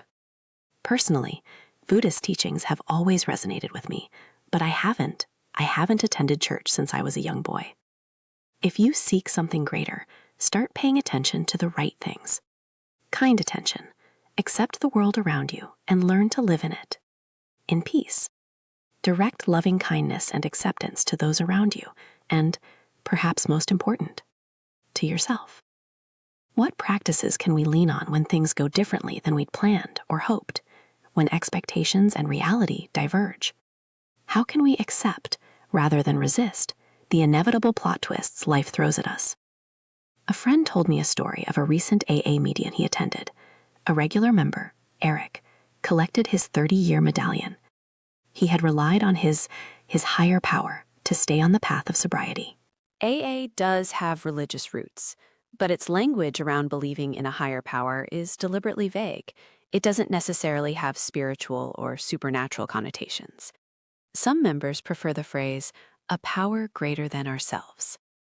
In this case, Eric was talking about his first sponsor, who had passed away many years ago, in a beautifully reverent way. As Eric felt the weight of the anniversary coin in his palm, he recounted attending a meeting years earlier. He'd never forgotten the sponsor who'd helped him feel visible and valued, telling him repeatedly that we're going to love you until you learn to love yourself. Eric had felt a jolt. Those exact words had saved his life. The saying wasn't original to his first sponsor, but he felt their presence in the room, as if they were standing right behind his shoulder. One of the founders of AA was Bill Wilson. He often said that honesty had started him on his journey, but acceptance was what had kept him sober. At every AA meeting, participants began with a moment of silence, because silence is sacred. They pray for the alcoholics who are still out there, drinking. Then they recite together, because a shared prayer, uttered out loud, creates sacredness, the serenity prayer. God, grant me the serenity to accept the things I cannot change, the courage to change the things I can, and the wisdom to know the difference. What are the things? What are the things you can actually change? The only thing you have power over is yourself. Only you can change how you think, feel, and behave. We are powerless over pretty much everything else. We can try persuasion, coercion, invitations, requests, or even desperate pleas. We can try making demands, verbally or even physically, to change other people or situations in the world. But mostly we have to live our lives on our own terms, and we have very little control over how everyone else lives theirs. We hope to get our way. We hope to have our expectations met, but that's not always how things go. Action plan. Work on your ability to accept what life throws at you. Better yet, remember that no one is actually throwing anything at you. You are traveling your path, and you will pass all sorts of bumps in the road. They continue to exist whether you drive that road or not. No one put them there to slow you down or nudge you off your path. Every single day, we have to figure out how to be a good person in whatever situation life puts on our plate. We can respond to life's surprises based on our most deeply held values and principles, rather than react out of fear, anger, resentment, or frustration. I once sat down in the middle seat on an airplane, and the woman in the window seat next to me looked aghast as a young mother and her baby sat down in the aisle seat of our row. I chuckled and made a light joke that we'd better be ready to sing songs and make silly faces for the next few hours. She responded with an eye roll. This always happens to me. I always have a screaming kid next to me on every single flight I take. I mean, I don't know what I did to deserve this. That crying child in her aisle, that challenge, that trial, that speed bump, was it happening to her? No, it wasn't happening to her. It was just happening near her. And God knows it wasn't personal. If we can learn to accept the things life throws at us, especially those that are far more trying than a sleep-deprived toddler wailing nearby, if we can do that with equanimity and grace, to trust in a higher power that we are capable of doing so, we will be able to take on all sorts of challenges. Acceptance is where we begin the journey into spirituality, into accepting that we are often at the mercy of something greater than ourselves. Acceptance begins with ourselves. Among the many divine or sacred qualities that we can exhibit, we know that acceptance is one of the most virtuous ones. But without acceptance of most parts of yourself, how can you be accepting of other people? Much as with compassion, Without compassion for yourself, it is harder to be compassionate toward others. Acceptance needs to start with you. You want to know one important reason why people who are flourishing are less likely to become depressed or anxious? It has everything to do with acceptance. And we can see that in two distinct but related data points. We have found that people who are flourishing have a higher disposition to apologize. Moreover, people who are flourishing have higher levels of self-compassion. Who here, dear reader, hasn't screwed up and hurt someone, especially someone we love? One response to doing such harm is often shame. But the brain on shame, which the psychologist Mary Lamia describes as a concealed, contagious, and dangerous emotion, it does not learn or grow from mistakes. It punishes itself. A better option is to try to be kinder to yourself. None of us is perfect, far from it. But we all, to paraphrase Brené Brown, still deserve love and belonging. You can make things right, or better, and learn and grow at the same time by saying you are truly sorry, by apologizing to the other person. Admit you are wrong. Admit you are imperfect. Admit that you sometimes react out of your emotional state, rather than choosing how to best respond to the situation. Shame can also bubble up in moments of intense pressure in our lives and careers, along with strong feelings of hopelessness, fear, anger, or envy. Meditation that cultivates kind awareness helps decontaminate our minds. The starting point is to become aware of our emotions and thoughts as they crop up, without pushing them away, however uncomfortable they may be. Simply naming a feeling and allowing it to come up without resisting it can spur panicked thoughts that it's too much or that I can't handle this. When we're accustomed to letting uncomfortable thoughts simmer, unnamed and unprocessed in the background, welcoming them to the front of our minds can bring up a wave of resistance. Kind attention helps us stop perceiving difficult emotions as threats or personal failures. Instead, they are temporary sources of discomfort, often having less to do with the present moment than the past, that we can treat with tenderness. It brings what feels overwhelming down to size.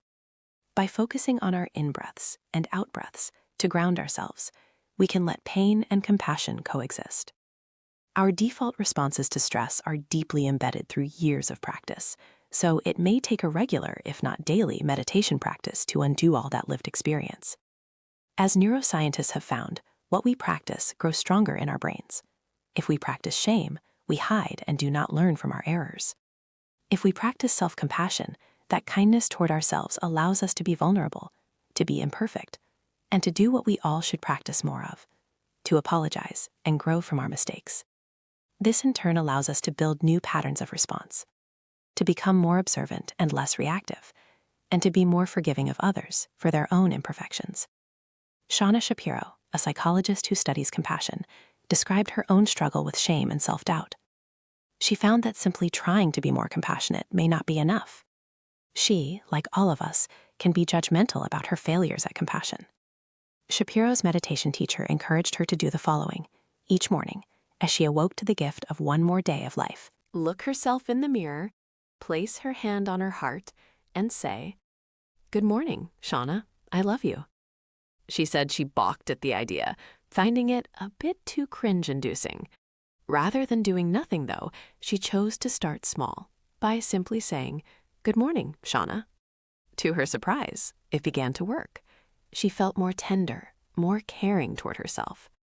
She also began to become more courageous, and toward the end of her TED Talk, she turned to the audience and proudly said those difficult words out loud.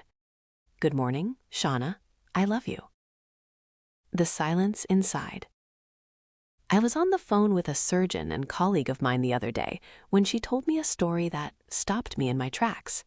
One of her mentors happens to be one of the most renowned female transplant surgeons in the world. She is getting close to retirement now, but throughout her career, she was notorious for her intense style in the operating room. In stressful moments, she would regularly bark at the residents, nurses, and techs. She was known to have very little patience for anyone else's opinions but her own. Her lack of interpersonal skills didn't go over so well. She was feared as much as she was revered. Despite her obvious skill, she wasn't capable of bringing a team together in such a way that they would all perform better together. Even she knew that she wasn't serving her colleagues or her patients as well as she could. Interestingly enough, her husband, who was also a transplant surgeon, often worked side by side with her. They would do live donors together. She would take part of the liver out of the living person, then hand it to him, and he would put it inside the person with the bad liver. One day, about a year ago, he asked her a strange question. "Hey, what are you doing differently?" What do you mean?" she asked. "Well, you're the best and always have been," he responded, like a smart husband. "But for the last year, every liver you've been giving me has been perfect, like literally unbelievably noticeably perfect. What changed?" As she thought about it, the only thing that had changed in recent months was that she had been meditating consistently before every surgery. Partly in the hope of improving her relationships with others, and partly, perhaps, to improve her relationship with herself. As a result, she'd learned not only to quiet her emotions and choose her words more intentionally in the face of chaos, but also to slow her mind, to calm her hands, and to breathe through difficulty. Skills we could all use, whether we are holding a scalpel or not. Meditation taught her to exist inside a moment, without allowing mistakes from the past or concerns about the future to intrude. The form of meditation she practiced also guided her to bring kind attention to all the sounds, sensations, thoughts, and feelings that arose. She met them all with tenderness, even the voices of negative self-evaluation and worry, which gradually quieted as a result.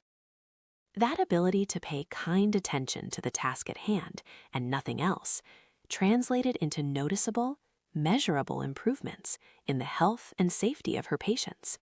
It increased performance on a level she had never achieved before. In other words, yes, something had indeed shifted. Flexing your mind. Much like that transplant surgeon, and like Shauna, I too struggle with self-compassion, with acceptance. I never feel as if I'm deserving of any praise or success. As you readers know, I can't help but think I still need to prove to others, indeed to the world, that I belong. Despite my years of work in this field, I'm still struggling with accepting myself. Some of my good friends and colleagues in the Netherlands have developed a program based on acceptance and commitment therapy, or ACT, the point of which is to increase mental flexibility. This kind of flexibility is a competence that includes two interdependent processes. 1, the acceptance of negative experiences, and 2, the choice of how to respond based on values or principles. A person who is mentally flexible is willing to remain in contact with, rather than avoid, negative, undesirable personal experiences. Remember my seatmate on the airplane when faced with the arrival of a toddler?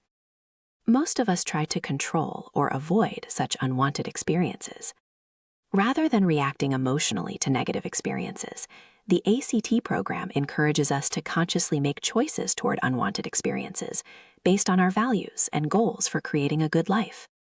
A flexible mind thinks of all the ways that the baby sitting next to you could be fun, or if not that, could at least be an opportunity for growth or generosity. It could be a learning experience. It could be an opportunity to practice being mindful, present, and without judgment. Here's an example. When coming to the end of a very difficult quarter at work, you have a big report due to your higher-ups. With just a few days to go, your boss's boss changes the reporting structure. Although the results stay the same, the entire report will need to be rewritten to fit into the new format. In short, you've got a few miserable days ahead. Most of us would either yell or cry, or probably both, and then call a sympathetic friend to rant and rage. That's totally understandable. But what would you do next? Inflexible reaction. Refuse. Go to your boss and tell her the request is impossible. It's too late, and there's no time. Flexible reaction. Call a meeting of your colleagues. Allow everyone in the room to vent their frustration. Then, once the air has cleared, start making a new plan of attack collectively. You are still furious and still exhausted, but you are choosing acceptance rather than avoidance. You accept what has changed, and you work together to solve the problem. The same flexible versus inflexible reaction can be applied in countless situations, serious to silly. A mutual friend's wedding where your ex-husband insists on bringing his new girlfriend. A weekend ski trip with your buddies when they choose a mountain you have no business skiing down. Your favorite coffee shop stops taking credit cards and insists on cash only. Your longtime bridge partner ghosts you, and you find out he has been playing with a new partner on the side. The goal is to learn to consistently choose effective responses in any, but especially difficult situations, to build behavior repertoires that are flexible and value-driven. The whole idea is actually reminiscent of the Buddhist strategy for living better lives, the Eightfold Path. Adversity and negativity are natural, suffering exists, but we can live in a way that mitigates the problems caused by avoidance or repression. We must learn to respond to adversity and negative emotions based on personal values. Action plan. Be flexible. Commit to your values. Choose acceptance. In order to flourish, we must train our minds to focus on what matters, to make conscious choices about how best to respond to the challenges and trials of life, to achieve a better balance of prioritizing feeling good with functioning well, and to be compassionate, both toward others and also toward ourselves. Sometimes when I'm caught in a cycle of rumination where I repeatedly run the same set of negative thoughts through my head, endlessly, I tell myself out loud to stop. Sometimes I even hold out my hand as a physical gesture, no more. Then I replace the thought, or try to, with something else. If you are angry at yourself for breaking your no sugar pact or for not having finished a work assignment, let yourself feel the worry and anger. Take a little time to let it roll over you, your guilt or shame or fury. Then, press stop. Focus instead on what you can control, what you will do tomorrow. The vegetables you will eat, the head start you'll get on the project due next month, not the things in your past that you can no longer control. Accept your failures. Forgive yourself. Practice kind compassion on yourself first and foremost. Move closer to the divine inside you. What do spiritual practices, such as meditation, have in common with religious belief systems and rituals, such as prayer? Healthy religions provide stories and practices that reduce our ego and its self-centeredness. They replace them with the opposite: kindness, generosity, acceptance, and so on. They answer weighty questions about the world. They teach us what to do with our pain and suffering, and remind us how to live in a way that matters to others and the universe. You might not agree with the answers given by various belief systems, but those answers have been a balm for questioning minds throughout human history. When we use the word meaning, we are usually referring to the sense that people feel their lives have value or significance. Study after study supports the conclusion that there is an inarguable connection between religious belief and having a sense of meaning in life. I think often of a study I read recently that compared levels of religiosity in wealthy nations versus poorer nations. The study found that satisfaction with life was higher in wealthy nations than in poor nations, while meaning in life was higher in poor nations than in wealthy nations. The italics are mine because I want to emphasize the difference. Why would satisfaction be higher, but meaning be lower for residents of wealthier nations? Perhaps more baffling, why would residents of poorer nations consistently find more meaning in life? I suspect that when the respondents defined life satisfaction, they took it to mean, do I have access to the markers of success I feel are necessary for me to survive and thrive? But if they then also grade their level of meaning as lower, are they truly more satisfied with their lives, in the true sense of the word? My guess is they are not. A loss of or lack of meaning in one's life means that true well-being, not the markers of success, but the sense of a life well lived, is likely not present. It appears that economic success erodes religiosity, and the loss of religion in daily life diminishes meaning in life. The data showed that the decline in living a meaningful life increases the risk of suicide. We have to find that meaning again. Other studies have come to the same conclusion, one stating that religiousness may foster a sense of significance, importance, or mattering, either to others, social mattering, or in the grand scheme of the universe, cosmic mattering, which in turn support perceived meaning. I found it I found it interesting that the same study found that social mattering, which I discussed at length in the last chapter, was important, but cosmic mattering was the real game changer in terms of the link between religiousness and perceived meaning. One study I have been involved with all my career, the National Survey of Midlife Development in the United States, has examined in part how important religion was in participants' households while growing up. The researchers wanted to determine if there was a link between the level and consistency of religious importance in childhood and adulthood, and whether this adherence to religion was critical to flourishing in adulthood. The results showed that only high religiosity, meaning religion was very important, was predictive of flourishing. If religion was somewhat important, or less, religion was, well, it was unrelated to flourishing in adulthood. Consistency also mattered. When religion had been very important during childhood and remained so during adulthood, participants were much more likely to be flourishing. However, another group of adults was almost more likely to flourish if religion had become very important to them over time, even if it hadn't been important in their life when they were children. My conclusion? You have to be all in for religion to contribute to flourishing. Believing in belief, if you choose that path, is vital to flourishing. We are born with the potential to become kind, generous, accepting, self-aware, and socially conscious. His Holiness the 14th Dalai Lama often says that each person on this planet is Buddha, has Buddha nature, and is capable of becoming just like Buddha. The catch is that we must practice, and then practice some more. Spiritual and religious practices and activities are exercise. We aren't just born with bulging moral and ethical muscles. They need training to grow bigger and stronger. Practicing spirituality can come in forms besides meditation or worship. Cultural practices can be a form of spirituality too. Language is considered to be among the most concrete symbols of a culture. It describes things seen and unseen, the material and the spiritual worlds. It sustains the past and connects it to the present and the future, just like the practice of spirituality does. We talk about species extinction, but we rarely extend the concept to language extinction, even though the extinction of indigenous or Aboriginal languages is happening at an alarmingly rapid rate. The Indigenous Language Institute estimates that barely half of the more than 300 indigenous languages once spoken in the United States are alive today.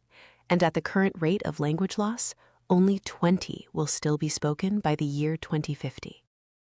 A culture can die when its language dies. Language is the breath and the heartbeat that keeps cultures alive. The death of native languages among native indigenous people represents a threat to the health and well-being of those people, especially its youths. Canadian researchers have introduced a concept of cultural continuity in First Nations cultures, the loss of which has been strongly related to suicide rates within specific communities. In their research, they discovered that the rates of school dropout and youth suicide increased and far exceeded the national averages in Canada as the number of markers of cultural continuity declined. They also found that First Nations communities in which more than half of the members had a conversational or better knowledge of their Aboriginal language had very low to no youth suicides. Where less than half the members had a conversational knowledge of their Aboriginal language, youth suicide rates were 6 times as great. What makes Indigenous First Nations languages so powerful, so conducive to sustaining life? In many First Nations and Native American cultures, spirituality is central to views of health and well-being, alongside mental, emotional, and physical health. Language permits Indigenous people to continue to engage in spiritual traditions, rituals, and ceremonies. Through their native language and spirituality, Indigenous people pay respect to, honor, and supplicate nature, its elements, seasons, and inhabitants, and the cycle of life, and maintain contact with ancestors who have died and exist only in the spirit world. This sense of continuity, from the past to the present to the future and beyond, is a balm. It's a balm for the stresses and anxieties of modern life. Perhaps the knowledge that we can forge connections over time, throughout history, with loved ones past and present, builds a level of faith that we exist for a reason, to bridge the past and the future with our vital and necessary presence. To me, this is a beautiful example of the kind of reference for mystery that we should be striving for. When we lose someone close to us, we mourn them forever in one way or another. Cultural continuity, in this case created by indigenous languages, and a belief in something bigger, allows us to keep our ancestors with us forever. We don't need to know where they are to know that they are still with us. When I stopped relying on my once deeply spiritual approach to life, about 8 years ago, anger, resentment, and a hunger for apologies once again took over my life. My wife and I moved into a smaller, one-story home to age in place. I left behind my beloved yoga studio, where I had been practicing yoga for 20 years. And suddenly, I lost my spiritual community. Instead of trying to find a replacement for that loss, I stopped doing yoga. Soon enough, I felt increasingly unappreciated at work. I traveled the world giving invited talks and had thousands of citations, the currency of intellectuals. Yet my university gave me only a temporary 3-year endowed professorship. I felt damned by faint praise. I became self-centered. As my ego expanded, my spiritual life shrank. That change happens gradually. You don't realize you are falling down on the dimensions of divinity until it's almost too late. It pushed away my capacity to live, to be kind, to give rather than seek forgiveness. Our minds can lead us, but they can also be led. Our thoughts and attention can be taken over by forces that are more powerful than others. We know the research about negative versus positive emotions, our negativity bias, and we understand too well the conclusion that bad is often stronger than good. In a game of one-on-one, a negative emotion will win over a positive one.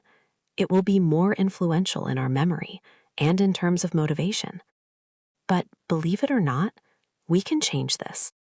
We can work to negate the unfair advantage that the negative has over the positive.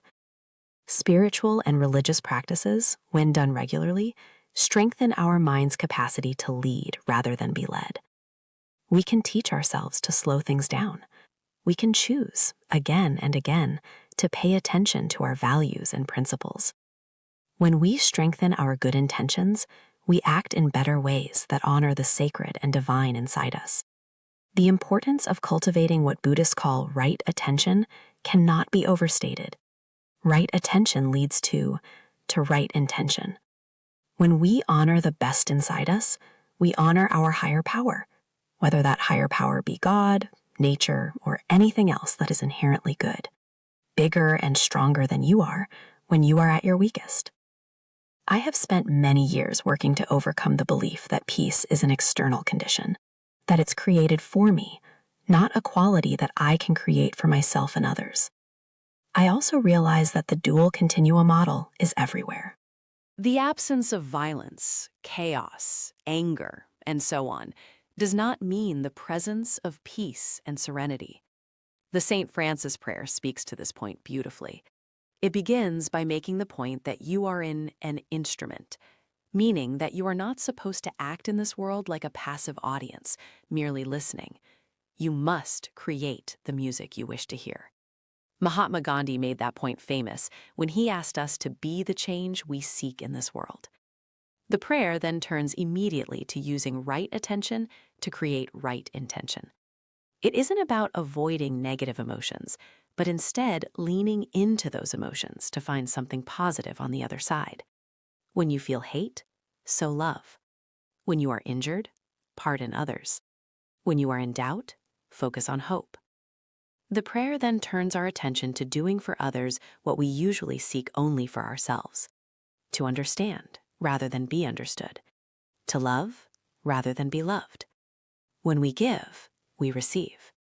What we rehearse in our minds grows larger and stronger, and where we place our attention determines what we let inside to influence us. If you rehearse being rejected or agonize over the many ways you feel disconnected, those ways of thinking, excellent ways to encourage languishing, by the way, will become neurologically stronger. I recently read a study in which researchers looked at two groups of musicians rehearsing a certain piece of music. One group physically rehearsed a piece of piano music, whereas the other group rehearsed the same music for the same amount of time, but in their minds. The group that only imagined rehearsing the piece of music had substantial neuron growth in the brain's motor cortex. What you rehearse in your mind creates the neuronal pathways that enable your behavior. What you do shapes your brain, but what you think also shapes your behavior. Every day we have a choice as to what we rehearse and where we spend our attention. When you practice for a play or a recital in school, you rehearse again and again, over and over and over, to be ready for performance night. Over the course of many rehearsals, you increase your intention to act a certain way when the time comes. Most religious and spiritual practices are just that, rehearsals. You rehearse in the acceptance and commitment program. You rehearse when in prayer. You rehearse in meditation. And you rehearse in yoga poses. All of this rehearsal stimulates the neuronal growth needed to increase your intention to act in ways that are good rather than bad. All of this presupposes the deliberate use of attention. Because you are choosing to pay attention to something spiritual, even when faced with so many other distractions. Attention is a gatekeeper. Intention is the gateway. So here is the action plan. Be a better gatekeeper. We are the mental gatekeepers of what we want to let inside ourselves. Our attention is our doorman, our security detail. What we choose to pay attention to is what we allow inside us, and therefore what we allow to influence our brains and behavior. You cannot always choose who comes into your home, but you usually get to decide who gets to stay. If you focus on the rain clouds on the horizon, you might miss the sunshine overhead. If you cannot get over your fury that the coffee you ordered arrived cold, you might not notice how kindly the shopkeeper smiled at you.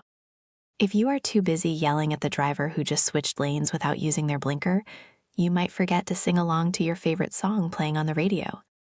I have heard meditation described by Buddhist monks as creating the base camp necessary for the hardest stage of a climb, that is, summiting the mountain. Nobody goes to Mount Everest to sit at the base camp and say they accomplished something worthy of their time, effort, and life. They all want to summit.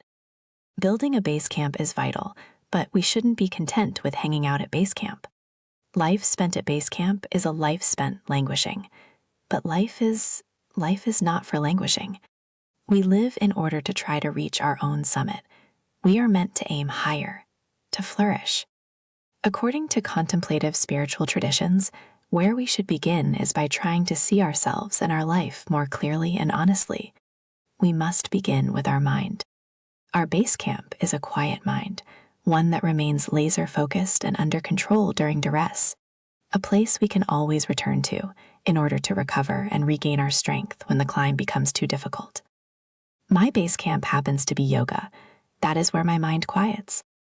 The sutras, written thousands of years ago by Patanjali to codify the principles and teachings of yoga, are to yoga practitioners what the Bible is to Christians, the Torah is to Jews, the Quran is to Muslims, and the teaching of the Buddha is to Buddhists.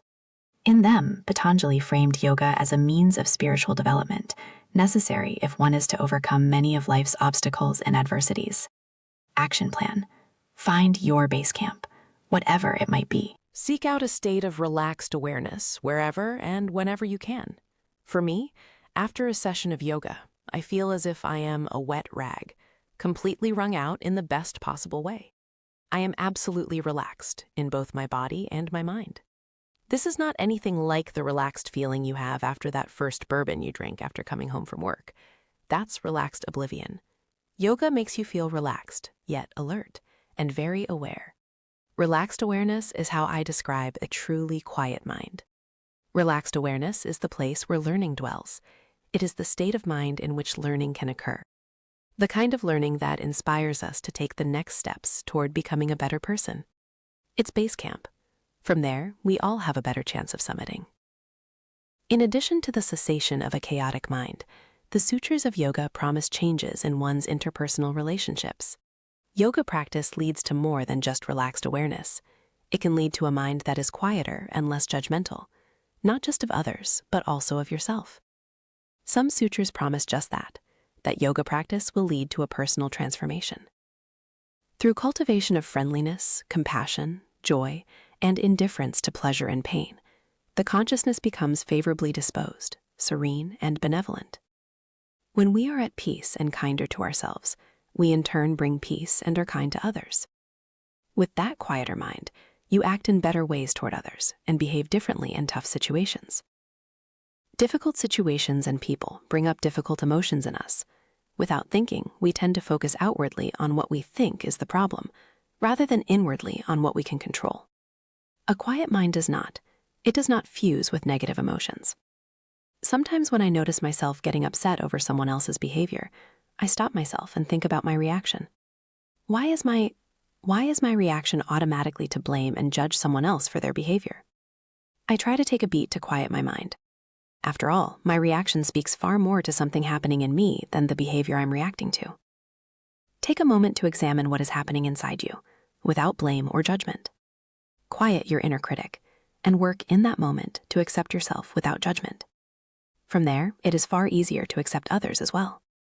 Instead of reacting to a negative situation with negativity, a quiet mind looks outward, to do right by others rather than instinctively protecting itself. Cultivating the habit of doing right by others also fosters our serenity, a self-sustaining circle of positivity. Is yoga really this magical?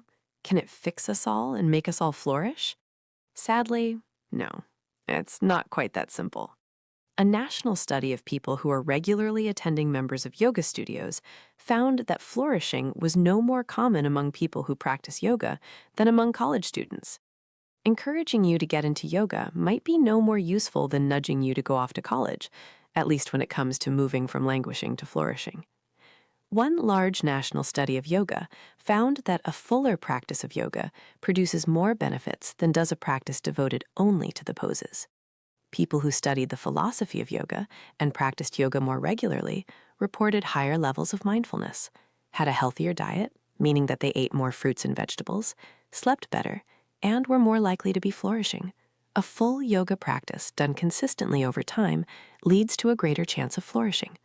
In other words, as in most things, you must devote yourself to the practice. Continued practice will strengthen your devotion to the path. The philosophy of yoga, meditation, or any other spiritual practice is much like the Buddhist Eightfold Path. It is studying and then practicing ways to be more ethical, a better person in your everyday life. The peace you feel at the end of yoga or meditation is a preparation, a beginning, for working on becoming a better person. A quiet mind is a mind that is ready to learn about itself. A quiet mind allows you to feel comfortable going inside yourself to learn about yourself. That is the essence of the internal path to flourishing. Yoga, just like other forms of mindfulness that are practiced fully, can lead to transcendence. Transcendence can be described in a lot of ways. It can mean you no longer feel that you are a separate, disconnected self. The boundaries between you and something larger than you, nature, the world, your spiritual practice, your God, have melted away. A friend told me a story about a trip to New Orleans she had taken many years ago with friends. The group had spent their evening joyfully seeking out the most packed venues they could find, ones that had music spilling out the front doors. If it's loud and crowded, it must be the place to be, right? One of their chosen stops was quiet, though, almost too quiet. They entered to find a still, almost reverent crowd. There were two white-haired gentlemen up front, seated near each other in chairs, playing their instruments with their eyes closed. They looked as if they'd been jamming together in New Orleans for 50 years. The two men were playing a slow, mournful version of Time After Time. Such a stunning rendition that in the pauses between notes, my friend said you could have heard a pin drop in that room. She told me she had stood alone in the middle of that crowded room, not just hearing the music, but feeling it, listening in on that musical conversation between two old friends that had probably been going on for decades. Tears slipped almost unnoticed down her cheeks. That, she told me, was the closest she'd ever felt to transcendence. Action plan. I'm not going to make you do yoga, unless you want to. It has brought me a great deal of fulfillment and joy, but it's not for everyone. When you take on something, take it on in a big way. That doesn't mean you need to devote 20 hours a week to your new hobby or commitment. It just means that you should allow your heart into it, believe in it deeply. If you have time to take an adult beginning painting class, don't hide your work when the teacher comes around. Don't skip the second session because you found the first one embarrassing. Embrace the awkward. Push past the hesitation. Open your heart and your head to the possibilities of finding meaning and beauty in all sorts of places. Perhaps it'll be in a classic jazz venue in the Treme neighborhood of New Orleans, or maybe in the modern art wing of your local museum on free admission day. It might be while bird watching in the woods near your house, or watching gulls swoop down for their dinner on the beach at sunset. It might be while reading a piece of poetry printed on the walls of the subway, and feeling your breath catch in your throat. Beauty is everywhere if you allow yourself to stop and look for it. Believe that an emotional connection to something new, or different, or special, or rare is a worthy thing to chase. That sense of connection with something bigger, of being one with something larger than yourself. It is incredibly powerful. Spiritual connections. Connections with the world around us, but also with one another. They are more powerful than we can imagine. We know from the extensive research I touched on earlier that our loneliness level as we age it's a big determinant of our health. Studies have shown that an increased involvement in religion, it can help protect against loneliness. In one study I examined, the researchers found something interesting. They found that religious attendance is associated with higher levels of social integration and social support, and that support is associated with lower levels of loneliness. As the data shows, involvement in religious institutions may protect us in later life by integrating older adults into larger and more supportive social networks, connecting to something bigger. It makes us feel less alone. When we feel most alone, we get the sense that we are a single cell or an atom, just floating alone without purpose, questioning our life. Being alone breeds fear. It breeds a sense of danger, which makes the world seem, well, more dangerous and less hospitable. We become more reactive, likely to act negatively toward others. It becomes a self-defeating cycle that feeds on itself, and if it's unchecked, it leads to destructive behavior. Alcoholics, they describe this self-defeating cycle of fear, the one that causes disconnection, which creates more fear, as the downward spiral that led many to their bottom. The end of that cycle is self-destruction. It leads either to death or to rebirth. For some, it takes facing down the ultimate and imminent choice between death and life to turn that cycle around. I sense this downward spiral happening in small ways around the world, not only in so many people's lives, but in a big way, in societies, in this country. I believe that people are feeling increasingly alone, disconnected from the spiritual nature of the universe. Climate change, a global pandemic, war, the return of nuclear threat, rampant wildfires, flooding in some areas and terrible drought in others, hotter temperatures worldwide, and more increasingly violent storms. All of it is making us feel as though we live in an angry, vengeful universe, not one that celebrates life. It's hard. It's hard to connect with a universe that seems bent on destruction, perhaps even our destruction. If we don't take care of it, it cannot take care of us. Charity and kindness are the oldest religious and spiritual, nay, human lessons known to humankind. Let's keep them in mind. For me, it all starts with mystery, my fundamental belief that the universe celebrates life and love. It makes me want to connect to its mysteries. Even when I'm not in my spiritual state of mind, something will happen that sparks a sense of life's mystery in me, and it takes me there. So I would counsel you, invite more mystery into your life. Mystery about yourself. Mystery about other people. Mystery about all the ideas and questions and life that's out there. When I am presented with something that piques my sense of mysteriousness, I become curious. I want to know more. I want to explore. We are built to be learning machines.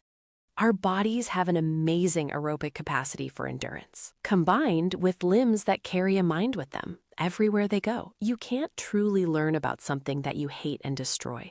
You need to start from a standpoint of care, of concern. That care, it goes both ways. When I feel connected to the universe, I don't feel alone.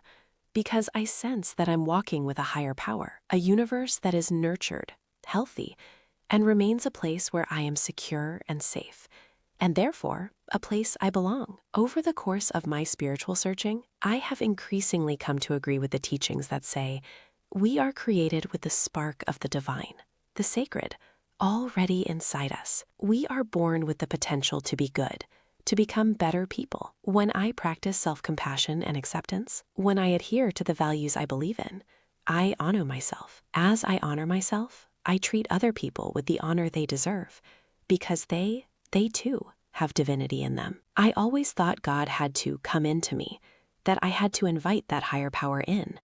I now feel as if it is, well, the other way around. I was trying to let God in, when I think the key is that the hard work of becoming a better person is letting the God inside us out, doing the work. There is so much more to spirituality than the physical practice of it. It's not just yoga poses or a short stint with a meditation app, just as there is so much more to religion than attending services. Though thousands of studies do show that these practices reduce stress, but the point of religious worship, in my view, is to remind us, through stories and parables, of the work we have yet to do and realize in ourselves. So much more is added to life if we observe the call to ethical work, the action behind religious and spiritual practices. Action plan. Seek out activities that ask you to put yourself aside. Then commit to them with an open mind and an open heart. Check yourself. What can you gain from the group you are joining, or the task you are embarking on? What's in it for you? Spend at least some of your time on activities with no particular endgame in mind. Ones that simply call for you to pay more attention to the world around you, to the feelings that flow through you. A friend of mine told me a story recently about when she was lucky enough to do a semester abroad in Paris during college. As a full-time student there, she could go to almost any museum she wanted for free. She lived not too far from the Louvre, so at least once a month, she'd put her headphones on, walked over to the museum, and picked just one wing to spend an hour or two in. She didn't want to stand in line for the Mona Lisa, nor did she want to rush through the entire museum in a day, just so she could check a box on her been there, done that list. She wanted to feel something. She wanted to experience reverence, find a moment to live inside by herself for a moment, in silence and awe and joy. She'd pick, say, Egyptian artifacts or French sculpture, and she would wander slowly through the halls, listening to music, looking at the beautiful art, and feeling the feelings that rolled through her. Transcendence is a slow walker. If you don't slow down, it might never catch up with you, and you'll miss it entirely. As my friend who was brought to tears in a New Orleans jazz club discovered, if you take a moment to slow down, maybe even stop in your tracks, transcendence will sometimes have a chance to catch up with you. Now that feels like succumbing to something bigger. Open your eyes to the path in front of you. Religious teachings and spiritual philosophies, they direct us towards the sacred but difficult task of working on becoming more godlike in terms of the qualities of our character. If working on becoming a better person were so easy, wouldn't most of the world be kind, generous, honest? I will warn you, I have not come across a religious or spiritual path that someone walked alone. And no one has ever walked such a path by standing still. Nobody has made it to the top of the spiritual equivalent of Mount Everest alone, unaided, without a guide, without a community. And no one who sought enlightenment stayed in base camp.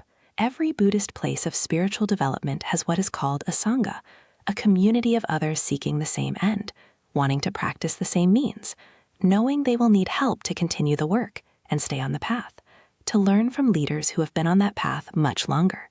Find the people who will help you stay on the path, to keep looking to see what's around the next corner. As we all know, walking that path isn't just about the destination. It's about what you experience along the way.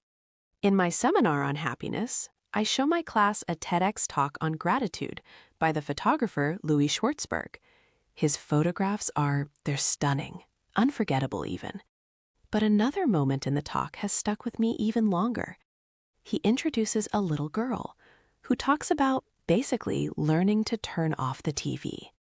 What she is describing is essentially wonder.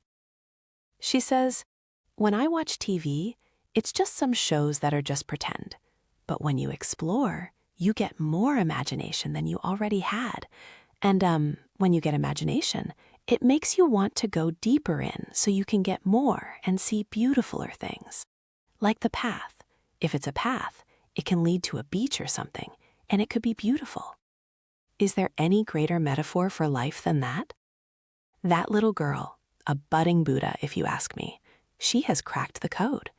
If you follow the path, which will inevitably be bumpy, cracked, twisted, even hidden at times, and trust that there will be something beautifuler around the next turn, you could walk yourself right out of languishing and into flourishing for life.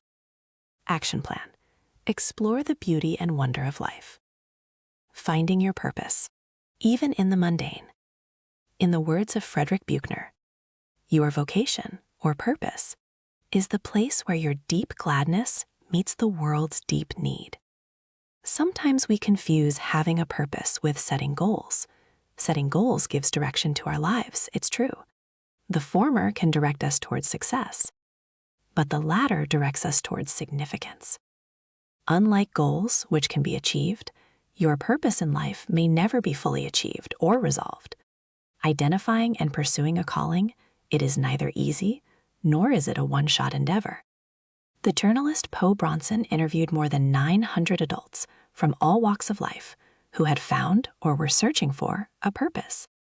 Bronson found some surprising, self-limiting beliefs.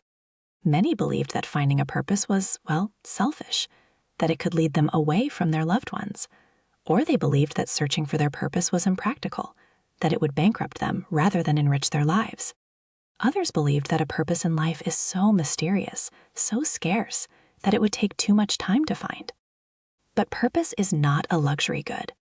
If your life revolves around keeping your loved ones safe, keeping a roof over your family's head, or paying your mortgage, you can remind yourself often of the significance of those acts because you're providing essential care and support. You need to recognize the meaning in them. That can be enough for right now. And for many of us, pursuing a purpose doesn't require the freedom to change careers or the resources to uproot our life.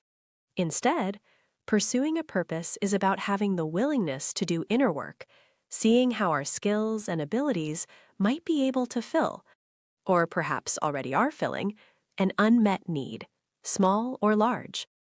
But how? How can you figure out how to create this kind of meaning? Begin with asking a couple of questions. Research shows that less than a third of people at any moment in time would say yes to the following. 1. Do you want to help others, make them happier, or reduce their suffering, or improve some condition in the world? 2. Do you believe you have a talent, a skill, or a personal quality with which to do so? The key, but not the only one, to finding your purpose is to determine when and how you can say yes to both of those. For many, if not most of us, our purpose might be waiting just around the corner, or hidden away in our very own homes. The trick is to convince yourself to go find it. The most basic question. A third important question for you may be harder to answer, but it could lead you toward your purpose. 3. Who? Who are you? We tend to describe ourselves in terms of the roles we occupy: parent, spouse, employee, and the kind of person we think we are based on our successes and failures, or what others think of us. Set all of that aside for a moment. By asking, "Who are you?" I want you to think about the kind of person you know you were meant to be, the very best version possible. This is the version of you that has to do with how you matter to the world. What will be your significance rather than your successes? People who are unsure of their purpose report having lower well-being than those who have one. Yes, the search for purpose may bring up feelings of uncertainty, maybe fear. There is even a new term for the kind of anxiety that sprouts up: purpose anxiety. Unfortunately, sitting down to make a plan to find your purpose, it doesn't always work. It is rare, though not unheard of, for us to find our purpose at the office, where most of us spend many of our waking hours. If you are one of the lucky few, Congratulations. The rest of us might need to look in other places. As you look, contemplate your purpose with an eye toward intentions. External path? Searching for your purpose might start by volunteering for a local charity. A noble endeavor, indeed, but choosing your action out of a sense of responsibility, or what might look like purpose to someone else, it might not achieve your greater goals. Internal path. Instead, think about choosing your path for your own reasons, because it is closely connected to your own greater why, no one else's. If you follow your own instincts rather than someone else's idea, purpose can sometimes turn up when you least expect it, but you have to be open to it. If you put yourself into the right places, a time might come when something calls to you. This is why you've been placed here, on this earth, at this moment. Be ready when the call comes. Purpose, it's highly personal. Purpose for an 18-year-old deciding whether or not to go to college. It will look and feel quite different from his 75-year-old grandmother. She's figuring out where to live for the last years of her life. That 18-year-old's purpose might be to expand his worldview, to meet people with different points of view, to figure out what he does not yet know about the world around him. His mother, her purpose might be to figure out how to hold down a second full-time job just to help him cover the costs of college so he can discover his purpose. The grandmother, her purpose might be to feel physically and emotionally closer to her daughter and grandson as she ages, as her grandson strikes out on his own in this world, as her daughter handles her anxiety, the real anxiety, over watching her baby take flight. I was recently chatting with an acquaintance, Megan. She was going through a bit of a difficult time. Megan had young kids and a very busy job, but her sister-in-law had recently called in a favor. Her daughter, Megan's niece, Molly, was taking a gap year, and she needed a place to live. Living at home with her parents, clear across the country, was not going well. Molly needed a change, a big one. Taking on an 18-year-old, let alone finding her a bed in a house undergoing a major renovation, was not a small ask. But Megan knew. She knew what the answer was. Yes, it would make her life more difficult, more complicated, more emotionally fraught. But saying no, it wasn't. It wasn't an option. So in moved a recent high school graduate, going through plenty of her own turmoil. Megan took on the challenge with only one goal in mind. Not easing her own burden, but figuring out how to help her niece find what she was looking for. Molly had her own car. That was a relief. She was able to get around town, run an occasional errand, meet up with her favorite cousin. One more mouth at the dinner table was barely noticeable. But how to get her out of the house? Or, at the very least, off the couch? Megan passed out her number to friends, babysitters, dog walkers. She gave Molly the contact info of an acquaintance at a local soccer program. But nothing seemed to stick. Not until she introduced her niece to a group of moms, most in their 30s, 40s, and 50s. They worked out together in a local garage almost every day, under the watchful and loving eye of the toughest, kindest trainer in town. At first, Molly was slightly mortified, hanging out with the older, very tatty women every morning, not to mention horrified at the intensity of the workout. But her aunt, she kept making her go back. So Molly did. Eventually, a funny thing happened. Even when her aunt couldn't make it, Molly kept showing up. She had found warmth in the group of surrogate moms. She was gaining confidence in her own strengthening body. She was learning to feel comfortable in a group of women who had not long before been complete strangers, all of whom were cheering her through that difficult time in her life. The trainer, she wasn't surprised at all. She had seen hundreds of people come through her garage, all going through their own difficulties, all finding solace in the shared pain of a tough workout and the love and support of a group of people, all at different life stages, all sweating and suffering together. But the part of the story that interested me the most, it wasn't that physical movement can heighten one's sense of self, though that's true. It wasn't just how formidable a strong support network can make us feel, though that's also true. I was most interested in Megan's change, not Molly's, even though that hadn't been the point of the story. What I found fascinating was how the task of seeing her niece through this tough time had made Megan thrive as well. She had plenty on her own plate, but the pure joy of seeing her niece blossom into a new, wonderful version of herself.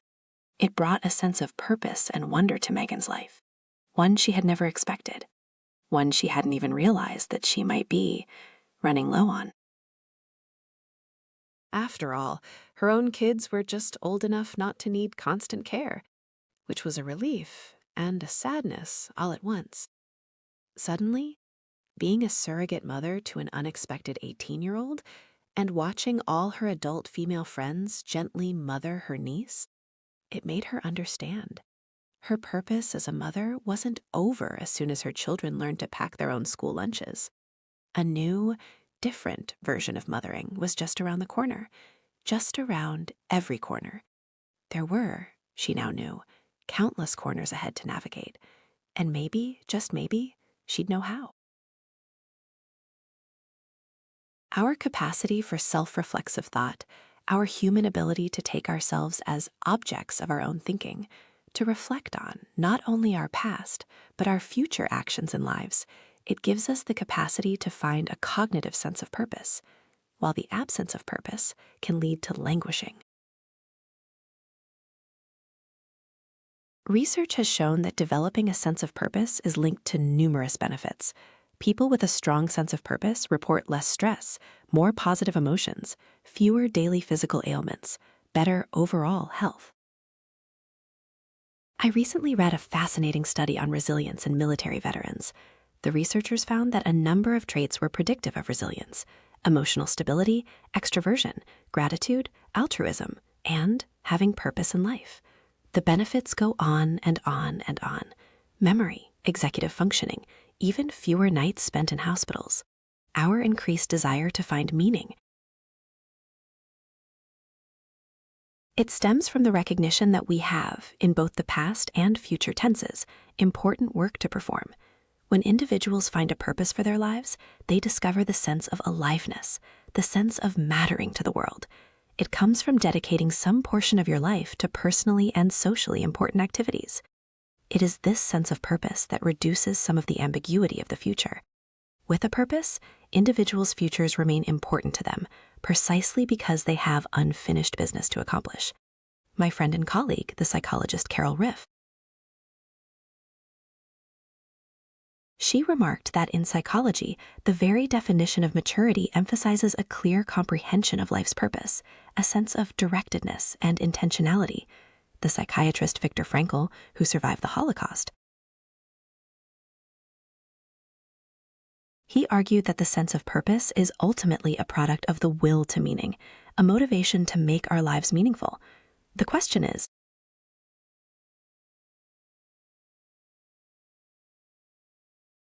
whether and to what degree individuals believe they have something worthy and valuable to give to others.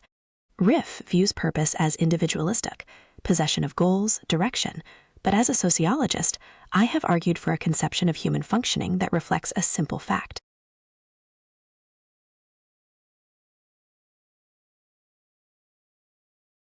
Adult lives are lived with and often for other people and communities. Purpose is more than whether lives have direction. It's whether individual lives are useful, constructive for others. This is why a sense of social contribution, the feeling that you are making a useful contribution to others, is a key element of flourishing. There is a difference between having a purpose in life and living a life of purpose. The latter is what I call authentic purpose, a psychological sense of purpose in life combined with a sense of social contribution. Psychological purpose means having a direction, a wish to leave a legacy of some sort behind. Social contribution, that's whether one is doing anything to make a difference in the world through one's actions. The last half of the 20th century can be described as a process of the gradual unscripting of social life. Norms about the timing of marriage, childbirth, divorce, they became more diverse, more diffuse, placing greater responsibility on personal choice. Life expectancy increased greatly, which is a good thing. Ironically, with more life to live, we are confronted with more of a future to anticipate, and the future is inherently uncertain. Our improved lifespan has become a source of concern and anxiety. I had a student who thought she had resolved some of the uncertainty, but then life happened and questions started to crop up again. I have seen this happen many times in my teaching career. Students are being groomed for one thing, but they start having doubts as their hearts pull them in another direction. One of my beloved students decided to follow her heart. Kari joined my Sociology of Happiness class her freshman year, and within weeks, I saw her absolutely light up. She went on to take every one of my classes. She even decided to become a sociology major. During her junior year, Kari came to me for advice. She told me she had a big decision to make. She was deciding where to study abroad. Ireland, to study child behavior in a psychology department? It would be practical, aligned with her major, something her parents were strongly encouraging her to do. Now, Kari had been raised with a practical, middle-class suburban mindset. Go to a good college, get a good, safe job, get married, have kids, live a well-thought-through life. Her brother had just graduated from dental school. He was, as far as she knew, likely to live a nice life as a dentist, married with kids, settling in suburban New Jersey. But something about that safe track, it wasn't sitting well with her, and she knew it. She told me she'd always appreciated how tough my class was, how I'd forced my students to try to look at the world in a different way. A lot of people think that the study of happiness and well-being is, well, fluffy. But I have always tried to make my classes quite rigorous. I wanted my students to take the possibility of flourishing as seriously as I did. She told me the reason she loved my classes so much was that I was there, week in and week out, providing scientific proof, reams of data, that our commitment to our own well-being is vital and that we have some control over our fate. What is life for, after all, she said?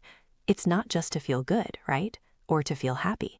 What are they in service of? What is your success in service of? Your money? Your life choices? If not some sort of growth or experience or increase in well-being? I tried not to beam with pride. I asked her what her other option was, the one she was so tempted by but felt she couldn't responsibly choose. It turned out, a year earlier, I had told my students about an upcoming visit from the Dalai Lama. That had inspired her. She took a class on the Dalai Lama. She even took charge of the planning for his visit to campus. The other option? Moving to India, to study Tibetan Buddhism, to immerse herself in the Dalai Lama's teachings. As she talked about that other path, she sat up straight, practically glowing with excitement. I could see it, and I could tell she could feel it. That glow that meant she was onto something that stirred up really important emotions for her. I chose my words quite carefully that afternoon.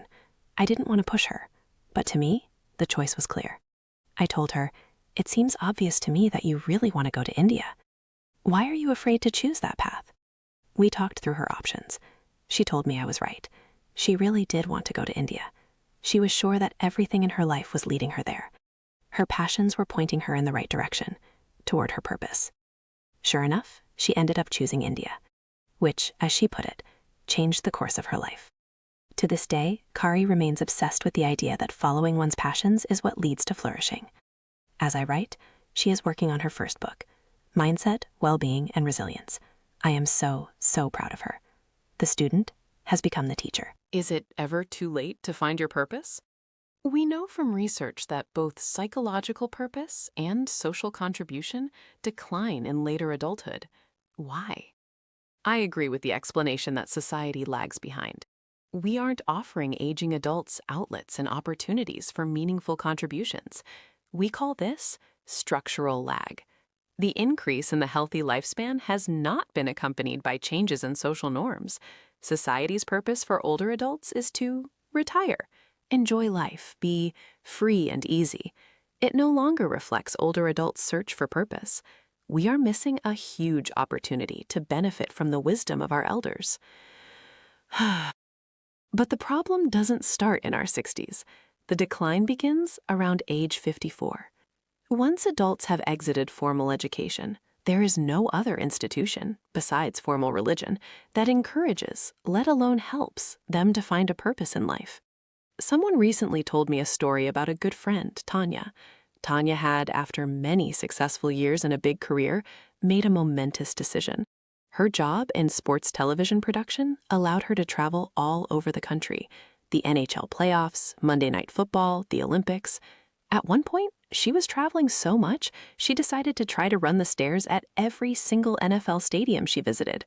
The job was fun, it was demanding, it was certainly impressive, but it was no longer fulfilling a core need of hers.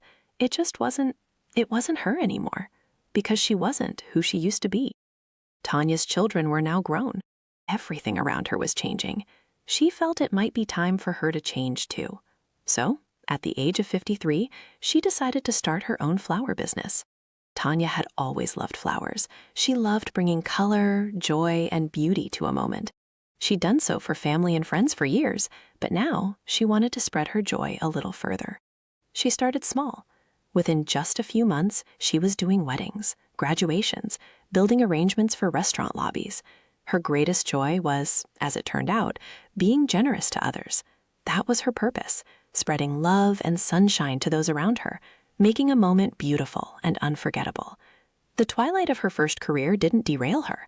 It forced her to examine what made her tick. Now, you can see the glow around her from down the block. Whatever internal thermometer existed inside her, it was red hot. It isn't always this obvious. Eureka moments are few and far between. But I believe that if you slow down and listen to your heart, figure out how you can help others with whatever it is you bring to the table, you too can find your purpose. Action plan. Take advantage of unexpected opportunities to find your glow. Retirement and nearing the end of one's career, society is sending older adults the message that they have no social relevance. But you can choose to accept the changes. Instead of fighting change, flow with it. Don't focus your thinking on how to find your own glow. Instead, focus outward. Notice the ways in which contributing to others' happiness can bring out the best glow in yourself. What about young people? Are we doing a good job of launching young adults with a clear purpose? Yes and no. A study of youths ages 11 to 21 found that 1/4 were working on finding a purpose. They hadn't settled, but they were actively seeking. 1 in 10 had a clear goal of helping others, but were not acting on it. Middle and high school-aged youths, by and large, had no purpose in life. Only 16% reported a clear sense of purpose that they were acting on. By the time they entered college, there was a spot of good news. 4 in every 10 students did have an authentic purpose. They were acting on it in the arts, in community service, through their families. Yet more than 40% of students had not found their purpose. What I found, scary, was that they were not even trying to find it either. Studies suggest that if young people are to develop, it is important for adults to be role models. Would you describe your own work in terms of an aspiration to be successful, to leave some part of the universe a better place, or at least with less suffering? Would you describe your work in terms of consumption or contribution? Parents who describe their work in terms of what they get rather than what they give, they may model an orientation to life that is more consumption-based and selfish. The same may happen when parents talk about their children's occupational dreams. Action plan. When a child becomes passionate about a path toward a future occupation, talking to them about how much money they might make, how important they would be, the kind of lifestyle they could have, it may simply make their orientation to their work more selfish. Instead, get excited by describing how they could help others, how they could solve an important problem, how they could alleviate suffering in the world. Help them focus more on a pro-social orientation, one in which they will contribute rather than only acquire and consume things from their work. Success at the expense of flourishing. How do we know if what we seek is purpose or merely success at all costs? A phenomenon I call the Asian American paradox it's a great example of this. My research has shown that although Asian Americans are relatively free of mental illness, they are flourishing at very, very low rates. Why? Asian American families have the highest median income, over $100,000. Compare that to white families at $75,000, Latinx at $60,000, and African American families at $46,000. Any sociologist would predict good mental health outcomes to follow that same rank. Asian students doing best, followed by white students, and so on. But it just isn't true.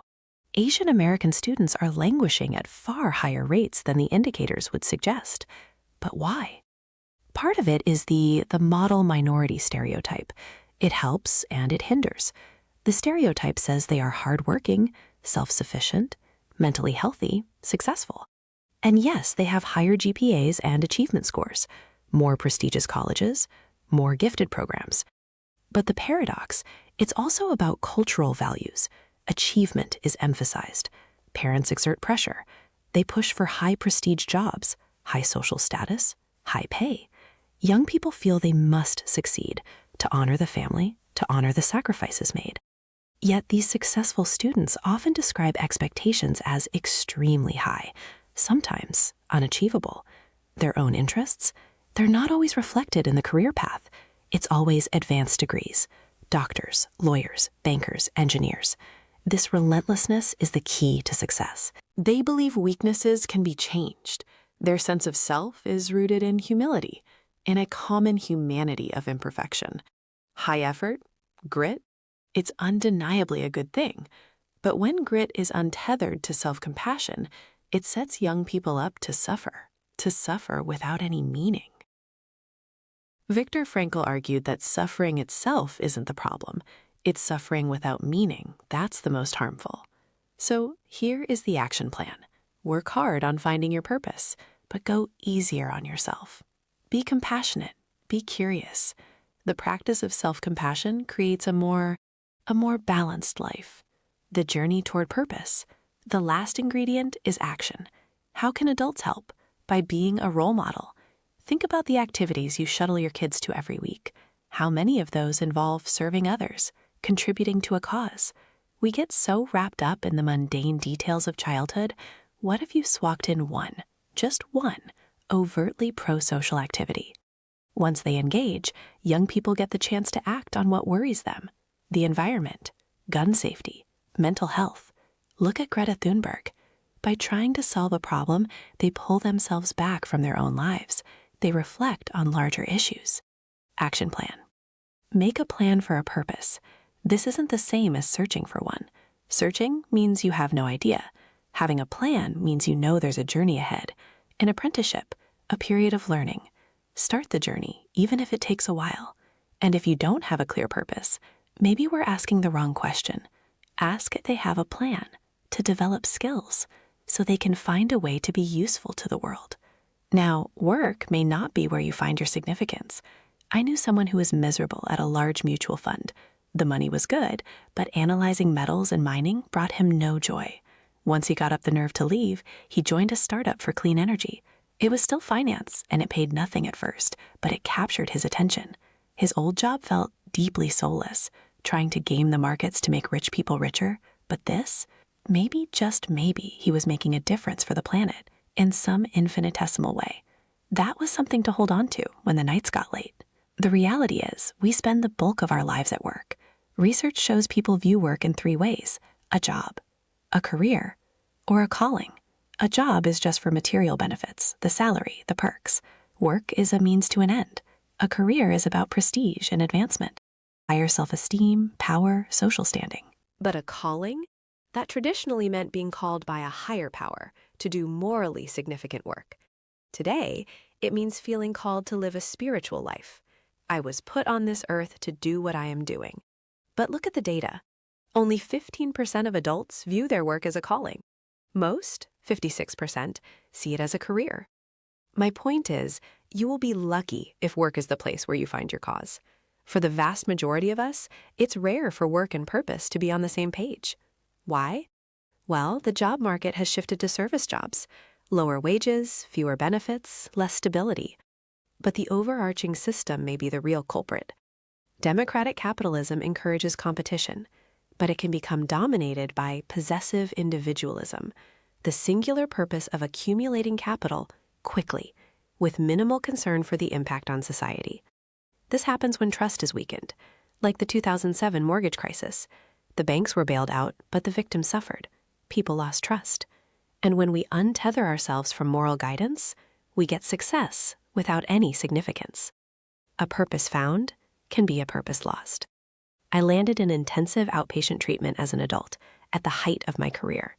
I had just been promoted to full professor. I was the Winship Distinguished Research Professor at Emory. I was on sabbatical, writing a book on flourishing. But things, they didn't go as planned. A friend sent me a draft of a different book, also called Flourishing. It introduced a revolutionary approach, but I had been writing about this for 10 years. The model was remarkably similar to mine. I felt as though I were a balloon, suddenly popped by a sharp pin. I was crushed. My research was my purpose, and if this book was coming out, maybe the world no longer needed me. I decided I was no longer needed. I made alternative plans. I sat one late afternoon, and I drank myself into oblivion. I planned to hang myself. That evening, my wife arrived home early. She found me in a pitch-dark living room, drunk, tears in my eyes. I told her I could no longer do this.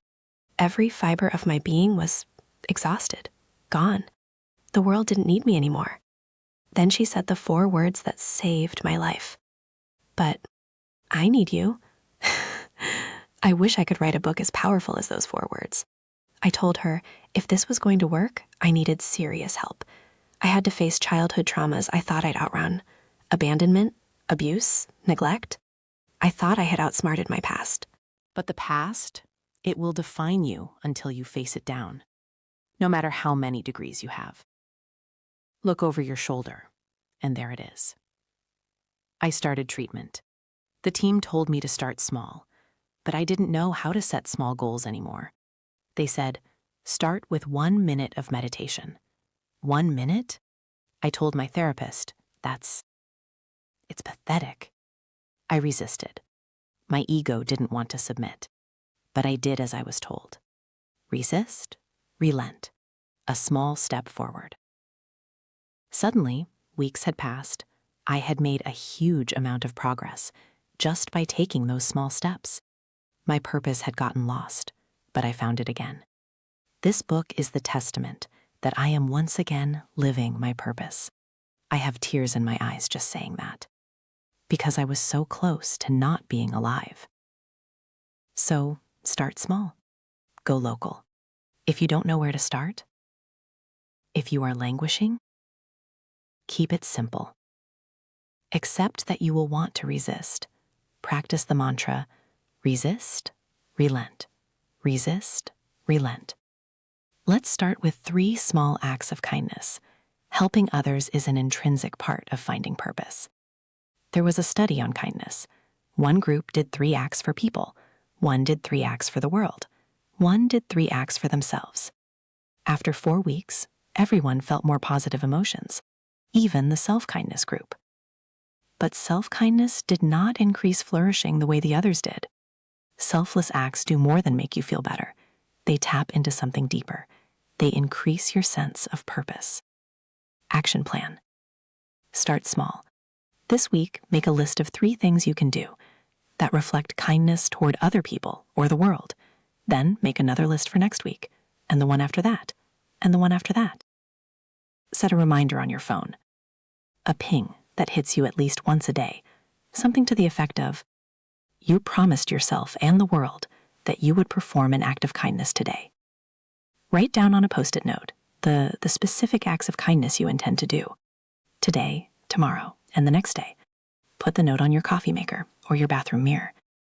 Maybe you can even take a moment in the morning, as you wait for your coffee to brew, to update that day's phone reminder with the specific act you plan to do that afternoon. We all know how difficult it is to sustain behaviors that we haven't practiced regularly, or that aren't connected to a place or a group of people to whom you feel a sense of responsibility. Indeed, the participants in the experiment on kindness, they didn't always perform 3 acts of kindness. The average was about 2.5 acts per week, suggesting that some weeks they performed only 1, but more weeks than not, they performed either 2 or all 3. That's why you should set up guardrails, especially in these early weeks. The Post-it notes and pinging phone reminders, they will keep you honest and focused. Consistency is key. And after a few weeks, this practice might become the best and easiest of your new purposeful habits. These smaller acts of kindness, they'll have an undeniable social impact, a small ripple effect in the world right around you. The larger sense of purpose, the one that lies at the intersection of personal connection, competence, and social impact, it may begin to come into view. As you weave more gestures of care into your daily life, giving is getting. As you become more mindful of these opportunities, and when you have the time and resources, accept invitations to offer kindness and support, you'll begin to cultivate a new kind of attention toward the world. You'll gain a richer awareness of the diversity of human experiences and emotions, and of our shared needs for security, dignity, and compassion. This is when random acts of kindness, they can become the foundation for a more sustained commitment to purposeful action. Taking on a true social role, at least as defined by a sociologist like me, it means choosing to enter into an agreement, implicit or explicit, with an institution, a program, or a group. By making that commitment to volunteer, you can change your identity, your self-image. It's funny, I've changed my tune on this topic over the years. Early in my career, I found the concept of volunteering with an eye towards personal gain, helping others in this modern, box-checking, show-offy fashion, to be part of what I called a consumption model of well-being. In this model, happiness depends on your resources, your acquisitions, and your achievements, even when it comes to something as socially beneficial as volunteering. In the consumption model, more income, more education, more social status, even more charity creates a greater quality of life. All living things must acquire and consume valuable resources in order to live, and we aren't wrong to do so. The consumption of goods does affect us in a somewhat positive way, but only to a certain extent. Some studies indicate that gains in happiness, they plateau after $75,000, while others show evidence that the threshold is a bit higher in the six figures. You can spend your whole adult life working, even sometimes more than one job at a time, because you don't have enough to get by. But you can also spend your whole adult life working, despite the fact that you already have more than enough. Most of us believe that there's just a little more happiness at the end of yet another rainbow, of a new success, new acquisitions, and further increases in wealth. We all have money to spend. Some of us, not much. Others, far more than we can use. And we all have to decide how best to do so. But we also have a life to spend. If you viewed your life as something you owned, something that you could offer to the world, and you knew that by giving it, you would get all the happiness and the flourishing you crave, would you now agree to spend it all before you die? Religious and spiritual texts have been trying to tell us this for millennia, that when we give away good things, such as kindness or forgiveness to others, we will receive the good things we desire: happiness, flourishing, a good life. I suggest that we explore this model more closely. Rather than a consumption model, I call this a contribution model of well-being. An increased focus on giving rather than getting may help humans create a more sustainable approach to happiness and flourishing. I found in my research that adults who identified themselves as volunteers, they were much more likely to be flourishing. There was a simple but important condition. They had to have been a volunteer recently, and the volunteering, it had to happen locally, in their neighborhood or community. Adults who had volunteered in the past 12 months, they were much more likely to be flourishing than adults who had been volunteers in the past, and when compared with those who had never volunteered. Volunteering has to be recent, it has to be sustained, and it has to become part of the way we live our life, as well as where we live. It also has to be one of the ways we define ourselves, not just as something we do, but as the person we are. Action plan. Find a cause you believe in, whether large or small, and commit to contributing to it in whatever manner you can. Donating money is great, of course, but donating your time, that's going to benefit you and potentially those you hope to help far more. Also, think bigger, or more accurately, think smarter. Volunteering at a soup kitchen is wonderful, but if for some reason that isn't an option for you, Open your eyes to other opportunities. Your local church or the PTA at your local school, they need you too. It doesn't need to be an official charity. It doesn't need to be a nonprofit institution. Do you have an elderly neighbor or a friend who is going through a tough time? Perhaps you can commit to visiting that neighbor on a weekly basis, bringing groceries, doing some light yard work, providing a lift to a doctor's appointment, or just lending a kind ear. Maybe you can gather a group of friends on the first Saturday of every month to collect litter in your local woods. Volunteering doesn't have to be official. It doesn't have to be stamped in ink or approved by the IRS, or even counted by the hour. Real outreach is looking around your community and figuring out someone or something who could use your help, and then diving in and doing it. Try to establish early on what your commitment to the cause, whatever it is, might look like so that you don't lose steam. Hopefully, as you feel yourself starting to flourish, this commitment to a cause outside yourself, it will start to feel not only easier, but absolutely necessary. Nothing in nature lives only for itself. In its most elemental form, purpose is the quality of being determined to achieve an end. From this perspective, purpose is everywhere, in every particle, cell, compound, mass, and form of energy in the universe. The earth and the amazing laws of nature, they come together in such a way that they support life, all that is born and dies on this planet. There is a beautiful quote attributed to Pope Francis. In it, he reminds us that nothing in nature lives for itself. Rivers do not drink their own water. They give it to us so we may survive and live well. Trees do not bask in their own shade, or, if food-bearing, they do not eat their own fruits or nuts, but we are given sustenance by eating their food. He ends by saying that it is natural that we want to be happy, and it is fine to be happy. But it is better, he concludes, that someone else is happy because of you. We are part of nature. We cannot flourish if we exist only for ourselves. It is good for you to flourish. It is better when others flourish because of you. That is why it is good to have a purpose in life. But it is even better to live your purpose. I have a younger friend. She holds a Sunday evening get-together. Sometimes they call it Sunday Fun Day. It's at least once a month, with other working mothers who have young kids or teenagers at home. Everyone brings something to eat and drink, but most important, they arrive with no expectations, no plans. They get together simply to help stave off the usual Sunday evening stress. You know, that feeling of heading back to school and work the next morning. One night, though, the two youngest kids, ages 6 and 5, they insisted on a post-dinner dance party. They turned on the music, queued up some of their favorite tunes, and they went wild. On most Sunday Fun Day evenings, the mothers were accustomed to shooing the children off. Go to the playroom, entertain yourselves, while the moms sipped their glasses of wine. But not tonight. The children, they wanted to play with their moms, and play they did. Arms in the air, music turned up loud, they all danced in the living room, and danced, until everyone, moms and kids, were sweaty and flushed and laughing out loud. They went to bed happy and exhausted, and then they slept like rocks. We know that play is essential to childhood development.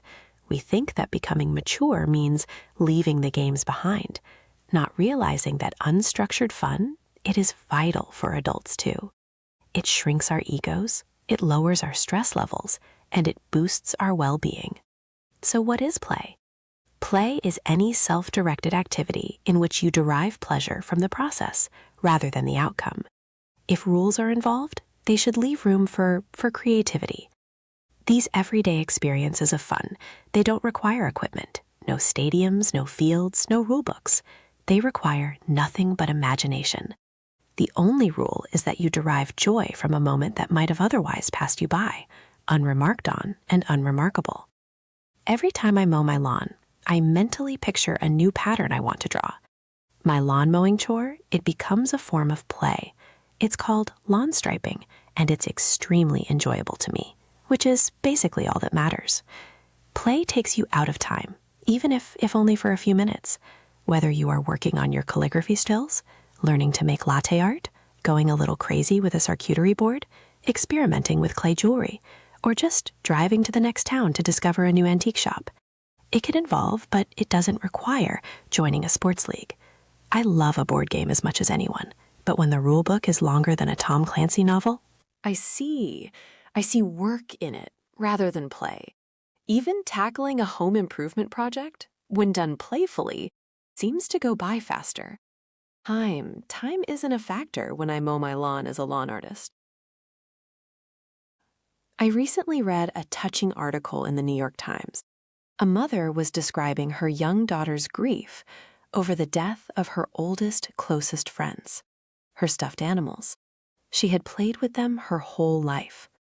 Suddenly, at 11 years old, she had lost her imagination, and those lifelong friends were no longer real to her. She'd forgotten how to play. The child went to her mother, furious. "My imagination is gone, and you never told me this would happen." She was bereft.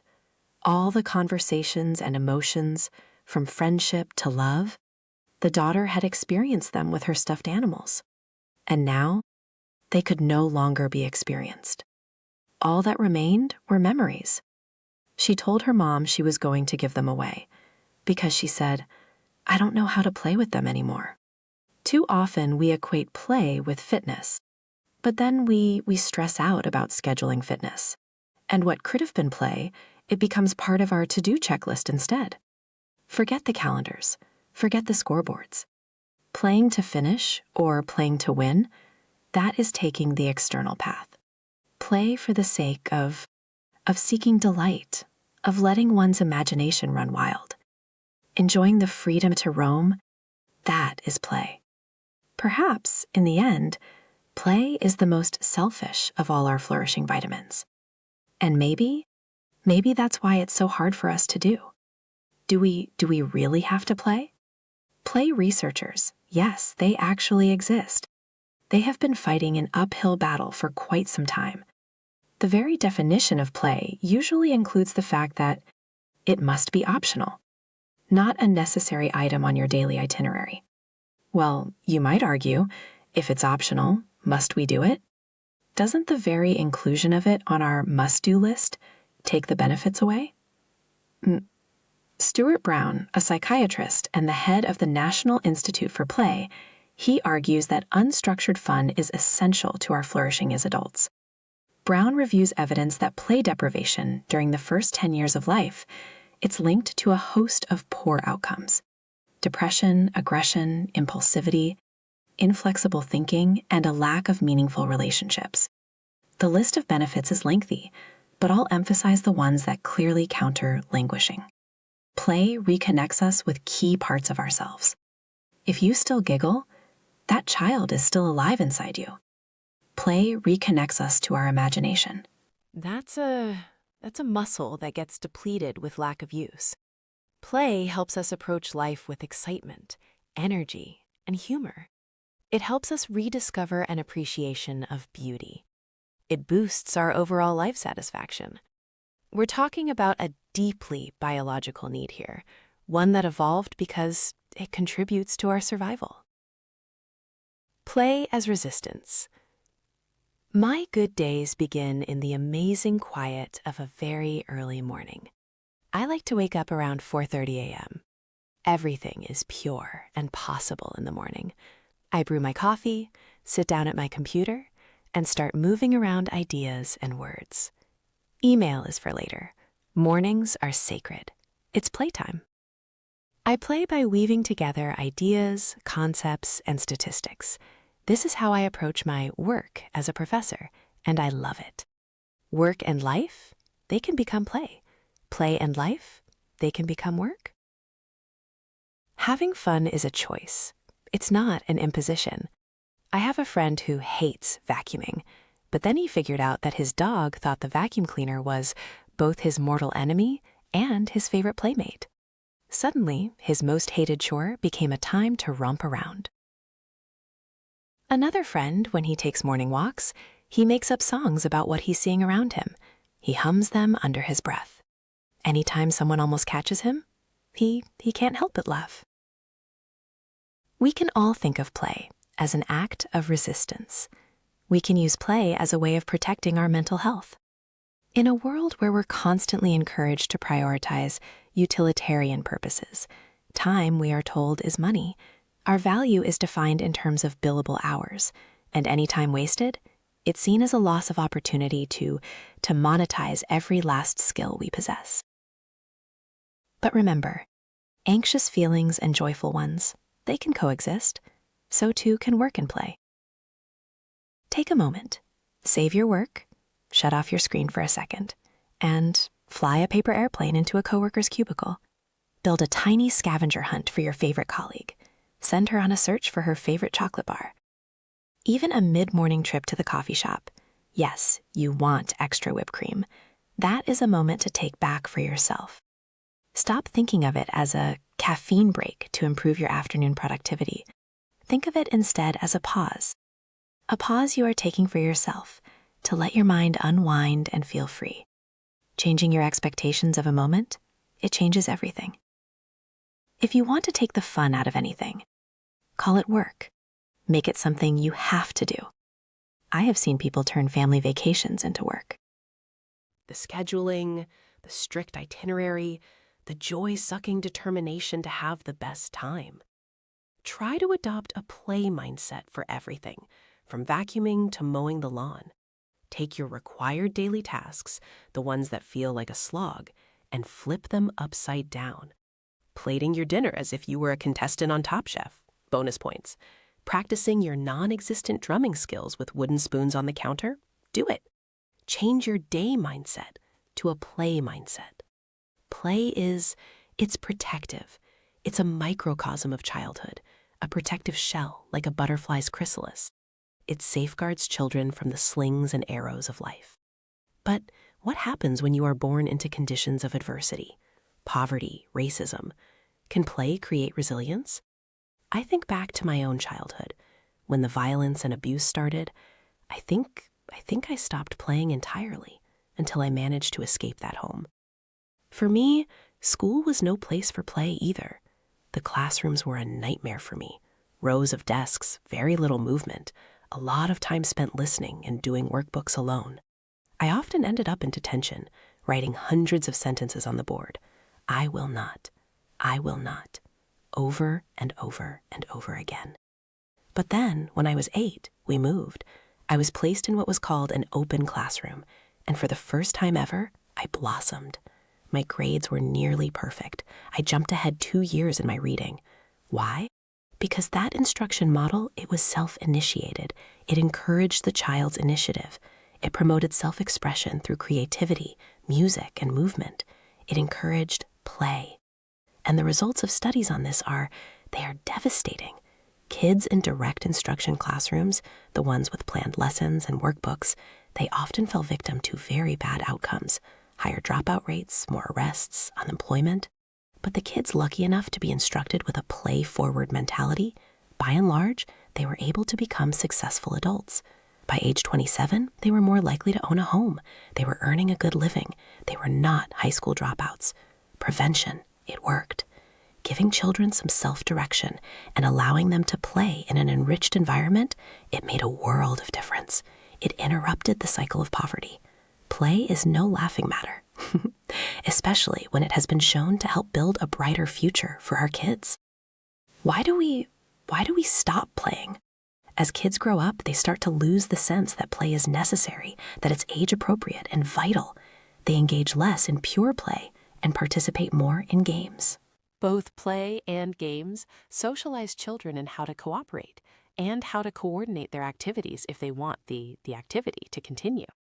Both play and games encourage empathic skills, especially taking the perspective of others and responding sympathetically to moments when you have hurt, intentionally or not, another participant.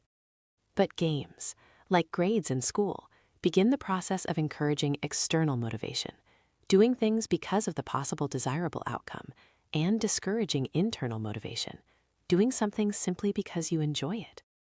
Games are a microcosm of adulthood. Sometimes kids get hurt playing games, sometimes physically, but also sometimes emotionally.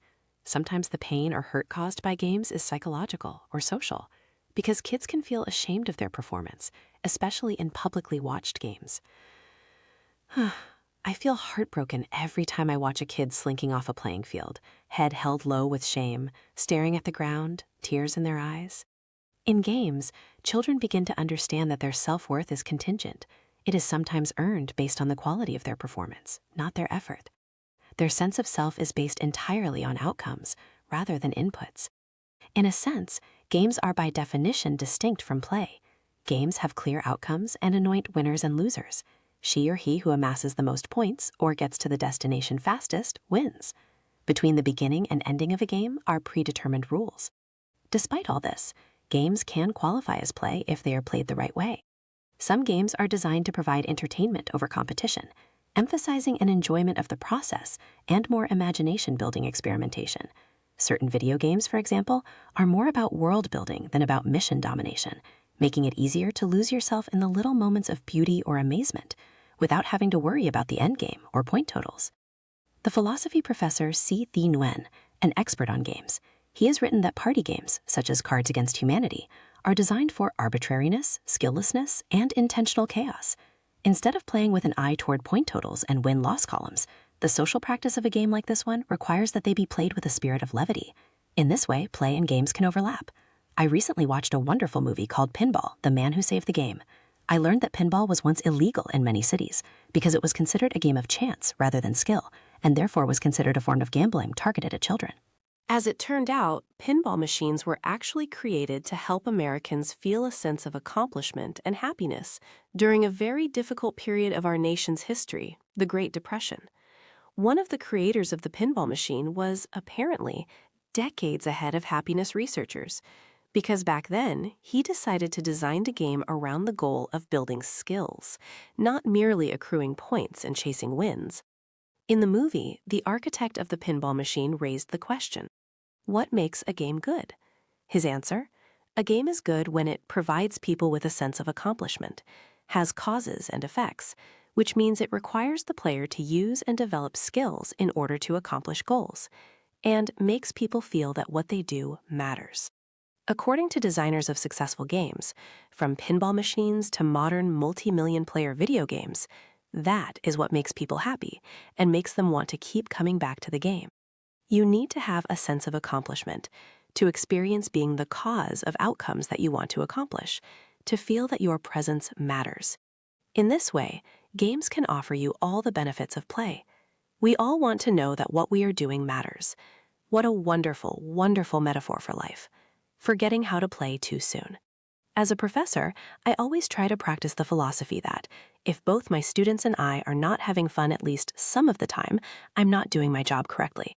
Working with young people is fun, maddening at times for many reasons, of course, but ultimately fun. My students, mostly young adults between the ages of 18 and 23, aren't in a position where they are considered full adults, either by society or by themselves. They still have permission, so to speak, to be kids, to have fun, to play. But students don't seem to be having very much fun these days, and it's not just the overscheduling of everything. Before, during, and immediately after class, my students invariably jump on their iPhones to check in with friends and family. Fun? Not really. They are checking in on what is happening, what will be happening, but mostly they are checking in on what they have missed out on. They make plans, they get help with making decisions, and sure, they schedule future fun for their evenings or weekends. But even the concept of weekend fun has taken a darker turn. Lately, my students have been talking more to me about deeply concerning topics, overdoses or risks of overdoses, not just of alcohol, but of a dizzying array of illicit and dangerous drugs. From serious binge drinking to using heroin, cocaine, OxyContin, ketamine, fentanyl, methamphetamine, hallucinogens, and a variety of other amphetamines. The days of just smoking a joint and drinking a couple of warm beers have long been eclipsed by what my students call serious partying. My own diagnosis was that my students were doing what they could to temporarily escape the too muchness of being a young college student, where their performance, if it dips below a B+, will mean failure. A future plan to become a doctor, lawyer, or business person already evaporated. They are all just kids, scared, fearful, trying to become adults, but forgetting how to have fun along the way. When I began as a professor in the late 1990s, I had little difficulty scheduling meetings with my students. But in the last decade, trying to schedule a meeting with a student has become a nightmare, and not because of me. To get one meeting scheduled requires about 5 to 10 emails back and forth. They are busy at 9, busy at 11, lunch is out of the question, still busy, classes are all afternoon, and then there is a window from 5 to maybe 7, at least for those not participating in sports or extracurricular activities. Being busy, hyper-scheduled, and stressed is the badge of honor on college campuses. These students aren't adults yet, but they certainly don't act like children anymore. How can we remember what we never learned? Perhaps it's no surprise that by the time we have graduated from college and officially become adults, we have forgotten how to play. When kids get in a swimming pool on a hot summer day, they chuck balls at one another's heads, race from end to end, create teams, and invent challenges. Adults, well, they dip in to cool off, or they swim laps. Then they towel off and turn the grill on to make dinner. Where's the fun in that? I might argue that adults who are in highly creative fields, say writing books or plays, or writing or directing films, probably come very close to engaging in play through their jobs. Maybe professional athletes or Lego engineers feel, on the best of their workdays, that their lives are filled with play. Perhaps that is as close to playing as adults can get. We play through our job, making money and entertaining others who consume the products we create through our adult form of play. For the rest of us, the play we knew as kids becomes leisure as adults. We engage in recreation. It's an interesting word, recreation. In Latin, recreare means to create again or renew. In Middle English and Old French, recreation meant to attempt mental or spiritual consolation. To console is to comfort someone in their loss. Leisure is a word also found in Middle English that goes back to the Latin word licere, which means to be allowed. To engage in leisure is to be allowed something, perhaps freedom from work and freedom to choose to do whatever we want to do. The Danes, who are known to prioritize a healthy lifestyle and work-life balance, call their leisure time fritid. It means free time, and there are entire store sections named just that, devoted to things one might use in one's fritid: fishing poles, hiking boots, camping gear. In Denmark, the naming and pursuit of leisure start early. Schools' aftercare programs are also called fritid, during which kids choose the activities they wish to engage in, usually outdoors, under the distant but watchful eye of instructors. But the activities are kid-led and kid-centered, and considered absolutely crucial to a child's development for building empathy, social skills, and self-reliance. In Scandinavia, children do not even start official school until the age of 7, not until after they have spent the first several years of their lives playing, usually outdoors, snow and rain be damned, with nary a worksheet in sight. The German philosopher Josef Pieper, in his book Leisure, the Basis of Culture, argued that to reclaim leisure is to reclaim our humanity, and that leisure stands in a perpendicular position with respect to the working process. Leisure is not there for the sake of work, no matter how much new strength the one who resumes working may gain from it. Leisure, in our sense, is not justified by providing bodily renewal or even mental refreshment to lend new vigor to further work. Nobody who wants leisure merely for the sake of refreshment will experience its authentic fruit, the deep refreshment that comes from a deep sleep. Refreshment really comes only from true leisure. The first quality of true leisure is to have free time from work, household, familial, and personal obligations. With this free time comes the opportunity to choose to engage in something because you want to, rather than because you have to, just like those kids in Denmark. This, like play, is a shared aspect of leisure. You determine for yourself what you will do. Leisure can be reading a book, doing a favorite hobby, from tying trout fishing flies to making candles, quilting, gardening, bicycling, hiking, watching TV or movies, singing in a choir, going to a play or a museum, traveling, going out to dinner, and so on. The list of leisure activities is almost endless. What you consider leisure is not likely my form of leisure. Personally, I love fly fishing, but would find tying trout flies to be work rather than a form of recreation. The important point is that leisure, like play, is not merely chosen freely, but chosen because it will lead to enjoyment for you, and only you. Not all leisure needs to be done because it is solely a source of fun. For adults, leisure activities may be chosen because they satisfy additional motivations, such as the desire for personal growth. People find contentment in getting better at doing things, not because it is outcome-based, but because the process of practicing something is intrinsically valuable, whether playing a musical instrument or learning to paint. A good friend of mine, who just turned 80 years old, started oil painting several months ago. Despite her relatively advanced age, her painting keeps getting more beautiful.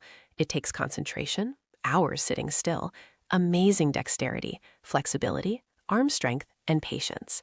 It is not constantly fun, nor is it easy, and that is the point. She does it because she continues to get better at various facets of it. She loves the medium of oil painting because she can paint over and over, and sometimes over again, the parts of the painting that she feels needs more nuance, more depth, more color, more brightness, more energy. She does it because it brings her satisfaction, pleasure, occasionally even joy. I have recently returned to bicycling. Getting better at bicycling it's not my thing. And although it does provide me with beneficial exercise, that alone is hardly why I returned to biking. Good physical health is merely a side benefit. For me, bicycling satisfies my desire for autonomy and exhilaration. I love the sense of freedom. I am free to come and go whenever and wherever I choose to bike, and I can go as fast and as far as I choose. It is self-chosen and self-directed, and the activity itself is more important than any outcome. So biking ticks all of the boxes of play. I like riding alone or with my wife, but especially alone for that full sense of freedom and independence from technology, from our dependence on cars and fuel, from desks, from my four walls, from everything. My wife and I bought our first boat about 4 years ago and are now selling it. Why? It was fun for a while. At one point, we liked owning it, but eventually it started to feel as though the boat owned us. Owning it required renting a slip, getting it serviced and repaired, and worrying about it when bad weather came in. It all got too complicated. Leisure isn't enjoyable when it takes work to maintain and sustain it. But bikes are basic things. And unlike boats and cars, which are now increasingly made mostly of computers, parts that can be serviced only by a dealer-approved mechanic, I can learn everything I need to know about bikes from my local and online community. The equipment to repair bikes is still affordable, and I have found that I love being able to fix and maintain my own things. So, just as when we were children playing, as adults, we freely choose to engage in activities that bring us some form of positive or beneficial feelings, experiences, or outcomes. Unlike play, which has no preset rules, a lot of leisure has what I would call pre-existing rules and structure. There are sometimes right and wrong ways, easier or harder, more straightforward or more difficult to do a leisure activity. There are common sense rules and laws that guide the safety of participants in a lot of leisure pursuits. Injuries and fatalities are a sad reality of some forms of leisure, especially boating, and yes, often because of drunk boat driving, motorcycling, and even my beloved bicycling. So leisure has structure, yes, but it is still designed by us, for our pleasure, for us to actively participate in, and that matters. The rise of passive leisure. A recent change in leisure has been the rise of passive leisure. For anyone who has watched the HBO show White Lotus in recent years, you will understand far too well the stifling desperation with which the wealthiest among us now approach their free time. Too often, even our non-luxury vacations feel like work. Planning the trip, finding the Airbnb, enduring the soul-sucking nature of air travel, booking the waterfall hike, let alone setting one's alarm early enough to make it there. There is a real need at the heart of this trend. Too many of us are overworked and under-inspired, exhausted and searching for something that will fulfill us. But this kind of passive leisure, even that magical afternoon we wanted to spend scuba diving only to be chased away by a jellyfish swarm, is increasingly unlikely to bring us the joy we seek. Just over a century ago, there was literally no such thing as couch potato or passive leisure. Most leisure, out of necessity, was active. By active, I mean that the person engaging in the leisure had to make the activity happen, for him or herself, and for others who may have been watching or listening. Singing, playing a musical instrument, telling stories, fishing, taking nature walks, what we call hiking today, are examples of what were considered the staples of many leisure activities for our ancestors. The leisure was created locally, as well as in and by members of the community or a family. Consider that nearly all traditional leisure activities were done standing up. That all started to change around the turn of the last century. 4 new pieces of technology, the radio, the phonograph, the cinema, and the car, helped to create a more passive form of leisure, where participants consumed the leisure rather than creating it. As a result of these new inventions and subsequent societal shifts, families started to retreat from their communities, where they had once grouped together to make music and share stories, to instead gather in their homes around their radios and record players. Communities lamented what was already the feeling that the family, long the primary unit of leisure, was being replaced and eroded by popular culture and influences from outside the family. Most tellingly, being in cars, listening to radios, and watching movies created a form of leisure that was done sitting down. Real leisure was sitting back and listening, not creating and making the leisure yourself. You continue to see this form of deactivated leisure every summer in our national parks, with an endless line of cars traveling through such majestic places as Yellowstone. Where we used to walk in our national parks to see their wild inhabitants, today we observe the beauty in animals in our parks from our cars. But play cannot be passive. It isn't just our leisure that has changed. The amount of time we have for leisure seems to have changed as well. I mentioned earlier that we are actually working less now than we ever have before, a century ago, but also in just the last 50 years. People worked more hours annually than they do today, a fact that might surprise a lot of you. Of course, some, if not many, of the people reading this may be genuinely working more hours than the average American. Furthermore, when both parents in a household are employed, there is dramatically less spare time for domestic and childcare tasks. Obviously, as our forebears worked more, they had less free time to engage in leisure. But what leisure they engaged in was active, not passive. There has been a slow and steady decline in the total average hours worked each year, and an increase in the amount of time spent in leisure. Yes, we spend less time working and more time in leisure today than ever before. Yet more people feel more stressed and overworked. Why? This feeling of being overworked is real, but it is also relative and important to put into context. The first reality is something I touched on earlier, that there are 2 different versions of the service economy. The low-level service sector, where people cannot, with a single job, make ends meet, so they are stressed because they cannot get enough hours or have to work 2 jobs to make enough. Then there is the higher-level service sector, where one job requires putting in an average of 50 or more hours of work per week. People in the latter sector, those with more education and higher incomes, engage in fewer total hours of leisure than those with less education and income. What really matters, however, is the quality rather than quantity of leisure. Studies have shown that people with more income and education spend more time doing active leisure, whereas those with lower incomes and education do more passive leisure. And we know that passive leisure does not count as play. We also know that people feel more satisfied with their lives when they engage in more active leisure. Passive leisure makes you feel less satisfied with your life. Think of our friend Tarl watching YouTube alone in his dorm room for hours. Passive leisure is like junk food. Spending more time, whether you are richer or poorer, doing passive leisure decreases life satisfaction. So it's not how much leisure you do, it's the kind of leisure you do and how you engage in it. That's what will matter for improving your life. Leisure that you actually enjoy, that fulfills you, it's called play. How much enjoyment are your leisure activities actually bringing you these days? Did you once truly enjoy walking your dog, but now you distractedly scroll through the list of podcasts you've gotten behind on, and then you rush through the walk with your podcast playing at 1.5 times speed? Did you used to meet your girlfriends for a casual Friday night tennis game, but now you've gotten yourself stuck in a 3 times a week USTA league where the opponent across the way seems intent on stuffing the ball down your throat? Do you think we might all be doing it wrong? If you are thinking that it takes more money to engage in active leisure, let me call you out on that distortion immediately. A 4-star hotel in Hawaii sounds lovelier than a Motel 6 in coastal South Carolina. But if your teenager is driving you crazy, you'll be miserable in both places, I guarantee. Need I remind you that more than 100 years ago, with little wealth and much less time for leisure because they spent so many more hours having to work on the farm just to get by, our ancestors had only active leisure as an option. And most of the active leisure they engaged in, it didn't cost much at all. Furthermore, what money you have and how you choose to spend it, that has been a focus of a ton of happiness research. The lesson from that research is clear.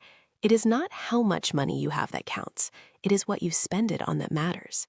People who spend their money to acquire things, clothes, jewelry, cars, second homes, they are less happy. People who spend their money on experiences are far happier. Experiences, in reality, don't necessarily require a lot of money, but money sure can help when it comes to one of the most obvious forms of collecting experiences, traveling and going away on vacation. If that isn't an option for you, what does that leave you with? What does it mean to have an experience? I think an experience is something that is meaningful to you. There is something valuable you learn, and therefore there is something you wish to bring back with you and remember. Perhaps people can acquire experiences from passive and not just active forms of leisure, say getting a group of friends together to watch a movie rather than watching it alone on the couch. But for the most part, I'd encourage experiences that have a more active focus. Every day, I see people chasing experiences, but lately, I lament when I see people taking what could be an experience and then turning it into a commodity, into something to consume. With our devices, we can be the subject of our own report, the source of news, and the news reporter rolled into one. It is my belief that as soon as you take a photo of an amazing experience and post it on social media, it is no longer an experience. It's a thing, an object, an acquisition. This is the death sentence of the happiness that can come from a genuine, meaningful experience. Before the advent of cameras, we had to rely entirely on memory, on remembering our experiences through retelling stories. Then there were the days when we took pictures on film. We took photos of the experiences we wished to remember. But the fact that we would have to be judicious about how many photos we took, film was expensive. And then take the time and spend the money to have the film developed. All that required us to remember those experiences by being present for them, not to quantify the impressive details of the event for someone else's jealous consumption. Then came the Polaroid camera. We could take a picture and immediately have it processed. Now we have our smartphone, which enables us to take thousands upon thousands of pictures that pollute the cloud, and rarely, if ever, are they reviewed or re-seen. True, a meaningful experience is something you want to share.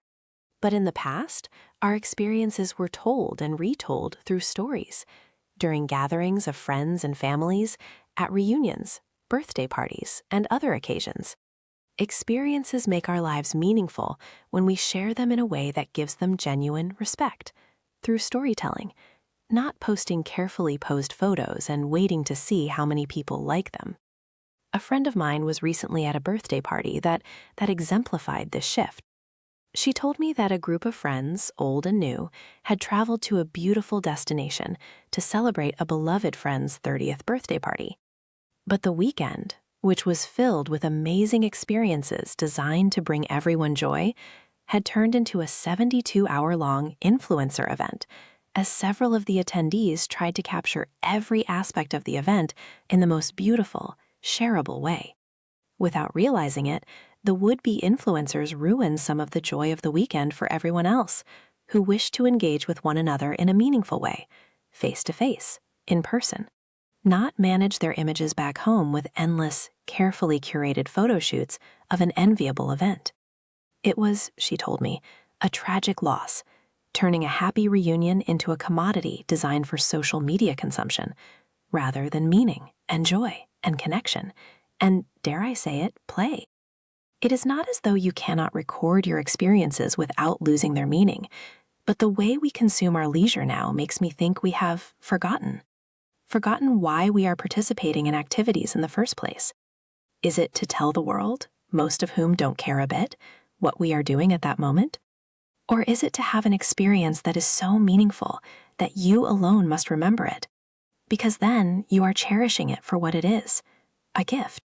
Only you can retain the memory of that experience, and you alone can tell it to others to whom it might mean something, and who might benefit from your story. Engaging in an experience in our leisure time can bring untold joy and happiness if we are participating in it with a mind to being present and engaged.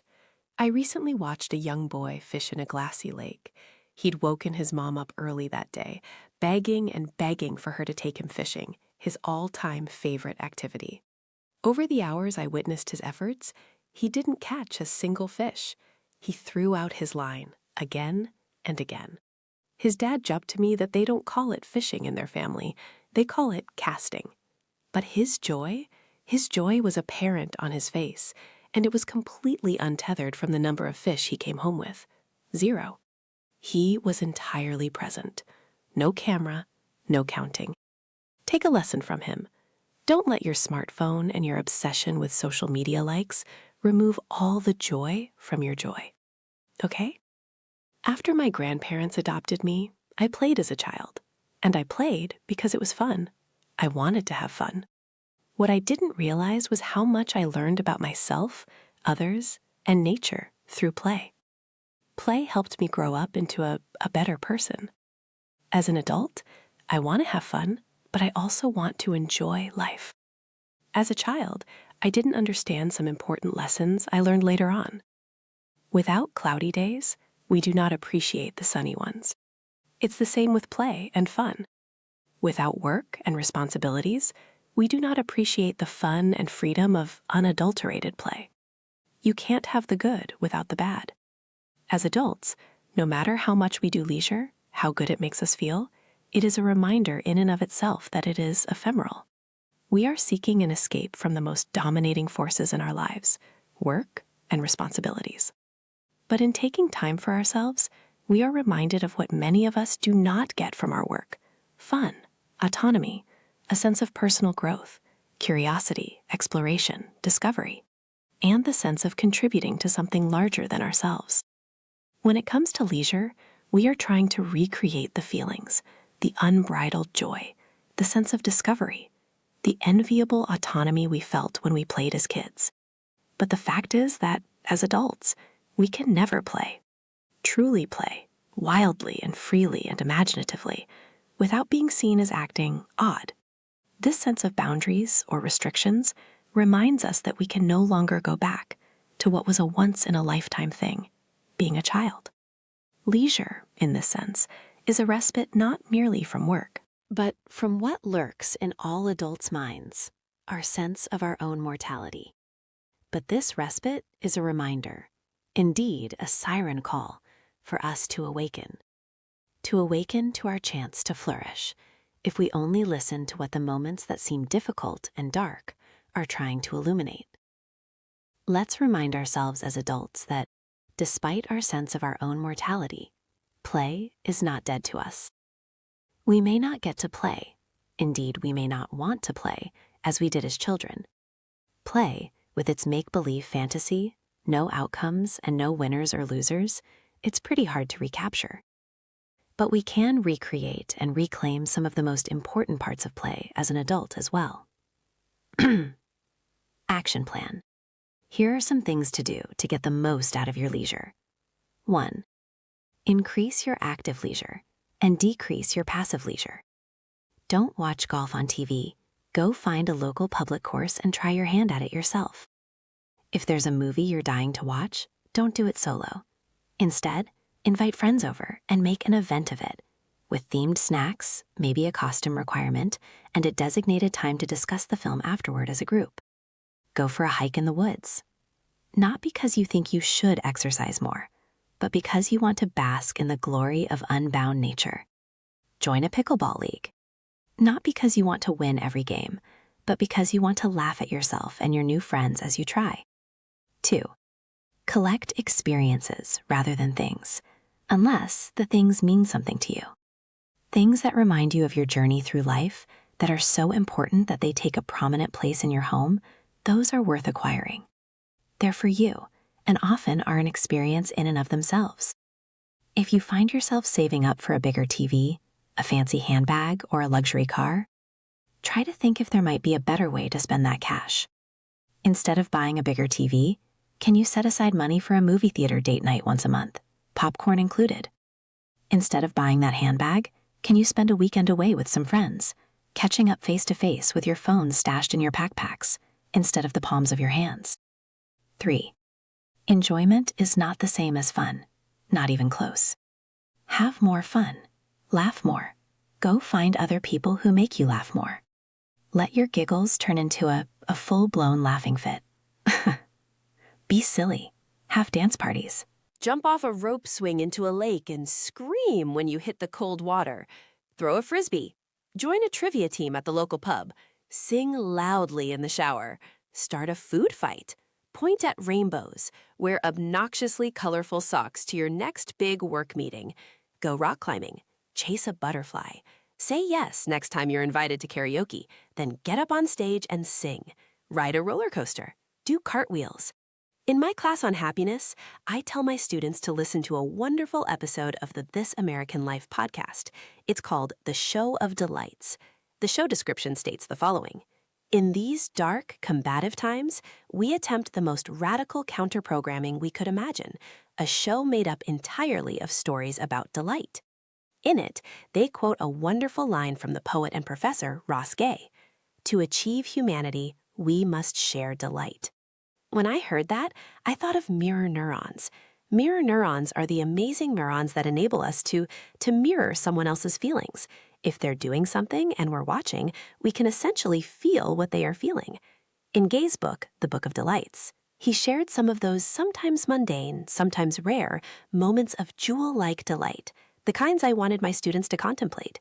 Listening to oatmeal bubble in a pot, spotting a deer's hoofprint in a field of green clover, watching bees cluster around the butterscotch sauce dropped from a kid's ice cream sundae. His moments of delight, they make me think of some of my own. A bright red umbrella unfurled on a gray, rainy street corner. The first bite of a perfectly ripe, unblemished pink peach. The smell of the air slowly, slowly shifting to ocean saltiness as I drive toward the shore.